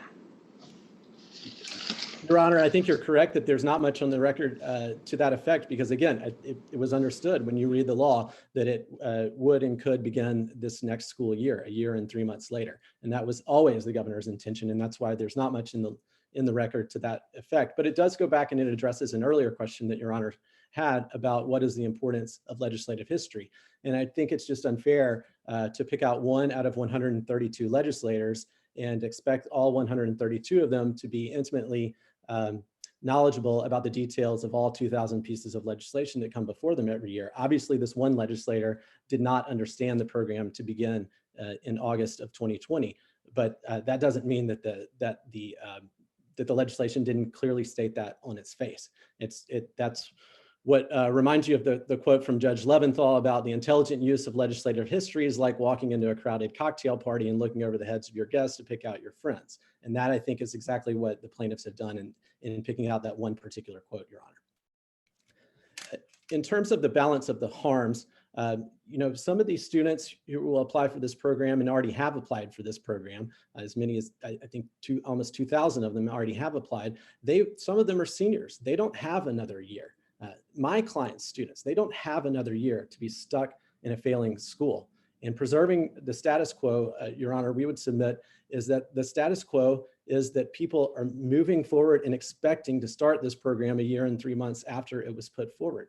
That's why we submitted on behalf of our clients, Ms. Johnson, who is one of our principals at Greater Praise, and an affidavit in which she said she's already paid fire marshal fees to expand her school. She's notified the federal U.S. Department of Education. She's hired one administrator already, and she's begun the interview process for teachers. So preserving the status quo would be, we would submit preserving what has already been taking place for over a year now. And so, at the very least, Your Honor, if there is some sort of finding of unconstitutionality, we would hope that would be stayed on appeal. But Your Honor, we think there are no grounds to find anything unconstitutional. And specifically, I want to address that here on the appropriations issue, in which we think that the law is clear that the plaintiffs have failed to state a claim upon which relief can be granted, and therefore we are requesting, Your Honor, to grant our motion to dismiss on this particular claim. We think it's a very clear one.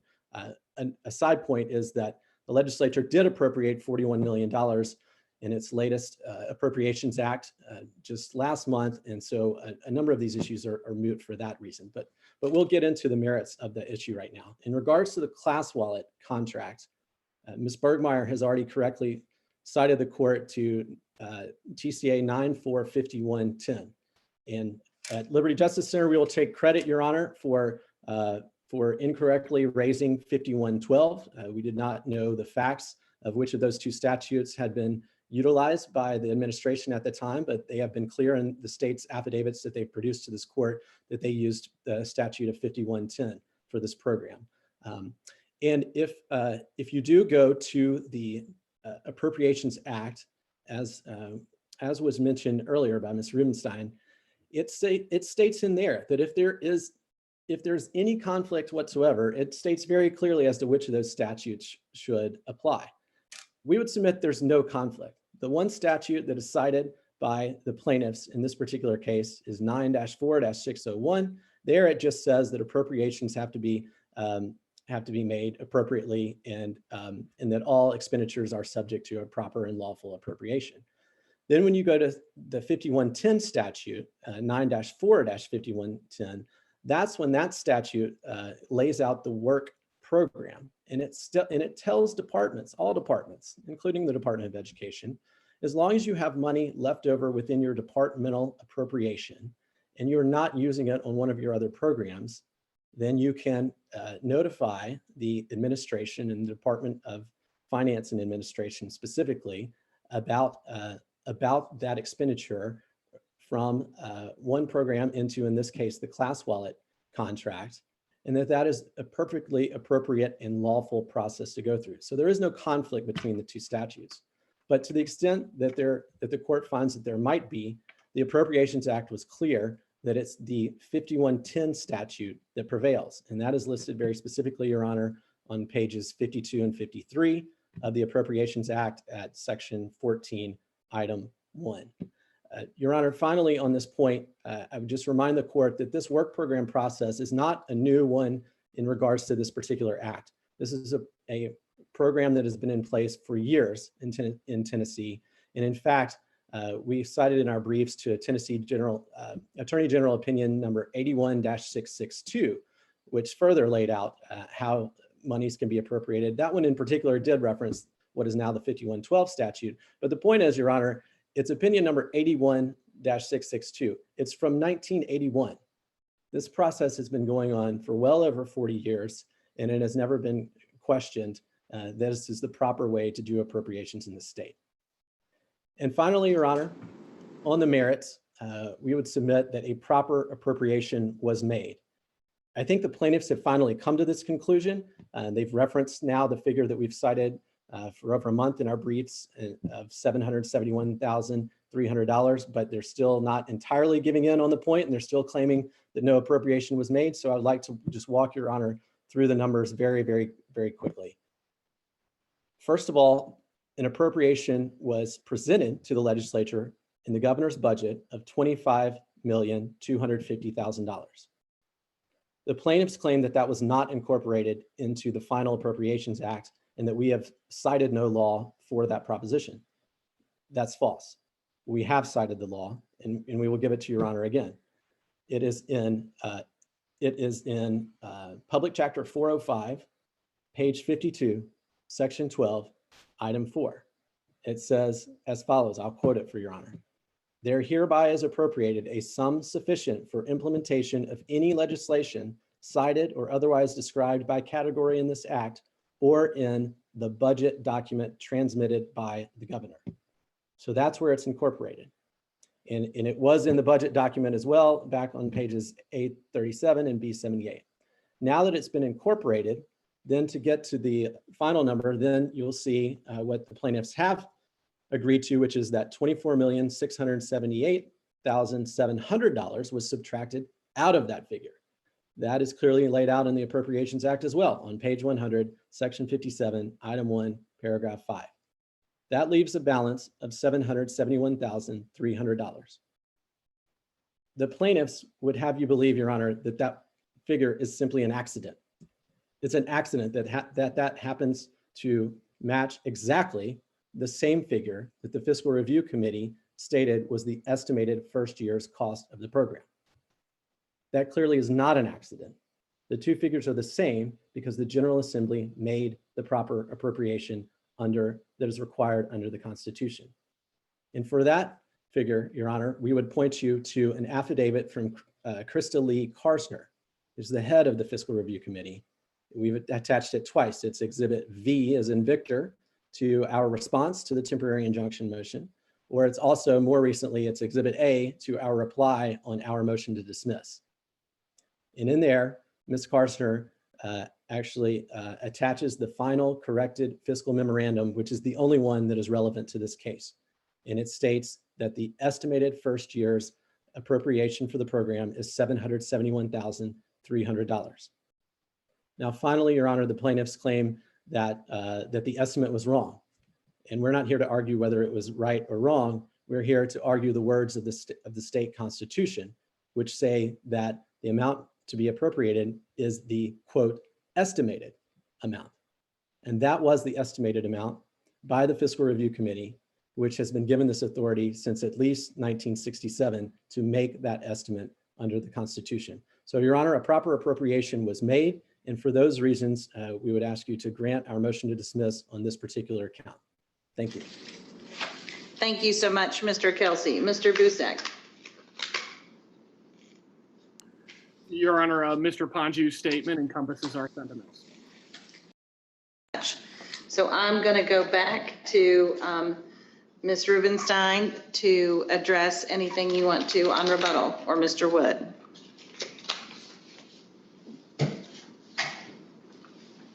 Yes, Your Honor. So I just have three, I'll sum it up in three short points. So the first thing that I'll respond to is the Institute for Justice interveners say that point to cases that they cited in their judgment on in their motion for judgment on the pleadings, that the appropriation provision is a balanced budget provision and it's not a constraint. And Your Honor, we respectfully disagree with that point. This is a balanced budget provision. It is an accountability provision under the Constitution. And the three cases that they cite for those provisions stand up to basically no scrutiny.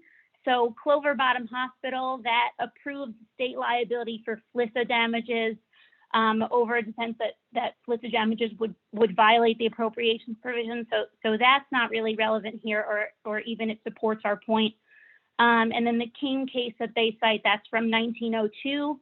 And the only question that was offered in that case, that was dealt with in that case, was whether the appropriations bill is the only method of appropriating. And we don't contest that the appropriations bill is the general appropriations bill, and the General Assembly is free to make specific appropriations as well, but that's also not the point here. And then finally, Joyner v. Priest is just a case in which it did find a specific appropriation in a statute as opposed to the appropriations bill. And so none of those cases get to the question of meaningful appropriations, which we'll say is directly what the constitutional provision is trying to instill and trying to enforce accountability on the General Assembly. Your Honor, the constitutional provision has been cited at various points, and I'm sorry this isn't in a brief, but we can submit it later, but in various law reviews and treatises saying that these are constraints on legislatures, and they are to build accountability into balanced budget provisions and into appropriations laws. So the fact that, or the assertion that these are not constraints or they are not meant to build an accountability is just wrong.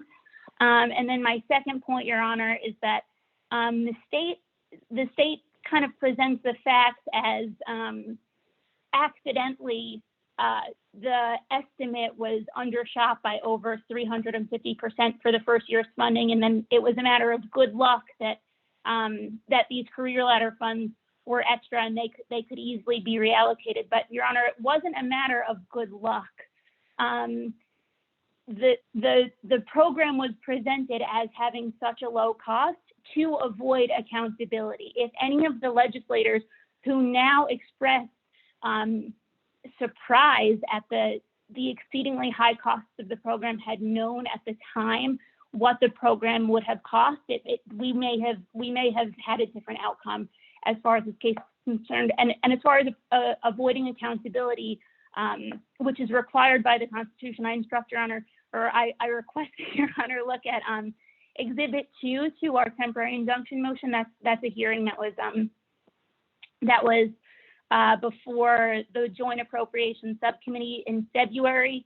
And Your Honor, as far as legislative history, this is obviously not legislative history because it was after the bill was enacted, and it's just comments about how the implementation has been unconstitutional. And so no one's trying to stuff the record with self-serving statements. And Your Honor will find legislators who supported the program extremely concerned about the high costs of the program.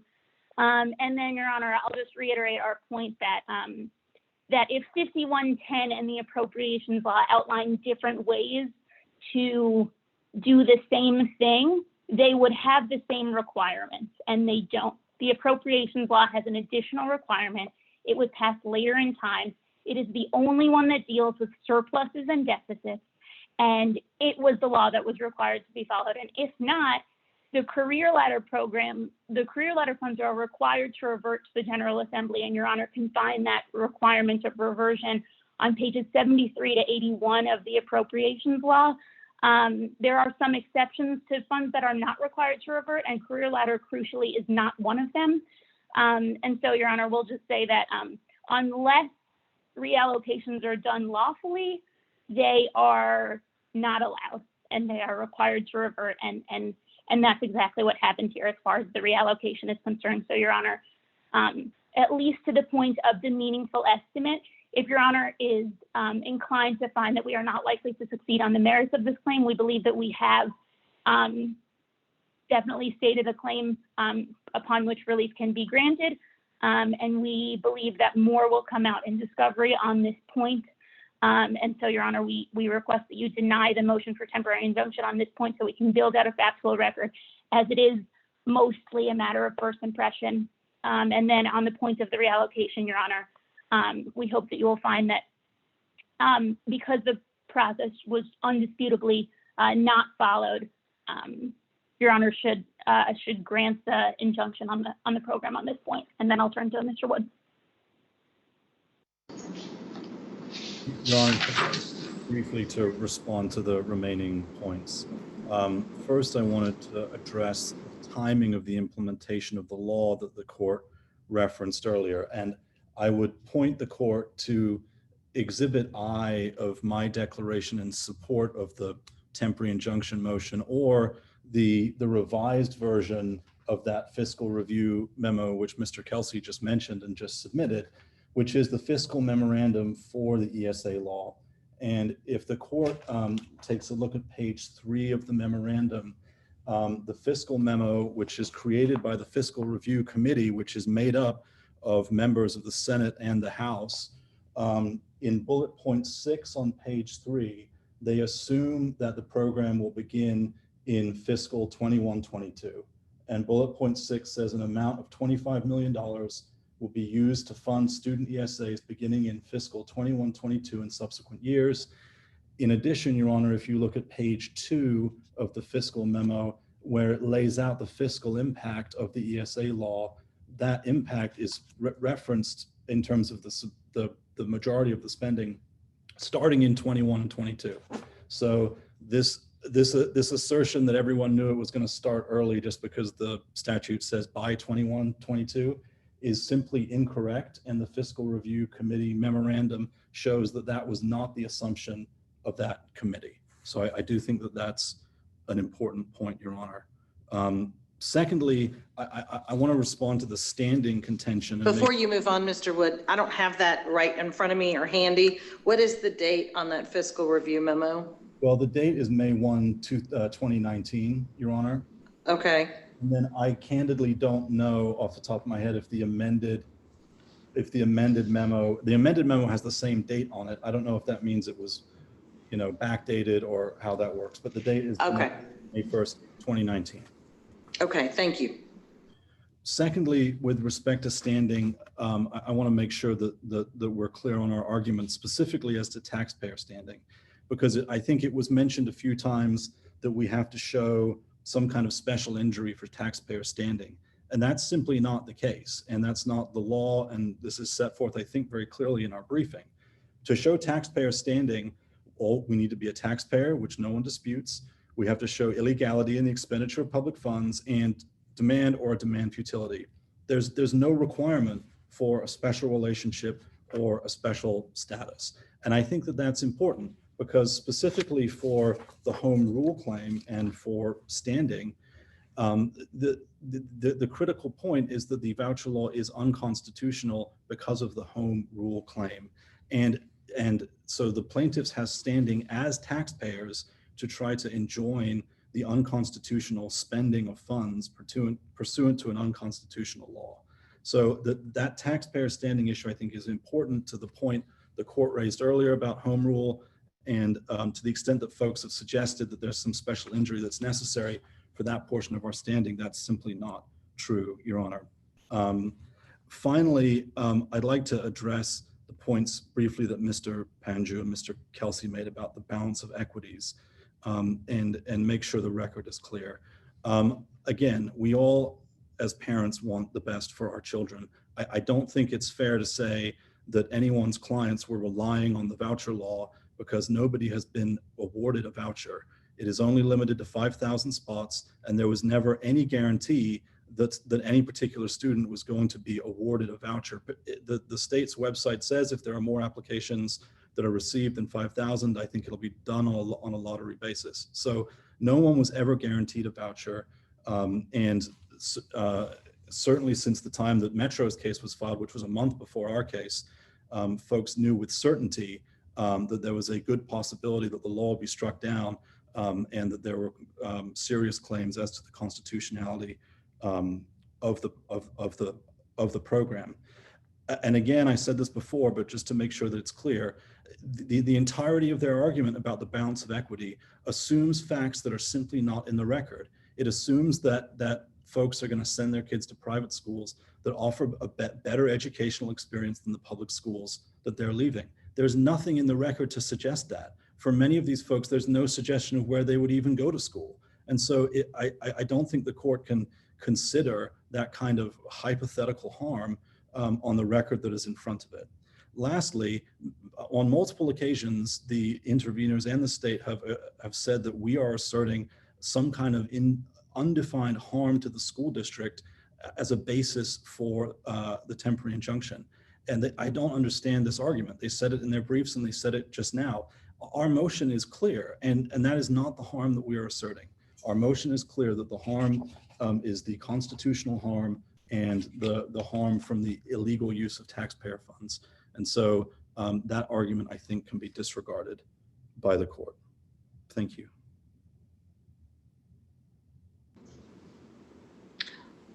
All right. We'll now move on to the next issue, which is count 2 of both the Metro and the McEwen complaints. I'll hear from the state first, then the intervener defendants, because this is the subject of the Rule 12 motions. After that, I'll hear from Metro, and I'm apologizing the order. It doesn't say Metro / Shelby. I was doing this a little bit on the fly yesterday. So whether Mr. Cooper or Ms. Iverson, or you want to do a combination, however y'all want to do that. And then I'll hear from the McEwen plaintiffs after that. So we will start with the state talking about count 2, your motion in relation to count 2 of the metropolitan government and McEwen complaints, the equal protection claims. Thank you, Your Honor. With regard to the plaintiff's equal protection claims, there are 2 different claims consumed with their complaint, and one could be construed as an equity claim. And that is that the ESA program allegedly impacts either the funding or the educational opportunities afforded to the LEAs and the students therein. With regard specifically to this equity claim, the state submits that it is not ripe for review. These claims are unsupported and premature. Ripeness looks at whether a case involves uncertain or future events that may or may not happen.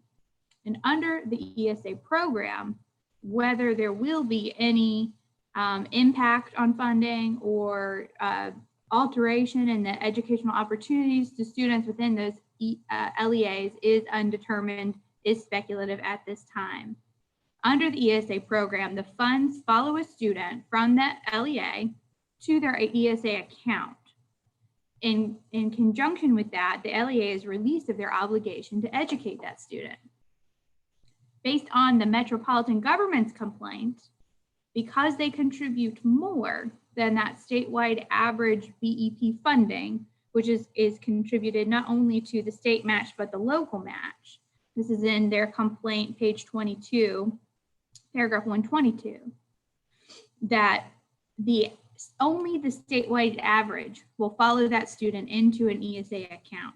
So for counties such as metropolitan government, as they assert in their complaint, that contribute more than that statewide average, that certain amount of the statewide average will follow the student to the ESA account, but there will remain some funds that stay within the LEA for them to contribute to the educational services for their students.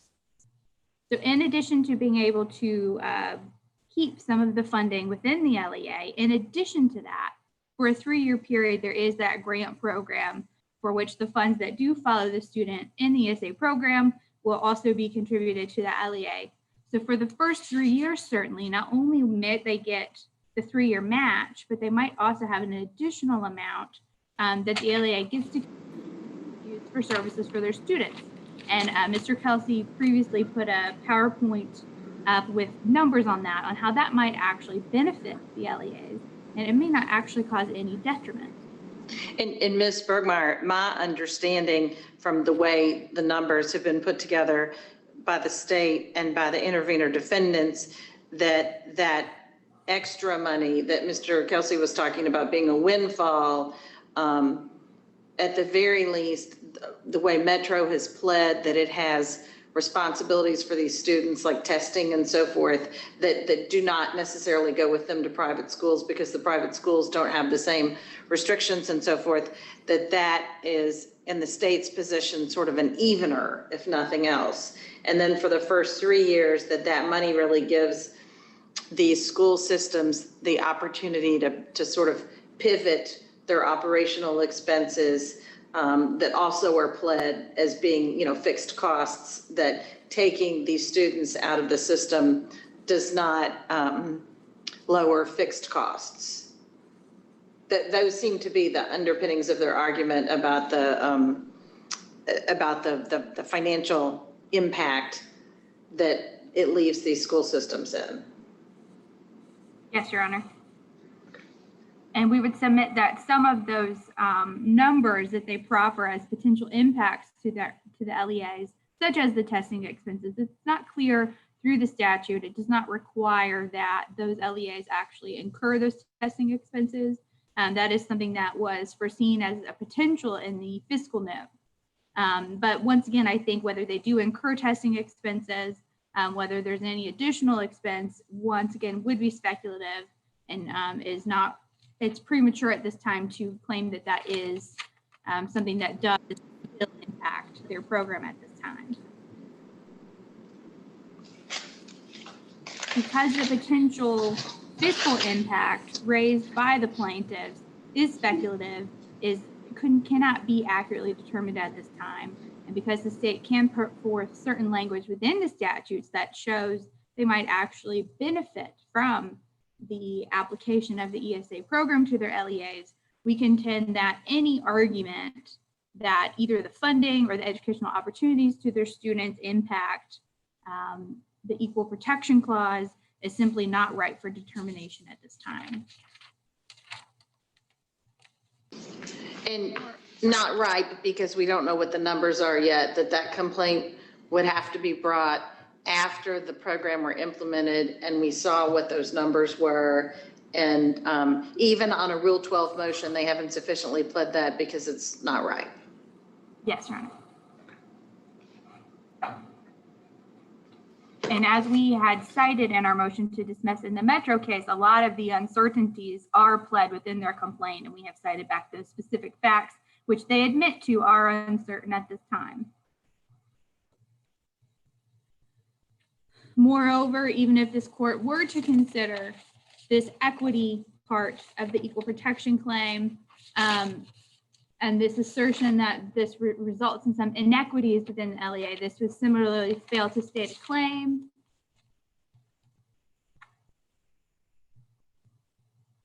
The means by which the state provides for the substantial equal education among the LEAs with the state is up to the legislature. And the flaw in the assertion by the plaintiffs that this does result in an inequity is that it assumes a right that the LEA has to BEP funds for students that are not enrolled within the LEA. We have cited to the statutes that dictate that the BEP funding an LEA receives is student dependent. So as a student might enroll in an LEA, and as a student might leave enrollment of an LEA, those BEP funds are specific to enrollment of the student within the LEA. And so the ESA funds following the student who are no longer enrolled in the LEA, and the LEA no longer has that corresponding obligation to educate that student, is no different than any other student that might enter into an LEA for that enrollment year or otherwise. And so the LEAs, with implementation of the ESA program by law, it's very clear that the LEAs at minimum will receive the same per pupil funding of the BEP program because they will receive BEP funding for each student enrolled within their LEA. The ESA program does not impact this level of funding given to the LEAs. And so therefore it would not violate the Equal Protection Clause in this regard. In addition, and also relevant to claims by the metropolitan government that as a government, that their rights to fund for the LEAs might be impacted and they might be treated differently than other. So I think that whether you deem this as an equity claim that we have contended is not ripe, or whether you look to a straight out equal protection claim that the legislature is treating two similar entities different, the state has put forth in its motion to dismiss that there is a rational basis for the law. Does it matter at all that the eligible students don't have to be attending one of the lower performing schools? They just could come anywhere from the district. Is that relevant to this analysis at all? I do not think that is relevant, because when the legislature decided to develop its criteria, it just went to look, how can we serve the greatest majority of students on a low income that might need this additional service with the cluster of schools in an LEA that are poor performing. They may not be able to get it exact. There may not be a more precise way to make sure that it reaches out as specific as the plaintiffs or other people may want. But what the legislature did is, how can we create this additional educational opportunity, and how can we better serve students in the state? And so I don't think, what they did limit is that they focused on LEAs with the historical poor performance of schools, with a cluster of, and they also limited it to students of a lower income that could use that service in particular. So I think it would support a rational basis for the law, and that they did seek to target students in needs of these additional services. Thank you. Anything else as to that part of the state's motion to dismiss either case? You'll get I will give you an opportunity to follow up and reply, as I will the intervener defendants.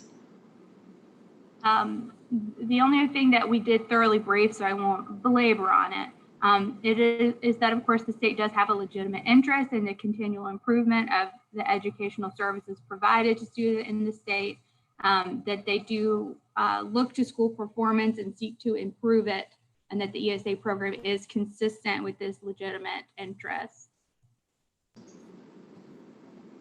And then to the extent, Your Honor, this would be both the plaintiffs have an allegation in their complaint that wants to challenge, the adequacy of BEP funding. And there's more of that assertion in the McEwen case than the Metro case. But we have included in our motions to dismiss that to the extent the plaintiffs are challenging the adequacy of state funding for public education as part of the equal protection in conjunction with the education clause, that this is a non-justiciable, this is a political question that this court cannot consider. And we have cited our authority on that to say why if the allegation is construed to be that way, why is not something that this court could consider and would also be grounds for a motion to dismiss on that claim. Okay, thank you. I'm going to move on now to Mr. Panju. Thank you, Your Honor. The plaintiff's claims under the equal protection guarantees of the Tennessee Constitution suffer from the same structural flaw. And that is that those guarantees belong to the people of Tennessee, not to governmental entities or school districts. And so in order to frame an equal protection claim, the plaintiffs are resorting to doing two things that are simply incompatible with ordinary equal protection principles and the very structure of the Tennessee Constitution, which makes clear in Article 1, Section 1, that whatever power the legislature exercises or even delegates down to the counties is sourced in the people and must be exercised for their benefit. And so the problem with equal protection claims that have been presented from the plaintiffs is that first it requires the court to elevate these governmental entities above the parents and children to frame the claim, even though the law at issue has the intended beneficiaries laid out as students, and the BEP program funds on a per student basis, which is clear that the focus should be on parents.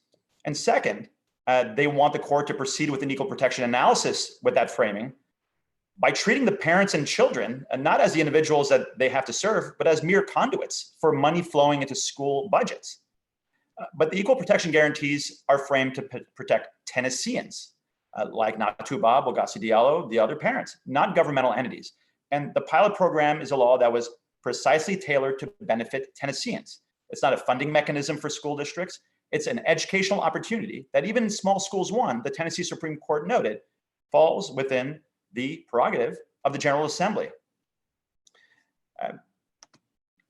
Under the SA pilot program, Tennesseans, parents and children, are treated equally. If you view the program as what it is intended to do, serve actual individuals, if a child uses the ESA to leave their assigned school because it doesn't meet their needs, they get the full state-funded BEP allocation. If a child decides to stay at an assigned public school, that school, because the child will decide to stay there, will get the full state-funded BEP allocation. The BEP follows the child in either circumstance. So to accept what plaintiffs cast as an equal protection violation would have just radical implications. Once more, there's no limiting principle. What they would have to do at this point, if you take their argument and framing to its logical conclusion, is that you would not be able to experiment with educational opportunities. You would require sameness. But the Tennessee Supreme Court has said substantially equal, not exactly identical. And that is the implication of the analysis that they want the court to perform. That would lead to total stasis in public schools. It would require the General Assembly to say, you know, we have a really big problem here, but we can't address it. Or we'd like to provide an incentive here with certain types of magnet schools, but we can't.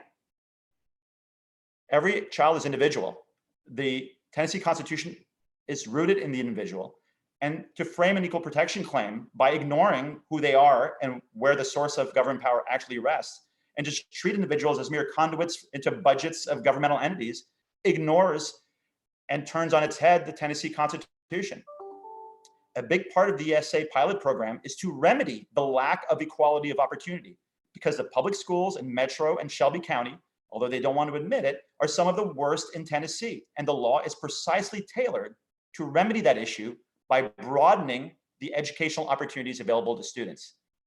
To take an equal protection claim that ignores that very principle, the Tennessee Constitution, and the role that individuals play in our constitutional architecture, is a complete disregard for what those things are intended to do, to protect individual Tennesseans. So we'd ask the court to find that the plaintiffs have failed to state any claims under the equal protection guarantees of the Tennessee Constitution, and to enter judgment in favor of the parents. All right, thank you. So next, the parties represented by the Liberty Justice Center.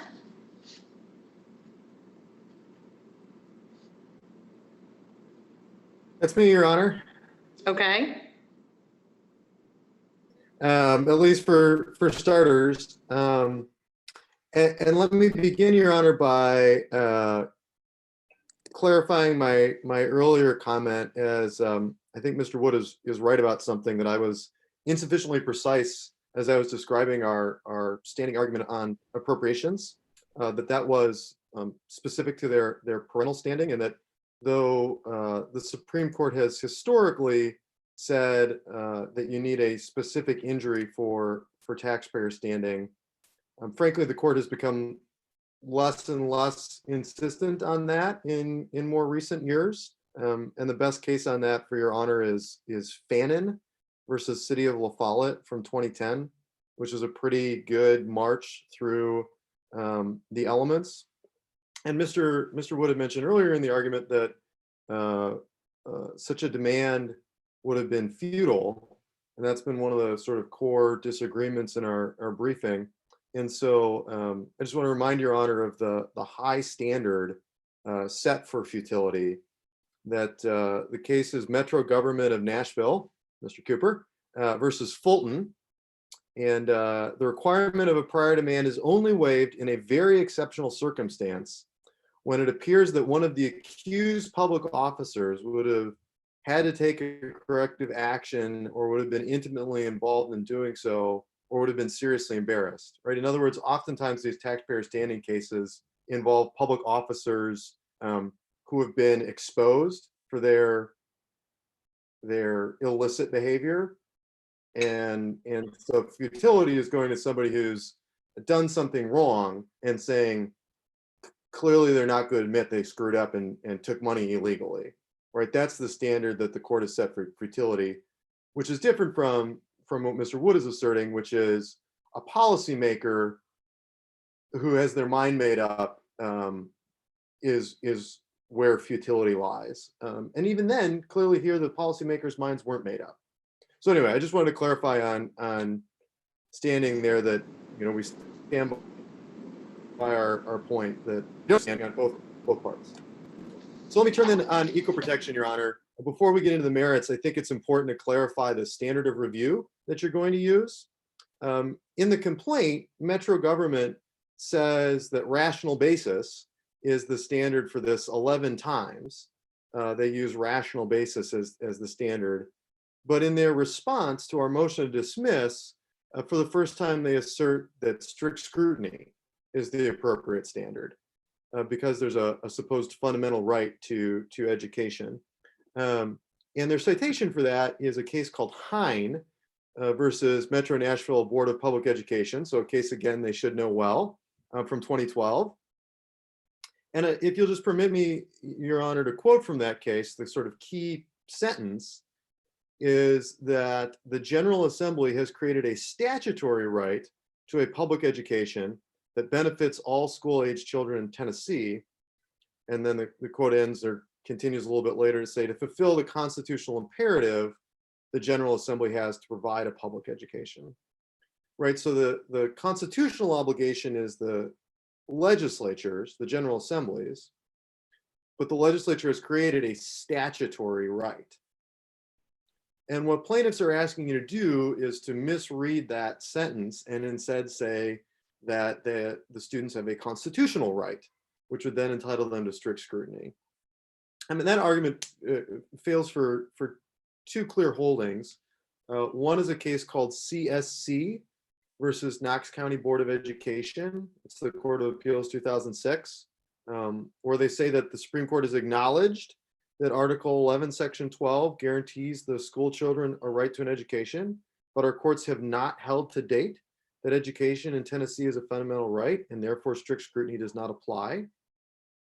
And in making that holding, the Court of Appeals relies on McWhorter 1, where the Supreme Court found the school funding system failed rational basis, which I think just points to the fact that rational basis is the standard here. And that's obviously a much different standard. So at this point, I'll turn it over to my colleague, Mr. Kelsey, on the merits, but do so by reminding Your Honor of the low bar that rational basis sets over which he must hurdle, that it must be so patently arbitrary as to lack any rational basis. Obviously, we feel that we've met that low bar. So with that, Brian. Thank you. Thank you, Your Honor. And our argument here on this equal protection claim on the merits is very similar to our argument on standing on the home rule provision that we presented to the court earlier. And the argument for standing would apply here as well. And that is that plaintiffs have alleged no injury in fact. There is no injury. Your Honor asked about the citations to these three different pots of money. So I'd like to go through those briefly again without going through the whole PowerPoint presentation again, Your Honor. The first pot of money is in 2605, small b to capital A. So B to A. And that is where the school improvement fund begins. And what it does is it creates this ghost reimbursement for the first 3 years. So Your Honor is correct to point out that there are transitional costs that will take place whenever a new program has begun. But those costs go down to zero in a short amount of time, at most 1 year, 2 years, and certainly by 3 years. And that's why the 3-year time period was picked for this particular program. It's a novel ghost reimbursement idea. As I mentioned earlier, when we look at charter schools, no one ever paid Metro or Shelby County schools upon the creation of charter schools for educating children who are no longer in the school system. They simply said that the money follows the child. But in this case, the money gets doubled. Some of the money follows the child, and then another amount also stays with the school system for 3 entire years. Second is found in 2605 small b to capital B, and that is in regards to the school improvement fund after those first 3 years. And there, in that instance, that is the promise of $25 million going forward, which will be used towards school systems that have a number of failing schools in them. And of course, the vast majority of those failing schools are found here in these 3 school districts located in 2 different counties. And then finally, Your Honor, is the final pot of money. I will admit it is very hard to find this one in the statute, and so that's perhaps why plaintiffs have missed it in their briefing. It comes from 2605 small a, and it really comes from one word, and that one word is required. Because when the statute describes the amount of the ESA, it says that local funds generated and required through the BEP are what goes with the student. And as I mentioned earlier, the local portion of BEP funds can be broken down further into 2 component parts, both those required and the local optional additional amount that in this case, Metro and Shelby County Schools put into the fund. That optional additional amount does not go with the student.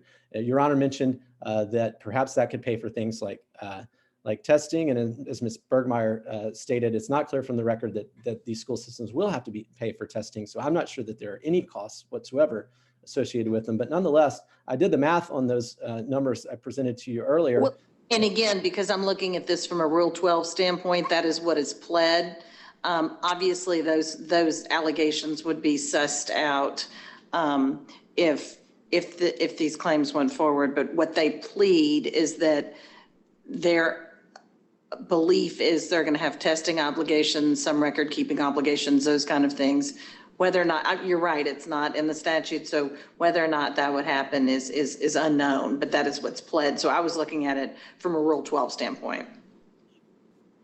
I understand, Your Honor, and I certainly appreciate that standard that the court is forced to follow. And that's why on this particular Rule 12 motion, Your Honor, we have pointed, Your Honor, to public records that are available on official governmental websites, as well as primarily to the statute itself. And that, of course, is a law, and Your Honor, of course, is charged with determining what the law is and what the law says in this instance. In fact, all the numbers that I cited in the PowerPoint presentation, Your Honor, they all come from the comptroller's report. I think we only put a hyperlink to it in the document that was submitted last night that you saw this morning, but they all come from one small table, which is at the very top of page 4 of that. I think it's a 6 or 7 page document, and that's where all those numbers come from. So they are from an official government website and a public record, and we would ask you to take notice of those for your ruling in this instance. And when you run the numbers, Your Honor, you'll see that it's actually, it's 21% is the windfall that occurs every year, Your Honor. This is above and beyond the 3 years in which you'll get 100% back, but 21% for Shelby County Schools, and then 25%, a full quarter of it for Metro Nashville, remains behind with the school district. And again, this is money that does not remain behind in the case of charter schools or in the case of the creation of the Achievement School District.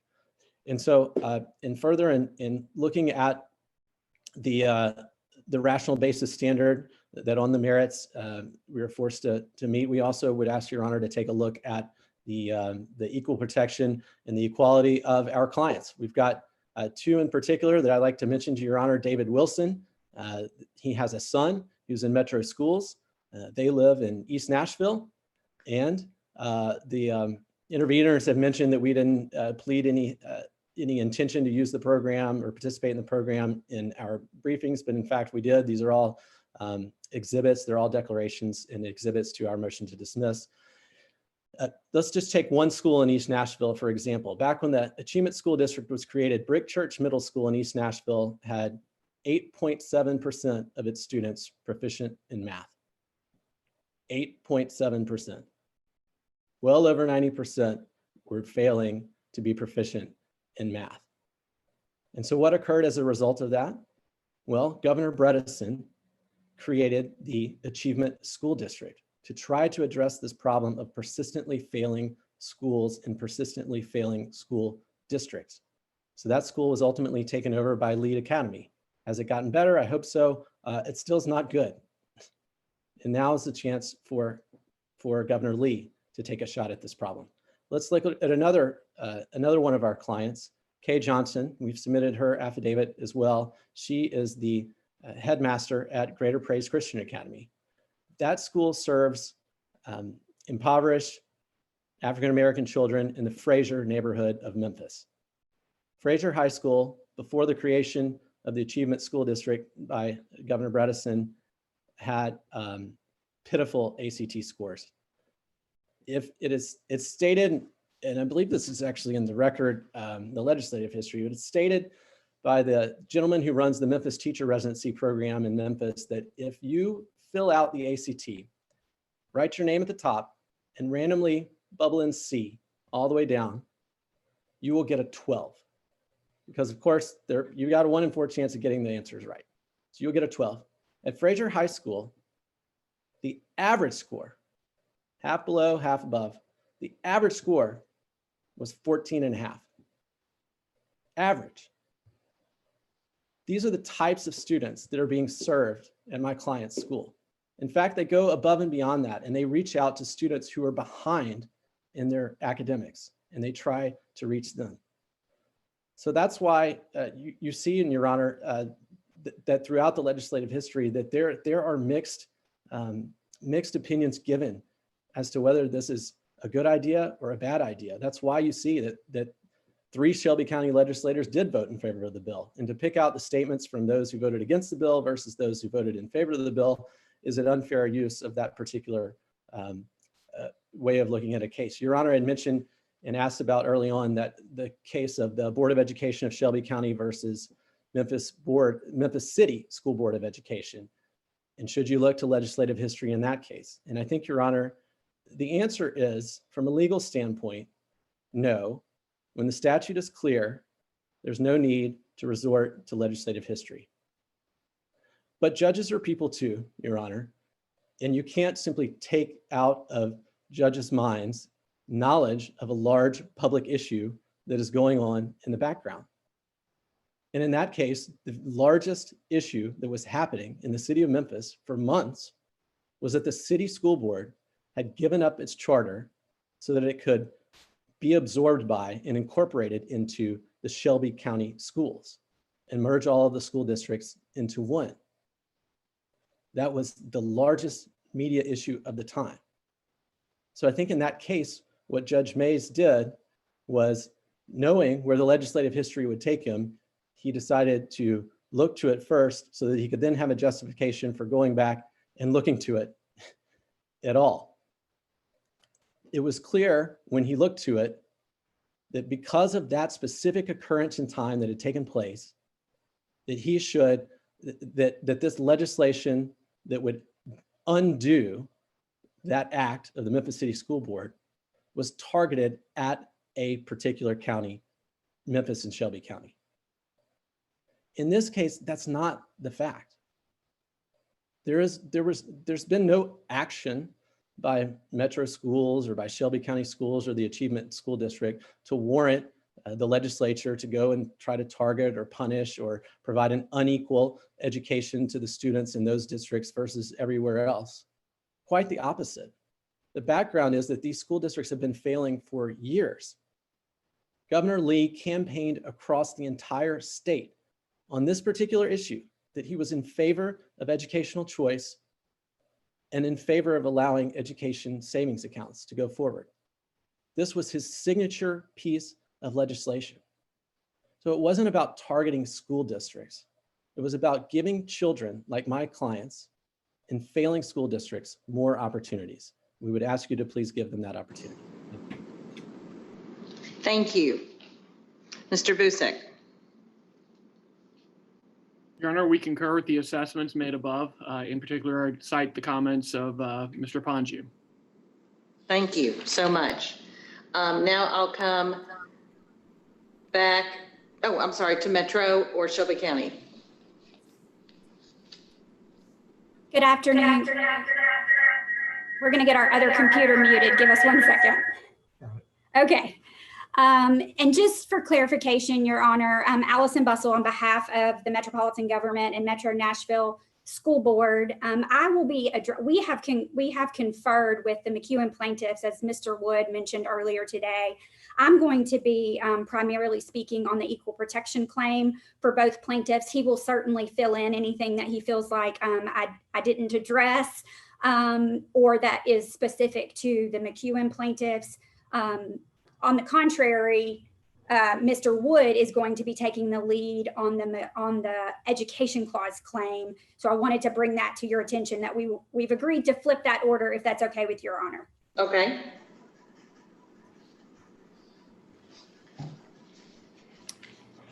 I would first like to begin by addressing the standing argument that has been raised for the equal protection claim. I will also address the ripeness argument that only the state has raised. In addressing the standing argument, it also gives me an opportunity to clarify for the court what is actually in the record about the impact of this program. First, I just want to note, Your Honor, that Senator Kelsey's references to documents that were late filed yesterday evening were not filed in the Metropolitan Government case, cannot be considered in the Metropolitan Government case. Insofar as he's relied on public records, we also have relied on those public records, and I will explain why they support this claim proceeding rather than being dismissed. So the standing issue, like all issues that have been raised in the defendant's motion to dismiss, are before the court on a motion to dismiss. That means the court must take all facts of the complaint as true, and all inferences from those facts must be drawn in favor of the plaintiffs. And that's very important here, as Your Honor will see as I step through some of those facts. Those facts establish that the ESA Act has a substantial and negative impact on the plaintiff counties that is sufficient to establish standing. The defendants, again, keep making this distinction between LEAs and counties. It simply makes no difference here. First, as it pertains to Metro Nashville, MNPS, per the Metro Charter, is not a distinct entity from the Metropolitan Government itself. As Mr. Cooper explained earlier in the day, the Metropolitan Charter Act gave, in fact, one of the interveners cited this statute in their brief.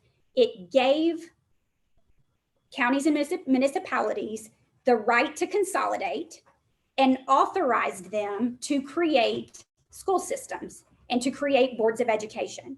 That's precisely what the Metropolitan Government did in Section 9.03 of its charter.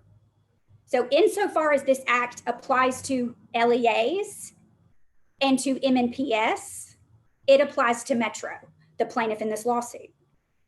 Secondly, and of course this argument would apply to Shelby County as well, The complaint identifies myriad facts that establish how this loss of funding will impact the counties and the school systems within those counties. It's very simple, Your Honor. If the LEAs don't have enough money to operate, the plaintiff counties have to make up the difference. And it is indisputable. I would refer the court to the corrected fiscal memorandum on which Senator Kelsey has relied, that our complaint cites, that makes very clear what the fiscal impact of this law will be. It says fiscal year 21-22, well, that's now fast forwarded to 3 months from now, $36,881,150,000. I didn't say that very well. Let's just say $37 million in year one. Fast forward to year 5 of implementation, that number goes up to $110 million. This is a public record created by a committee of the General Assembly, and it's not disputed.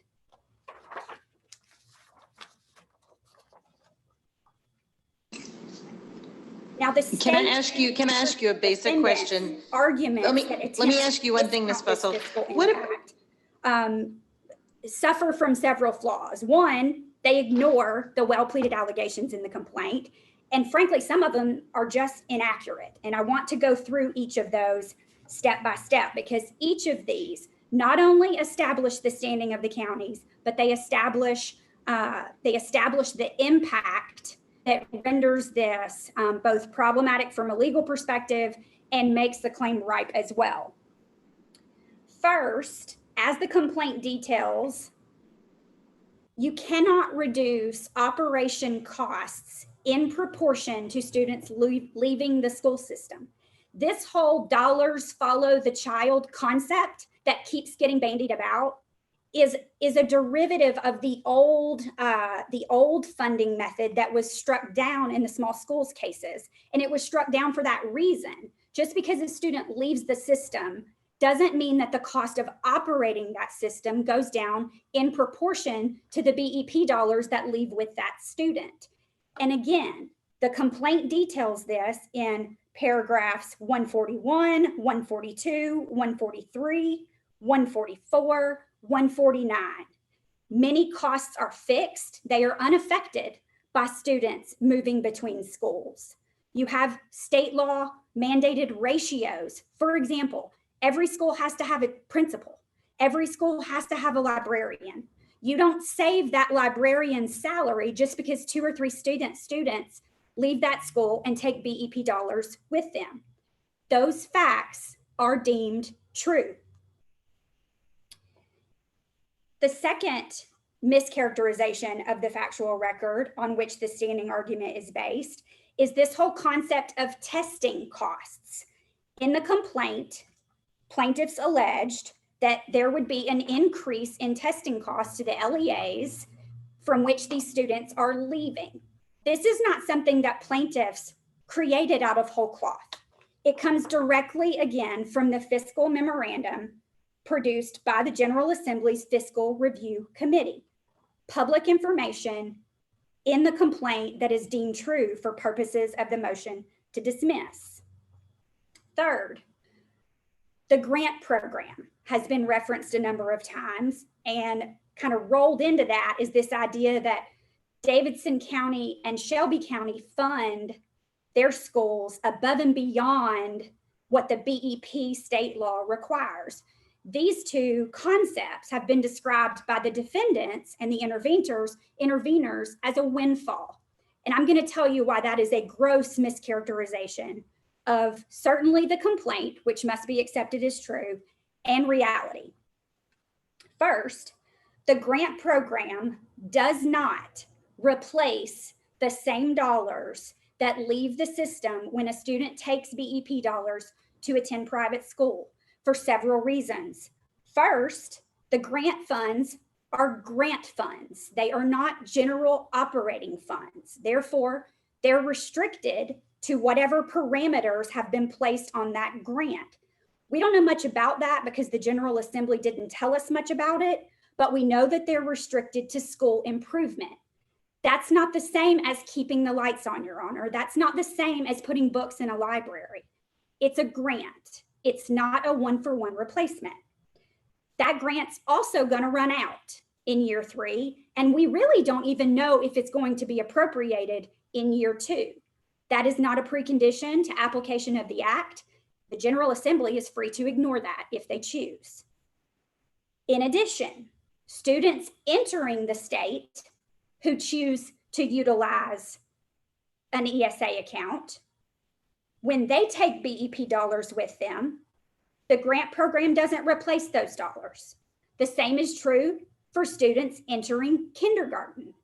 And Your Honor, these provisions are in the act itself. This is, again, these are not even allegations that we have had to allege. The grant program itself, when one actually interprets it as the words on the page read, does not replace the dollars that are being taken. So when the state says the grant program is replacing all of that money, it is simply inaccurate and it misconstrues the plain language of the statute.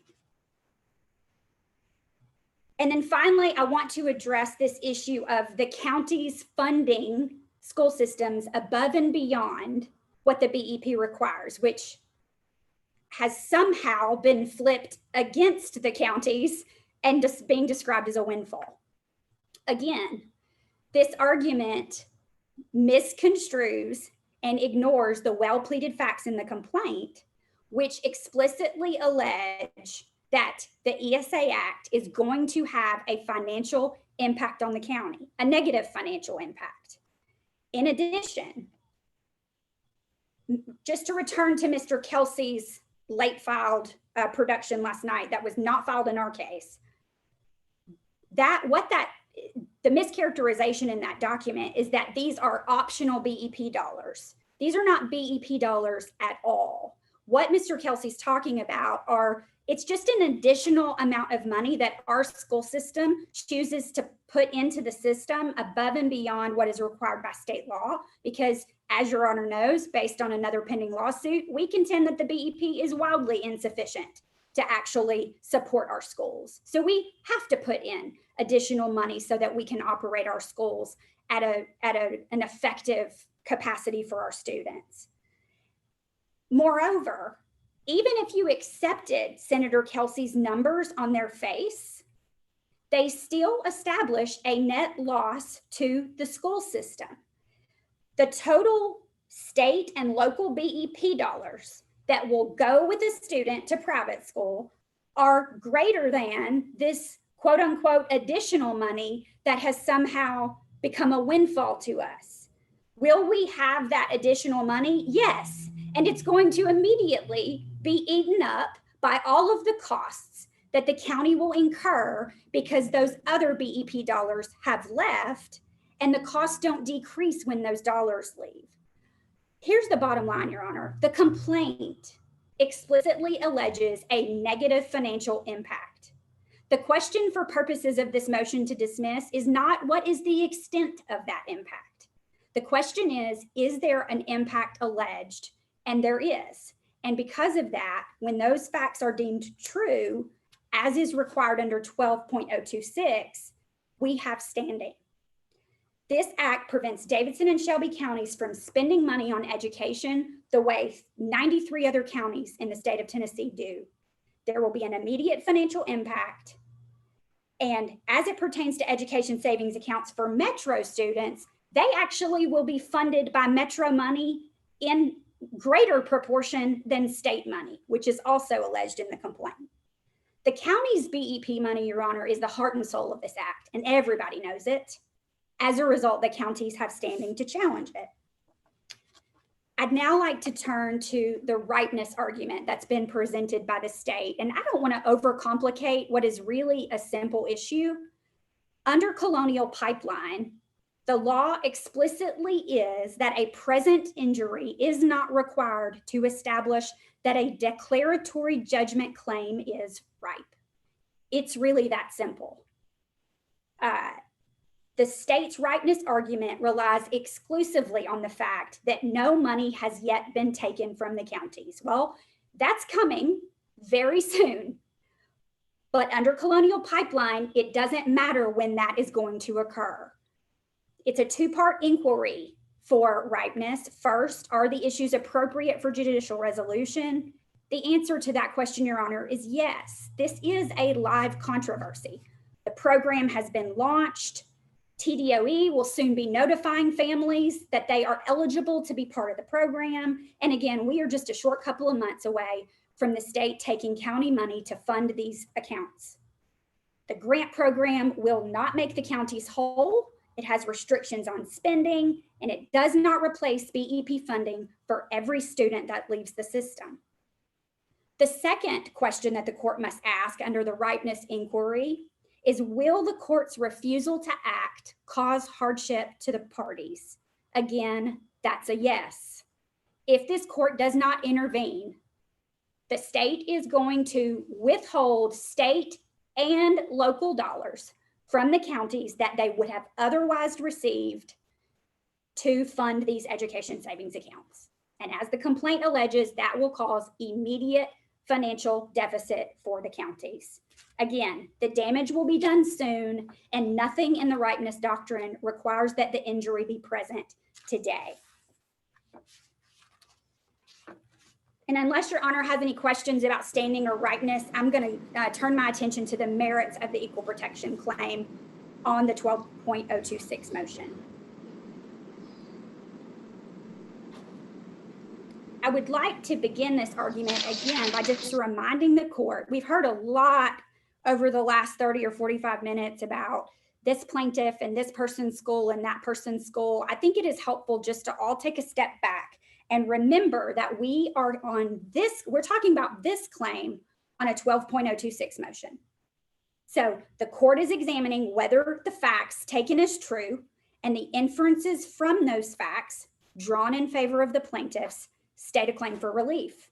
The question is not the strength of proof or even the likelihood of outcome for purposes of the equal protections motion to dismiss. The question is, does the complaint state a claim?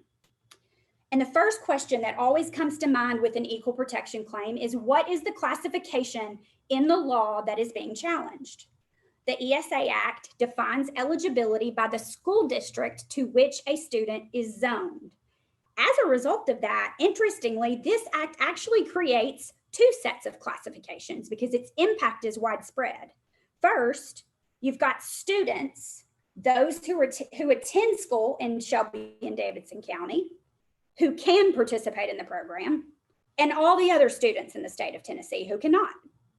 But then you also have classifications of counties, those who are mandated to fund ESA accounts only in Davidson and Shelby County, and the 93 other counties in the state of Tennessee who do not. I want to clarify something that was argued by one of the intervener defendants. It is indisputably inaccurate to say that the Equal Protection Clause only protects individuals. That is simply not true. For example, small schools cases. I would reference the court to Civil Service Merit Board versus Burson, a 1991 decision that Tennessee Supreme Court decision that actually dealt with both an equal protection claim and a home rule amendment claim under Section 9. And it says without question on page 731 that the Equal Protection Clause protects individuals and counties. This act happens to affect both. So the second question at issue under the Equal Protection Clause is, what level of scrutiny applies to the classification? Well, strict scrutiny applies where a law affects a suspect class or infringes on a fundamental right. In San Antonio Independent School District versus Rodriguez, the United States Supreme Court declined to apply strict scrutiny under the 14th Amendment to the United States Constitution because education is not a fundamental right under the United States Constitution. So what did that case tell us about how we determine whether a right is fundamental? Well, it said, and I quote, you ask, quote, whether there is a right to education explicitly or implicitly guaranteed by the Constitution. Now, the intervener defendants cite a 2006 unpublished Court of Appeals decision in CSC v. Knox County Board of Education in their reply brief. And in that case, the Court of Appeals declined to apply strict scrutiny to an education claim. It was actually a claim arising from like a night court alternative school program. But here's the interesting part, Your Honor. The court did not say education is not a fundamental right in Tennessee. It said the Tennessee Supreme Court has not held that education is a fundamental right in Tennessee. Keep in mind, that was a 2006 decision. Fast forward to 2012, and the Tennessee Supreme Court decided Hine v. Metro Nashville Board of Education. I remember when that case was filed, and I remember when these arguments were made, and the Tennessee Supreme Court unequivocally said in that case that education is a fundamental right under the Tennessee Constitution. Why? Because of the education clause. Remember in Rodriguez, the Supreme Court said, we look to the other guarantees in the Constitution and we ask, does it explicitly or implicitly create this right? Not the federal Constitution, but our Constitution is different. And I'm gonna read, Your Honor, the language from the case because it is particularly helpful here. When Mr. Kelsey says there's a difference Fussell, can you hear me? Legislative obligation and a right, that may be true, but he takes it one step too far because in Hine, the Supreme Court made clear that the obligation to fund schools and to have the education clause in the Tennessee Constitution. I was going to ask a question. I think you muted me when you muted your computer so you wouldn't get the feedback. Can you hear me now?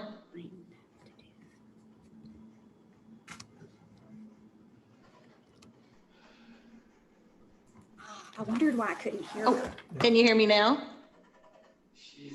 It's not her, it's not mine. Yeah, she was having feedback. I hope you haven't interrupted me so many times. My volume was turned down. So if you tried to No problem. Can you hear me now? I can. My apologies. So the question I had was, and this was the argument that was made on the other side, is that regardless of whether the correct legal decision about whether rational basis or strict scrutiny applies, Metro pled rational basis as to this claim, and I've got it in front of me. And so I guess again, if we're looking at Rule 12 and I'm taking what's said in the complaint as true, the rational basis is what's pled. So I guess I don't understand why Metro is now arguing strict scrutiny. Sure. So, well, I would say two things in response to that, Your Honor. First of all, our complaint, and I certainly will look back at the language if Your Honor has particular language you want me to respond to, but my recollection of the allegations in the complaint were that they alleged that this act failed a rational basis scrutiny test, which I would submit is different than saying or taking the position that rational basis applies to this act. And here's why that matters. If the act fails rational basis, then it necessarily does not satisfy strict scrutiny. That's basically what small schools told us. So while the complaint could have gone into all the reasons that it doesn't satisfy strict scrutiny, those are really legal arguments, not facts that must be pled in a complaint. So the complaint identifies the arguments why this act would fail rational basis, but it does not say that rational basis is necessarily the standard that applies. Moreover, I would suggest that even if it did, that's a legal conclusion, which need not be taken as true for purposes of any motion to dismiss. In fact, it's the court's province to determine what the law is and what standards should be applied. And we would submit that it's strict scrutiny for the reasons I'm about to tell you. So back to the Hine case, and again, to respond to this argument that there's a difference between a legislative obligation, as Mr. Kelsey submits, the education clause creates, and a fundamental right or a right at all. In Hine, beginning on page 731, the court goes through and cites San Antonio versus Rodriguez, cites Tennessee small schools reference to the education clause, and then says Mr. Hine has a claim of entitlement. Oh, and then they also say the way that the legislature has fulfilled this the way that the legislature has satisfied this right of school children in Tennessee is through a statutory right to a public education. So yes, there is a statutory right as well, but that's not the same thing as saying it is a statutory right as compared to a constitutional right. And then on page 732, at the very top of the page, the Supreme Court says very clearly, having determined that Mr. Hine has a constitutionally protected right to a public education, the next step is to identify the scope of the due process protection that he's entitled to. So while it may not have been clear in 2006 whether it was a fundamental right, the Tennessee Supreme Court has unequivocally cleared that up for us. In response, the state argues, yeah, but the ESA Act doesn't infringe on the right to an education. I find it ironic that for purposes of the Home Rule Amendment, they argue that education is a plenary power, yet here, suddenly it doesn't infringe on an education right at all. It doesn't affect it. More importantly, the complaint explicitly alleges an infringement on the right to an education. And again, those facts are deemed true for purposes of this motion. By removing state and local BEP dollars, and that collective amount is greater than any additional amount that anyone gets through the grant program, there is a negative fiscal impact on the county. The reasonable inference to be drawn from those facts, Your Honor, is that there will be a negative impact on the students who remain in the system, and it infringes on their right to a public education. Who has to make up for that lost funding? The county plaintiffs do. So how does the act fare under that strict scrutiny standard? The answer is not very well. As we all know, it is a stringent standard. The burden actually shifts to the state to establish that the classification is justified. It requires a compelling state interest, and it requires that the means for accomplishing the purpose of the act be narrowly tailored to the interest at stake. As Senator Kelsey pointed out earlier in the day, we don't have to speculate about what the legislature was interested in doing when it passed the ESA Act. The legislature spelled that out for us in section 2611 of the statute. And I'll let Your Honor turn to that before I read it.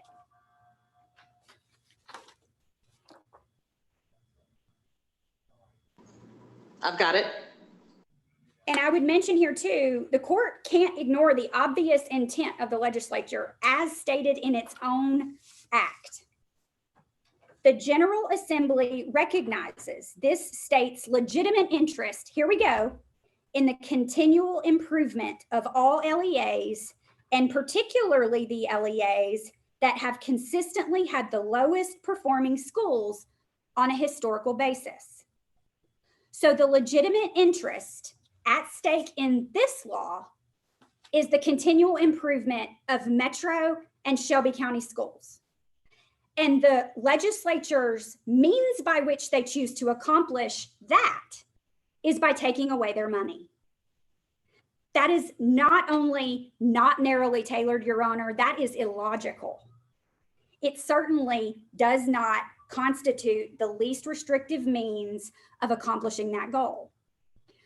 But let's ignore for a moment that the legislature identified its real reason. And let's just assume for purposes of the argument that the reason is they actually wanted to help students in low performing schools. Well, if the legislature's interest was in helping students in low performing schools, then they would have passed a law that helps students in low performing schools. But they still have not treated similarly situated groups similarly.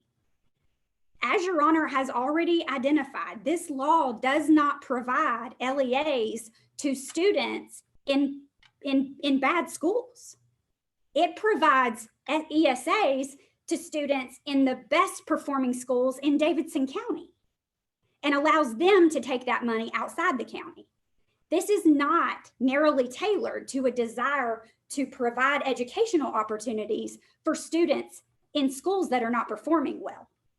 For one, students in well-performing schools can use it, and students in poorly performing schools in Madison County and Fayette County and Hamilton County, they don't get to use it. And their counties don't have to suffer the fiscal damage that results from BEP dollars being taken from their counties. These facts are alleged in detail in the complaint, Your Honor, and I will not belabor the point, but it is worth mentioning that Fayette County in 2017, 2 years before this law was passed, had a higher concentration of failing schools on the bottom 10% list than Davidson County. Madison County had a higher concentration of failing schools on the bottom 10% list than Davidson County and Shelby County. In 2018, the year right before the act was passed, the priority list indicated that Fayette County and Madison County had higher concentration of failing schools than Davidson County and Shelby County. Hamilton County's was just slightly lower, and Hamilton and Fayette County had a significant downgrade from their 2015 results. These facts are in the complaint and are deemed true for purposes of this motion. If the goal was to help students in low-performing districts, the legislature would have helped students in low-performing districts. So how does the act fare under a rational basis test? If we just assume that's what applies. Well, under that test, we have to prove that the differences in treatment are unreasonable. And we would submit that we have proved that as well on the allegations in the complaint. In Brown versus Campbell County Board of Education, Tennessee Supreme Court decision from 1995, that's 915 Southwest 2nd 407. The court tells us there's no bright line rule for what reasonableness is, but there are some helpful parameters. Here are a few of those. All classifications must be based on substantial distinctions that make one class really different from another. Brown described the crucial question as whether the classifications bear a reasonable relationship to any legitimate state interest. Again, the state interest explicitly listed in the law was to help Shelby County and Davidson County schools and all LEAs in the state. And the means by which they accomplished that was taking local and state BEP funding. Not only is there a disconnect, but there is no reasonable relationship between those two things. I want to conclude, Your Honor, by just mentioning two cases that provide a very clear roadmap for why this court should deny these motions to dismiss. These cases establish at a minimum that this claim should proceed to discovery. First is State v. Tester, which is cited in our brief. State v. Tester involved a law where second offense DUI offenders could serve their mandatory 45-day sentence in a work release program as opposed to being incarcerated. Here's the catch. The law only applied to people who lived in Davidson, Shelby, and Moore counties. Well, a guy got arrested, I think it was in Washington County, and he was upset about this law. So he sued and said it violated equal protection. And the Tennessee Supreme Court agreed with him. Rational basis was applied.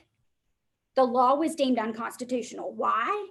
Because there was no legitimate reason for providing this kind of program in Davidson, Shelby, and Morgan counties and nowhere else. And here's what the court noted. Washington County, just like Davidson and Shelby, also had overcrowded jails, but the law didn't cover them. And the court said, that's not reasonable. You have to treat like groups similarly, and the law did not do that. The second case that the court can look to in finding that this complaint should proceed to discovery is small schools. Small schools, of course, has been briefed, perhaps ad nauseum in the briefing, but I do want to bring to the court's attention just one quote. On page 153 of that decision, it says this: If the classification is made under the equal protection clauses in the Tennessee Constitution, everyone who is in or may come into the situation and circumstances which constitute the reasons for and the basis of the classification, everyone who is or may come into that must be subjected to the disabilities, duties, obligations, and burdens imposed by the statute. Respectfully, Your Honor, Shelby County and Davidson County were the only counties being imposed to the burdens of this law. That's why no other legislators wanted their counties included. There are several other counties with equally or worse performing schools that were not included, and small schools tells us that's unconstitutional. At minimum, the allegations in the complaint should allow this claim to proceed to discovery. We are urging the court simply to let us prove what we have alleged. The complaint already alleges similarly situated counties that were treated differently for no good reason to the detriment of the plaintiff counties, while 93 other counties were protected from it. So should the court decline to grant summary judgment on the Home Rule Amendment claim, Your Honor, we would submit that the complaint alleges a viable claim for an equal protection violation. And I'm happy to answer any of Your Honor's questions. No, thank you. That's very helpful. All right, so I am going to go back to the state, then to the intervener defendants, and we're going to take a break. So let me go back to the state and ask what you have to provide in response or in rebuttal or last word on this issue, and then I'll go to the intervener defendants. Your Honor, this is Mr. Wood. Could I briefly be heard? Oh, I'm sorry, Mr. Wood. I apologize. I thought I understood Ms. Bustle to say she was covering this issue and you were covering the next one. So I misunderstood. No, you didn't misunderstand, Your Honor. And all I wanted to say is that we agreed with Ms. Bustle that our complaint also states a claim for an equal protection claim. It's count 2 of our complaint, and the allegations that show that, including the facts that Ms. Bustle referenced, are pled at paragraphs 65 through 80 in our complaint. We allege that the Metro and Shelby County schools are currently underfunded and will be even further underfunded by the voucher law, and those allegations are sufficient to state a claim. Thank you. All right, so now I will go to the state.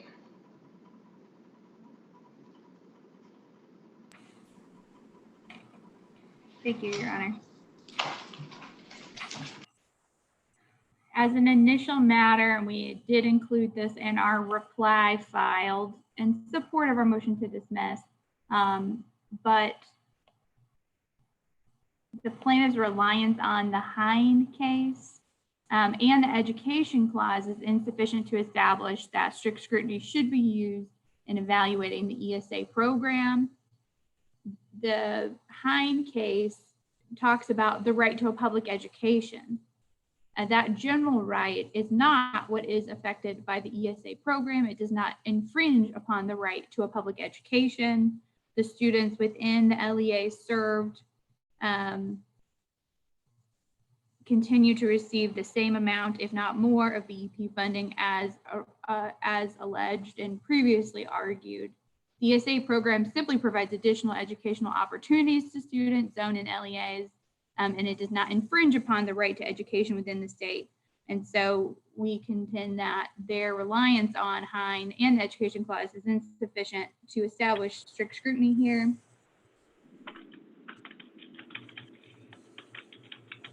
In addition, the plaintiffs have focused on the legislative intent as expressed by the statute.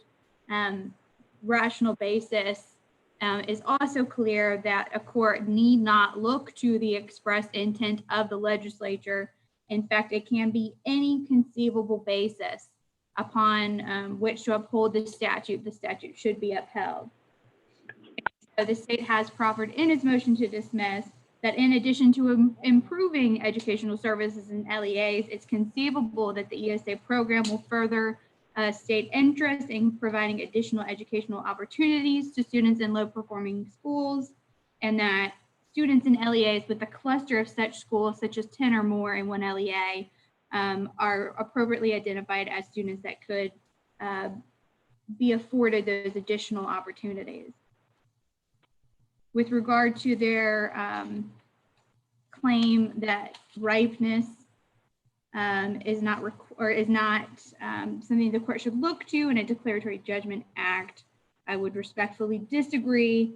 And I think that the authority that the state has supported, Clark v. Kane, which was a challenge to a state constitutional statute in 2015, the Supreme Court was clear that ripeness is always an issue. And this is further consistent with the Supreme Court's dictate that it should not issue advisory opinions on constitutional challenges or provisions.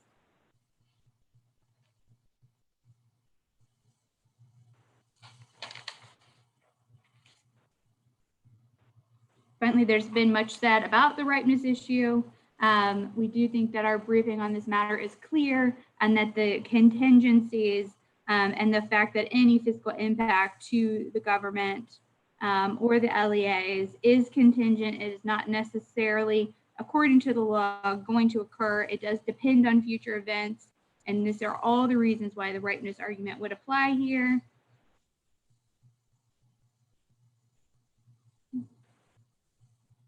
It's been mentioned that the grant doesn't fully reimburse the LEAs. For instance, they mentioned students entering kindergarten. Well, the grant program does afford for students who were enrolled in the LEAs and are no longer thus enrolled due to the ESA program. So there is no guarantee that a student that might be entering kindergarten would have enrolled in that LEA. That is not a certain event that was set to occur.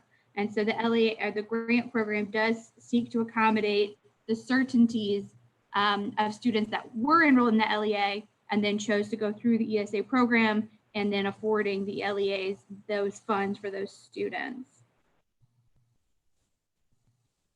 To contend that the LEAs at issue here not only will receive the full amount of ESA funds for the next 3 years, in addition to the extra money that they get to keep within the LEA, to then contend that they have an immediate fiscal impact to go forward on this claim is underlied by that. And so we respectfully submit that our motion to dismiss on equal protection grounds should be granted. Thank you. Thank you so much. Mr. Panju. Thank you, Your Honor. As is confirmed by the presentation we heard from Metro, they view the equal protection guarantees as protections for governmental entities, as opposed to protections for individuals. That is at odds with the constitutional architecture. That's at odds with Article 1, Section 1, and it's at odds with the plain text of the equal protection guarantee. Here's what Small Schools once said, quote, "The essential issues in this case are quality and equality of education. The issue is not, as insisted by the defendants and interveners, equality of funding." And two of the intervener defendants who argued that the court should play no role and not apply equal protection in that case were Metro and Shelby County. And as the court in that case correctly said, the issue that they had was that if the courts intervened, it would affect their budgets because they were larger than other budgets. They're motivated by the same desire here, Your Honor, and are simply trying to cast the equal protection analysis to protect budgets to the detriment of individuals, and thus use the individuals as mere conduits for money flowing into their budgets. The court should reject that. The court should also reject attempts to state facts pled in the complaint and having those construed as true when they directly conflict the face of the law. Counsel for Metro said that the county's BEP money,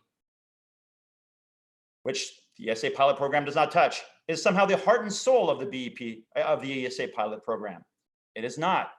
It does not say that on the plain text of the statute. Counsel for Metro also said that the counties are mandated to fund the program. False. And if they assert that in their complaint, we just point the court to the plain text of the statute. Counsel for Metro and for Shelby may say many things, but the bottom things that govern it in the equal protection analysis is the plain text of the law being challenged and who that law is intended to benefit and if it is not equally applied. And here students, whether they choose to use ESA or not use ESA, get the full state allotment under the BEP. That allotment belongs to students. not to school districts. But Metro and Shelby would like to flip that on its head. To the extent they're trying to backdoor an adequacy argument through the framing of an equal protection claim for an educational opportunity that Small Schools One has made clear is within the prerogative of the General Assembly, the court should reject that invitation. We ask the court to dismiss their equal protection claims for failure to state those claims and grant judgment in our favor. Thank you. Mr. Sir, Mr. Kelsey, rebuttal. Yes, ma'am. One point I think for each of us, and I'll go first, and that's to respectfully disagree with Ms. Bussell on the Hine case, and I think do so in a way that's different than Ms. Bergmeyer. And I'm afraid the only answer really is for Your Honor to go read the Hine case and see the language for yourself. The way I read the Hine case, and I think the right way to read the Hine case, is that there is a statutory right to public education and a constitutionally protected due process right to ensure that that statutory right is governed fairly. So the language that Ms. Bussell quoted refers to a constitutional due process right. And this is just true in any instance where the state creates a statutory right. Once the state has created a statutory right, you are entitled to due process in the withdrawal of that right. In this case, in Hine, it was a student who was suspended from school. But the fundamental right was the due process right to have that statutory right dealt with fairly or withdrawn fairly. It wasn't the court saying that you have a fundamental right to public education. So I think you just got to go read the Hine case, but at least the way I read the Hine case, the constitutional protection is the due process right to fairness in the school's administrative processes, not a fundamental right to public education, if you read the text in context. And with that, I'll turn to Mr. Kelsey. Hello, Your Honor. Just one brief reminder to the court that, as we stated before, the standard here is one of rational basis on this equal protection claim. Did the legislature have a rational basis to address persistently failing school districts? Yes, it did. Governor Bredesen did it by creating the Achievement School District. Governor Haslam did it through expanding charter schools. And it's perfectly rational for Governor Lee to address the same problem through an ESA pilot program. Thank you. All right. So we're going to take a quick break. It is 25 till 5. I would like to finish today. I'm tired. I suspect you all are tired. But I think timing is important, and I bet Madam Court Reporter is particularly tired. So if we can take a break, a 10-minute break, and come back, let's try and cover the Education Clause claims and the BEP claim before we break today. I am thinking about not discussing the motion to consolidate today until the court rules on these issues. I'm not sure it's really a good use of our time to discuss it. It's all discretionary. The plaintiffs in both cases have indicated if this case goes forward, they understand that that would be a consideration for the court. I don't need to do anything on that, I don't think, today. So you all think about that, and if the state who's filed the motions, if the state feels like it's really important for me to hear that today, we can do that, but otherwise I think we could table that for now. So we'll take a break for 10 minutes. Thank you. The court stands in recess.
Court is again in session.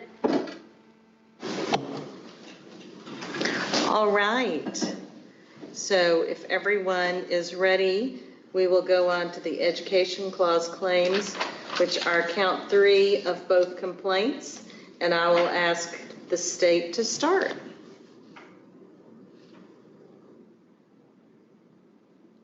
Ms. Bergmeyer, you are muted.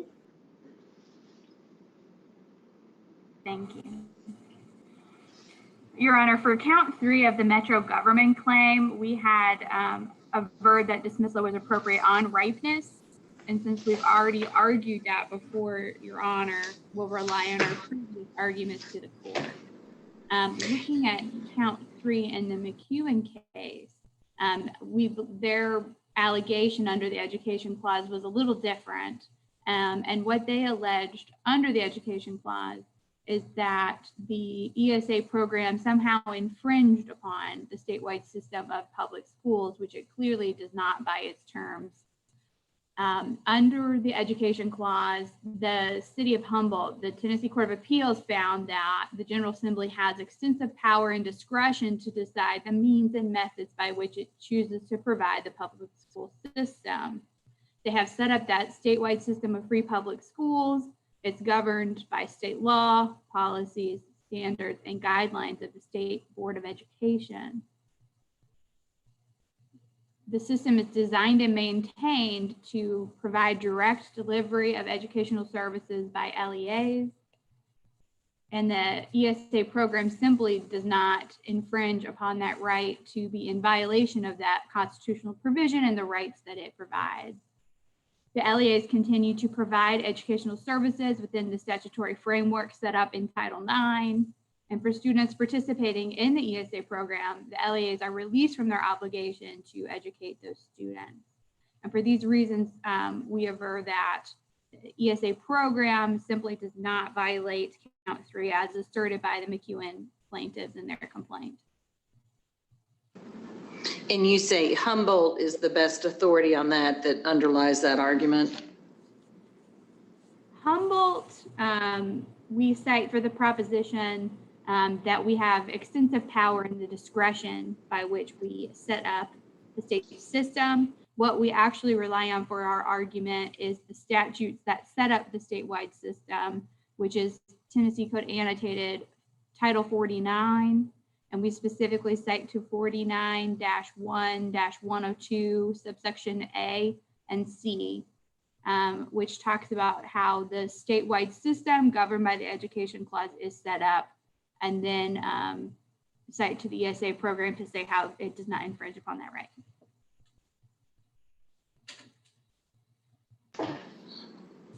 I have that somewhere on my desk, but I can't find it, but I've made a note of that. Thank you. Thank you. All right. So then I will move to the intervener defendants and start with Mr. Panju. Thank you, Your Honor. Nothing in the text of the Education Clause states or even suggests that the framers of the Tennessee Constitution meant to set forth the exclusive means of delivering publicly funded education to Tennessee's children. The Education Clause that's raised by the plaintiffs fails as a matter of law because it requires interpreting that clause as benefiting school districts to the exclusion of Tennesseans, whose representatives will not be able to provide any additional educational options in addition to the system of free public schools. In other words, the plaintiffs asked this court to frame the clause as a constitutional wall around the public school system so that courts can extinguish any educational option that isn't that school system. But that's at odds. There's no, with the text of the provision, there's no exclusivity in the clause, and no case law requires exclusivity under this provision. The opening, the clause is short, and I just want to march through it very briefly. The first part says, it reflects a general recognition by the people through the General Assembly to say, the state of Tennessee recognizes the inherent value of education and encourages its support. We agree, and that's broad enough to support it in myriad ways. The second clause is the mandate that the General Assembly shall provide for the maintenance and support and eligibility standards of a system of free public schools. And before the ESA program, that system existed, and afterwards it still exists. The McCune plaintiffs argue that this second clause should be read to define and restrict what comes before it. Stated another way, they want that clause to help rewrite the first one, that the state of Tennessee recognizes the inherent value of education and restricted to only education in free public schools. But even the clause itself, if you look at the third and final sentence, implicitly recognizes that there is no exclusivity. That third sentence says the General Assembly may establish and support such post-secondary educational institutions, including public institutions of higher learning. In other words, it can support more than just those public institutions. And yet, so there's a recognition baked into the text that exclusivity was not part of the intent. It's not part of the text. And to accept the claims that the plaintiffs have brought requires the court to read exclusivity into this provision. State Supreme Courts, and I mentioned earlier that the Tennessee Supreme Court has never read this provision this way, and the burden is on the plaintiffs to argue that it should be. The most persuasive authority, Your Honor, is to look at the state Supreme Courts across the country who, except for one outlier, have rejected uniformly reading exclusivity into their education clauses. Recently, Nevada rejected it, and Indiana.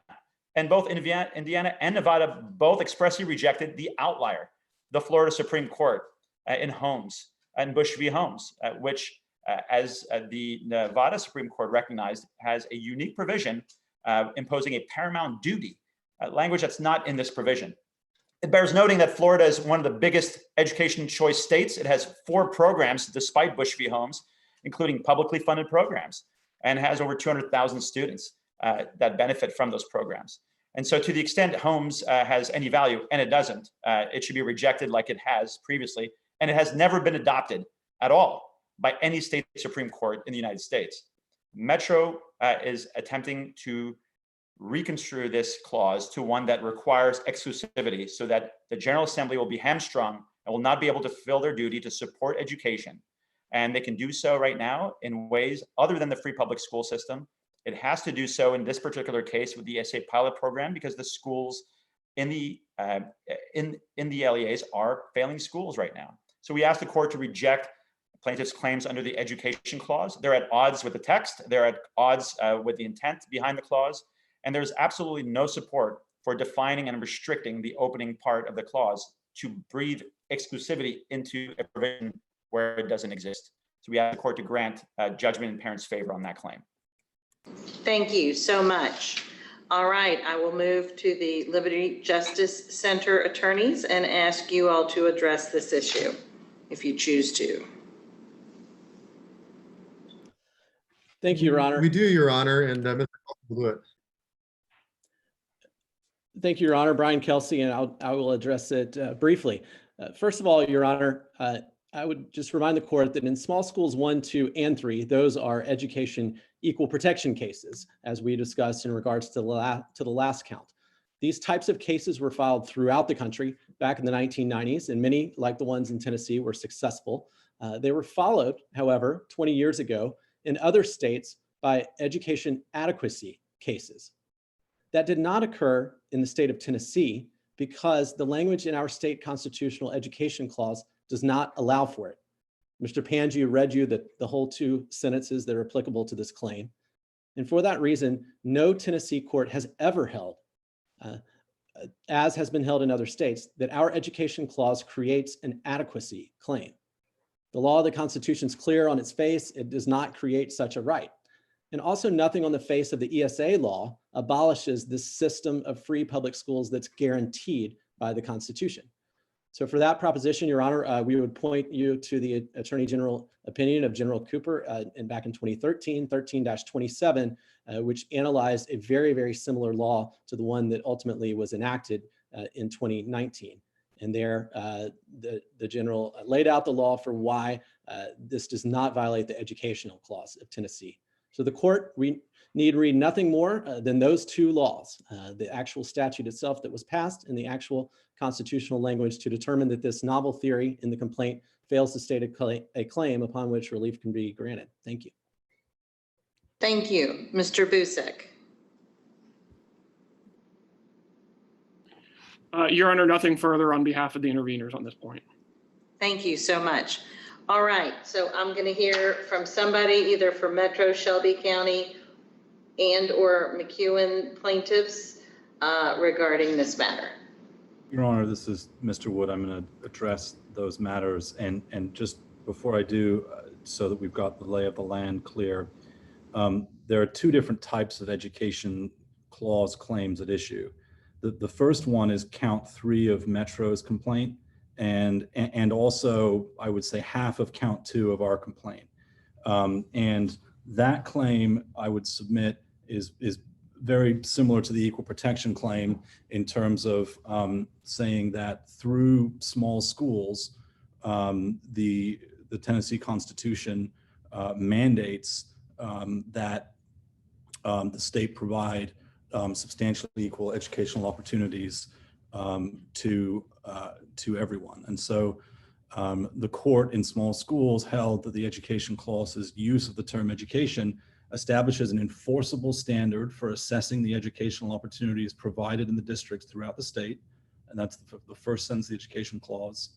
And then directs the legislator to establish a system of free public schools, which is the vehicle used to deliver on that standard.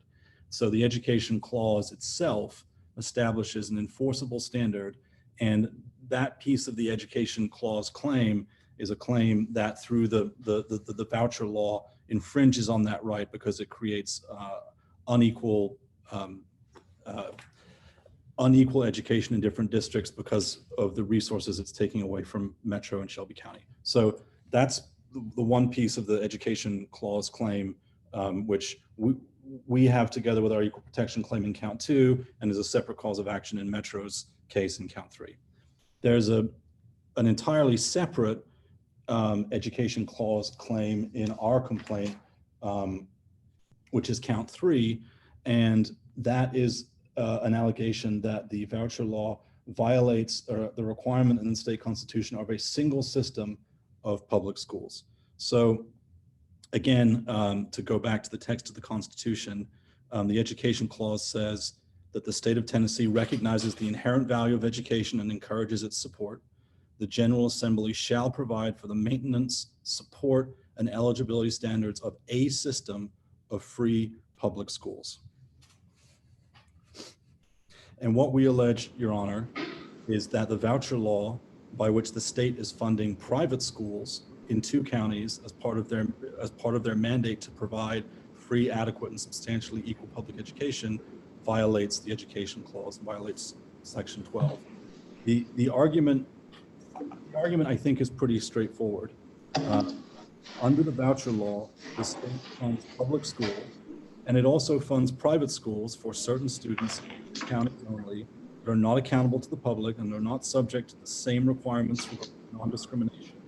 For example, they wouldn't have to— I'm sorry, Mr. Wood, you're cutting out just a little bit, and I believe it's because Your Honor's microphone is on right now.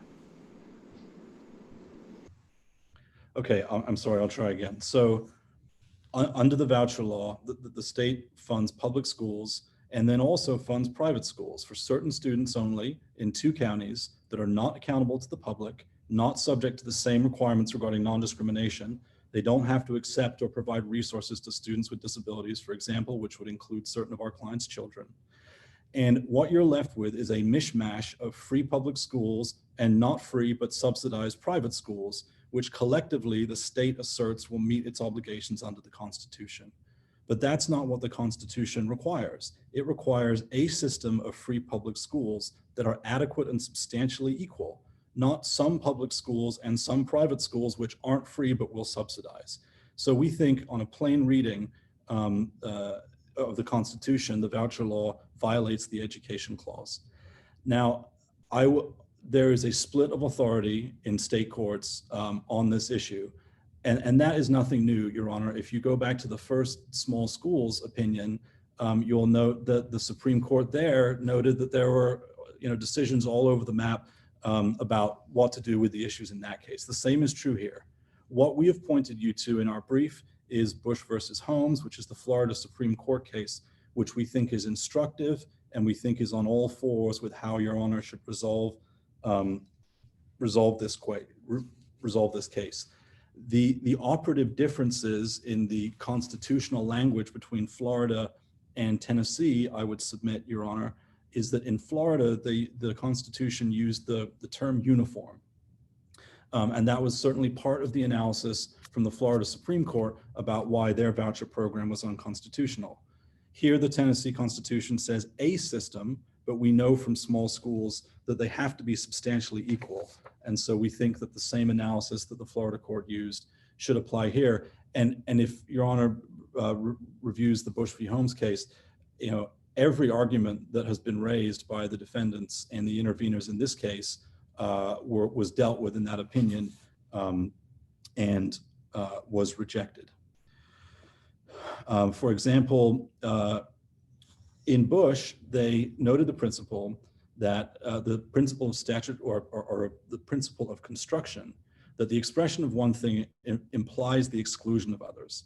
And they found that in Florida, when the Florida Constitution said a uniform system of public schools, that necessarily excluded the state from funding private schools because that language was a restriction.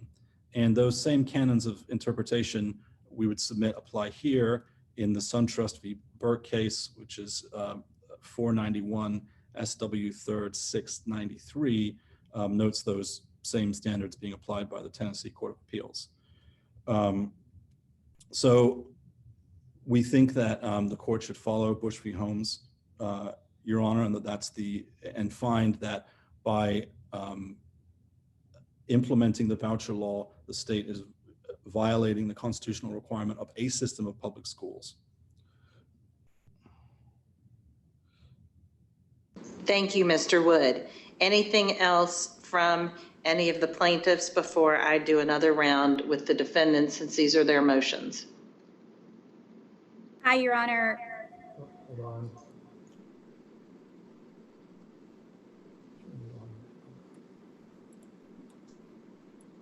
Hi, Your Honor. Allison Bussell on behalf of the Metro Government Plaintiffs and Metro Nashville Board of Ed. And we and Shelby County do not have anything else to add to the education argument. We would simply incorporate all of the arguments that Mr. Wood has presented on the education clause.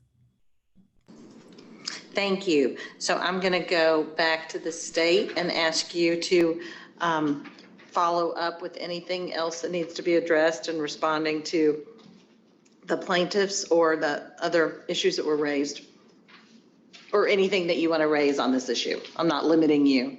This is not, you know, recross or redirect.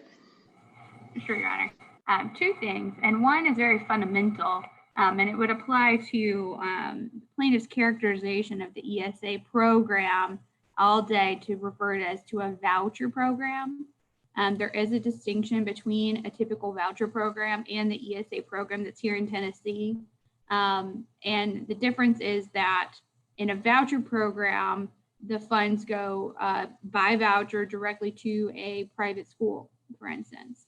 But here, the ESA program is set up differently, and that the monies go to a student's ESA account, and that account can be used for approved funds that are spelled out by the legislature that include more than just tuition to a private school. It would include textbooks. It would include approved tutoring services.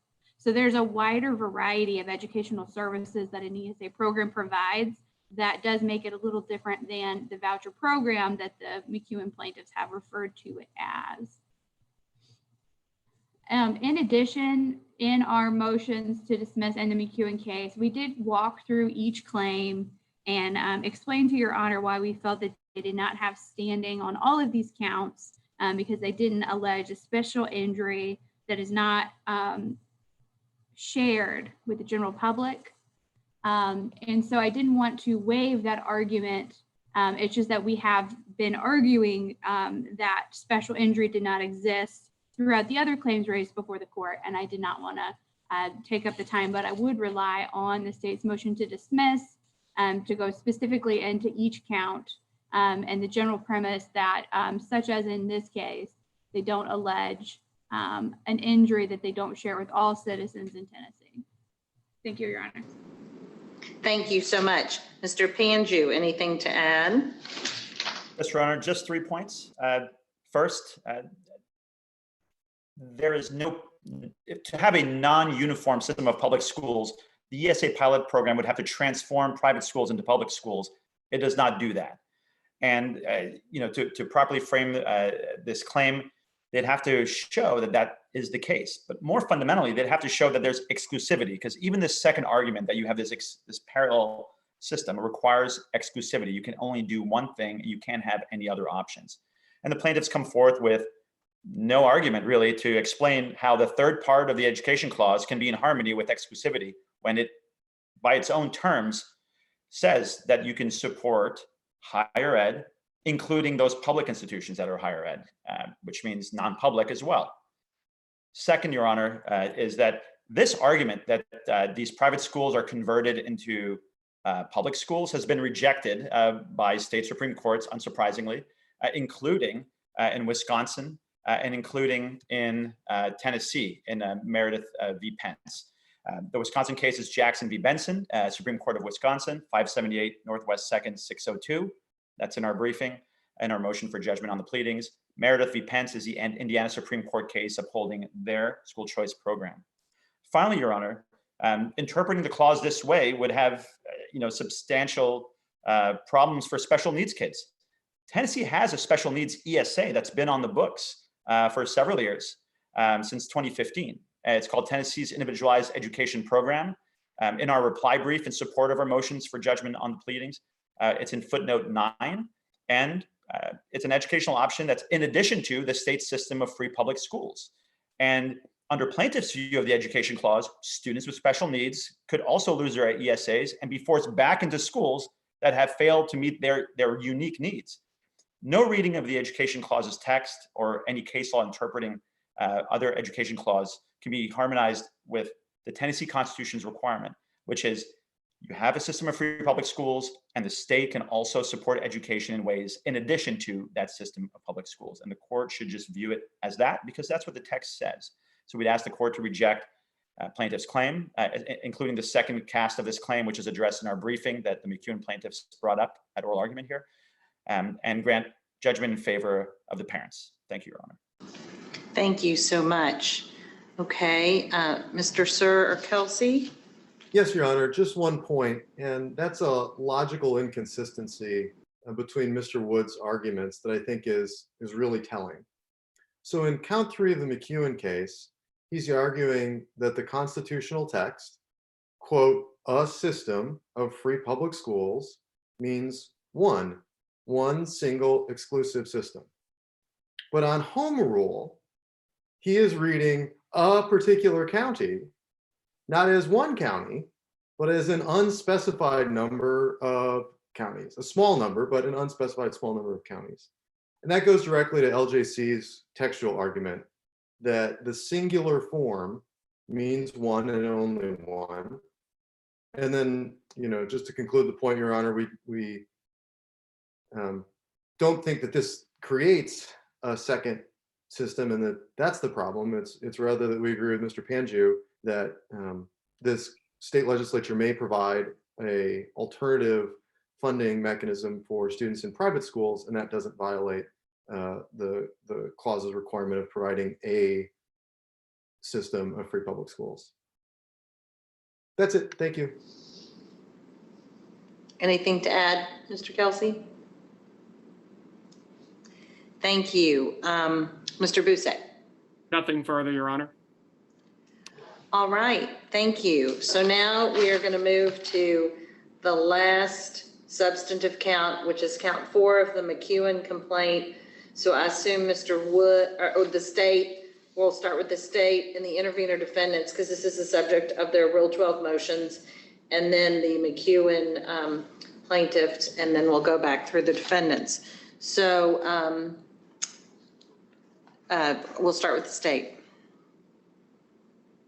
Thank you, Your Honor. And I do want to go through our arguments, but also rely on our brief, because this provision in particular cites to a number of Tennessee Code statutes, and we walked Your Honor through those various statutes and how they apply here. And so at the end of the day, I don't want to be going through each and every statute with you, and we would rely on our brief for our argument as thoroughly encompassing it. But nevertheless, this claim by the plaintiffs says that there's a violation or some kind of conflict with the state's BEP funding, and that simply is incorrect. The BEP is the general mechanism that the General Assembly provides funding for K through 12 education in the state. And that formula is based on a student entering or exiting an LEA, impacting the funding that is provided to that LEA. The ESA program specifically addresses how it interrelates with the BEP. And we've kind of discussed the funding provisions before Your Honor today, but funds for students participating in the program are subtracted from BEP funds that would otherwise be payable to an LEA and remitted into that student's ESA account. And then for the purposes of funding calculations, a student would be counted in the enrollment figure of the LEA that the participating student resides. And then that's how you determine which funds would go to the LEA account. Or to the, I'm sorry, the ESA account. So the BEP is designed to accomplish two significant objectives: to provide for an excellent education program for students in the state and provide substantially equal education opportunities. Once again, this is a matter of legislative prerogative on how they want to meet these constitutional requirements. And the ESA program, simply as argued by the interveners in the last claim, does not interfere with the system provided by the state. It just seeks to provide, on top of what is already set in the statutes, an additional program for students that could benefit from the ESA program.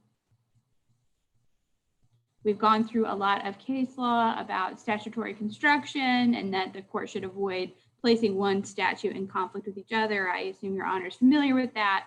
And we certainly have briefed it well in our motion to dismiss memo. So there is no conflict on the face of either the BEP or the ESA program. And as stated, the ESA program actually specifically defines how the two may interrelate and how they can work harmoniously together. Under the ESA program, the funds for a participating student who has released that LEA from the obligation to educate him or her goes to the ESA account and not to the LEA.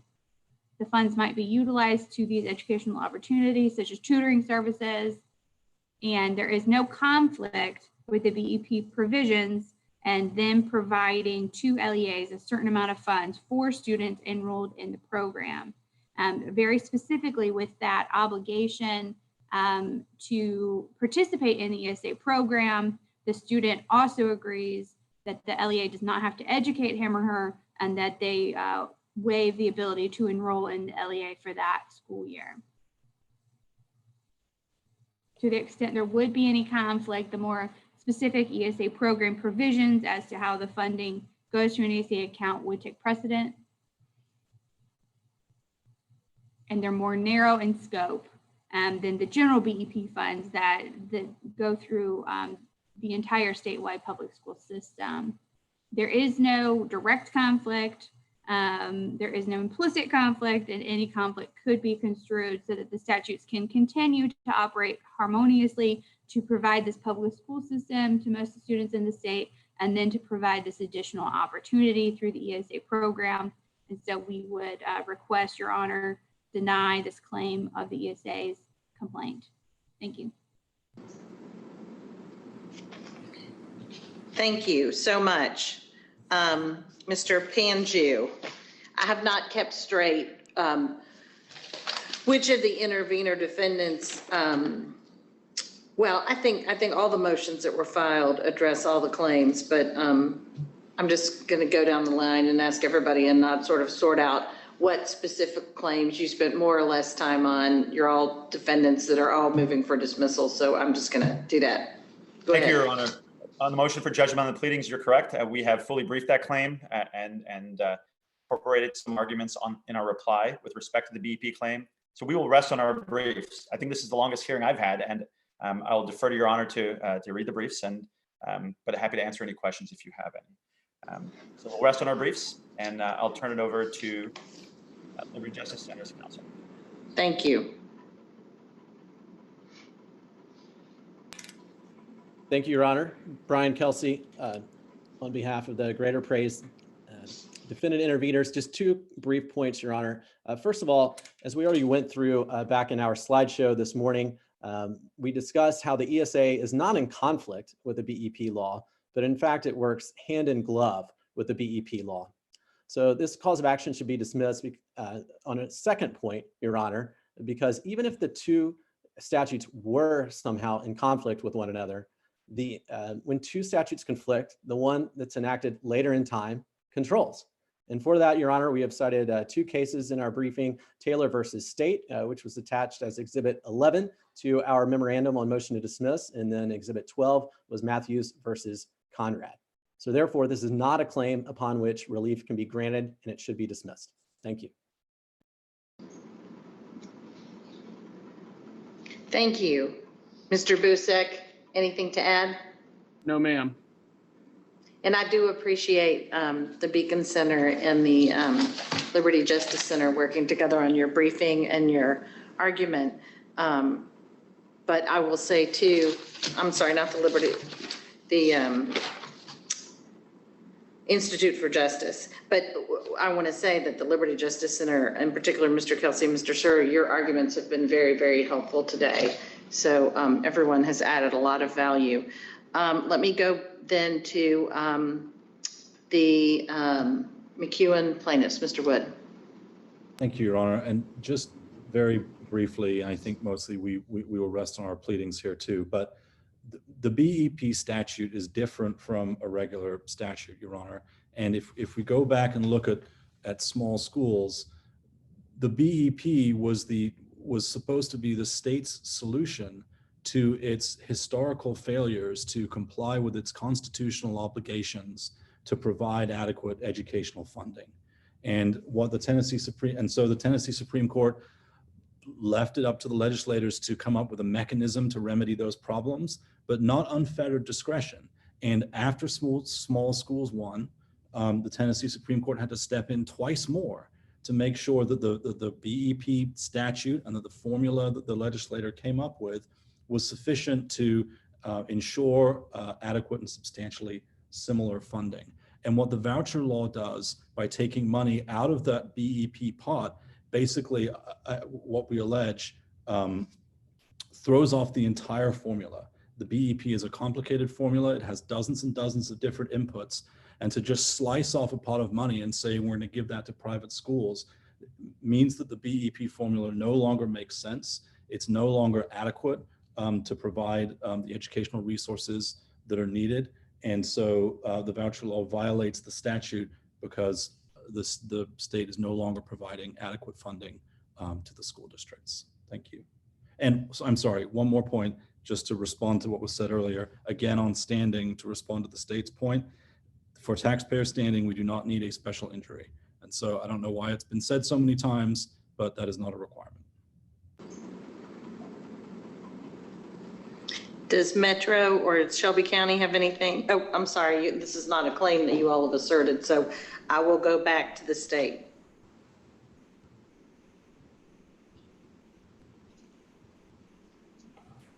Yes, Your Honor. This is also contained in the state's motion to dismiss, but we believe the only proper taxpayer standing that the McEwen plaintiffs may bring would be under count 5, the appropriations claim.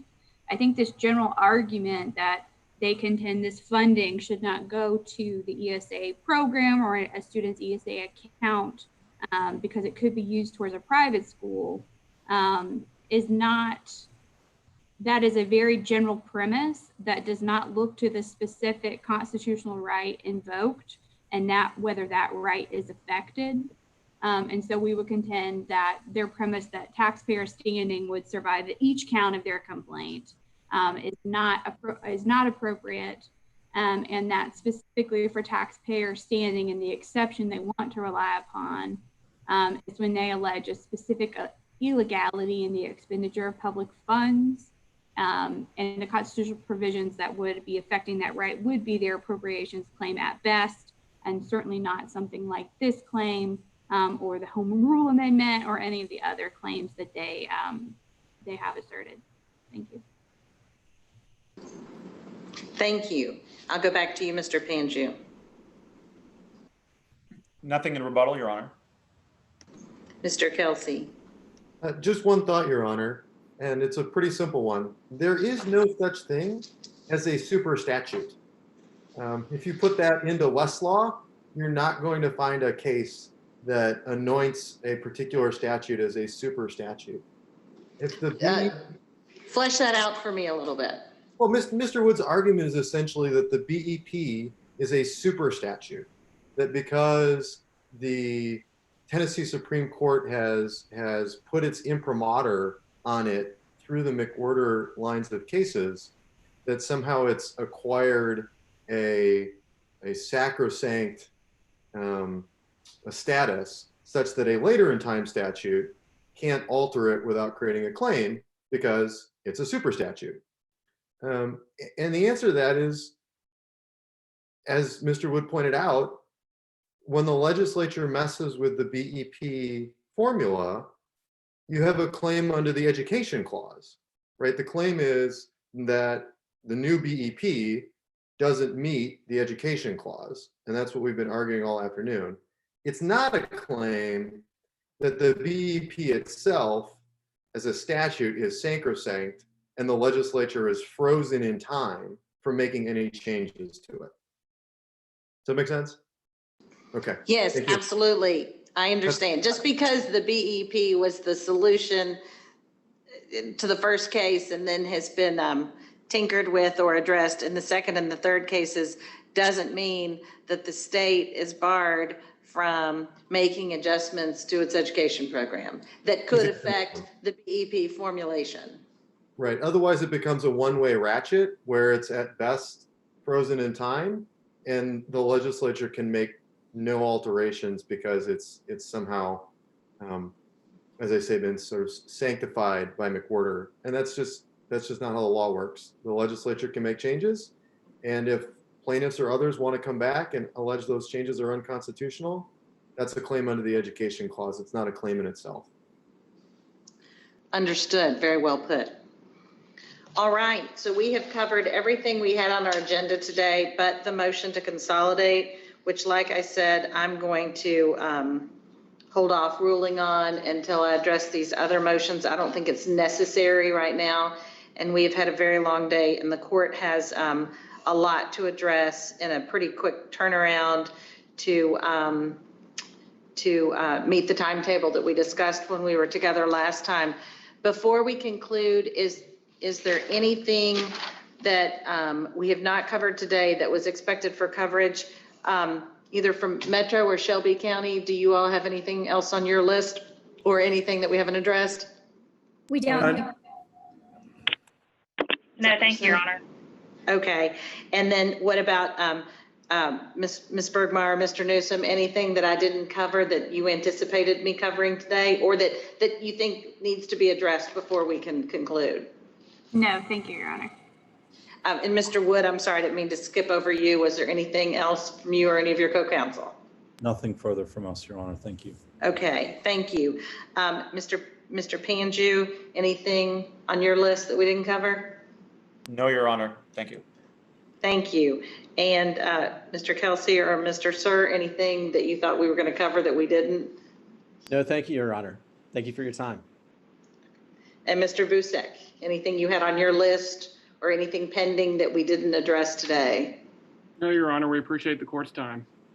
Thank you all so much. I will get a decision out on or before next Wednesday. We will make sure that we email it to everyone, and we'll be adjourned. Thank you. Court is adjourned. Before everybody jumps off the line, this is Lindsay, the court reporter.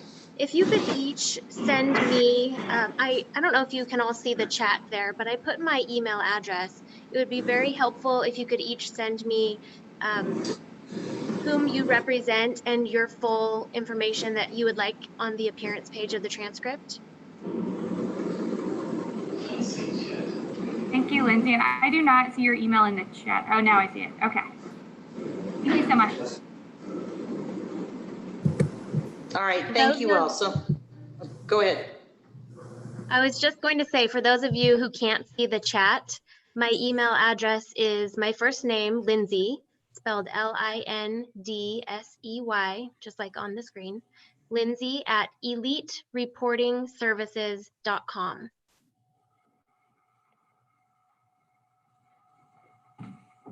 And I'll also let everyone know that I hired the court reporter. So if you need to contact her or send me your information, I can make sure she gets it. Thank you.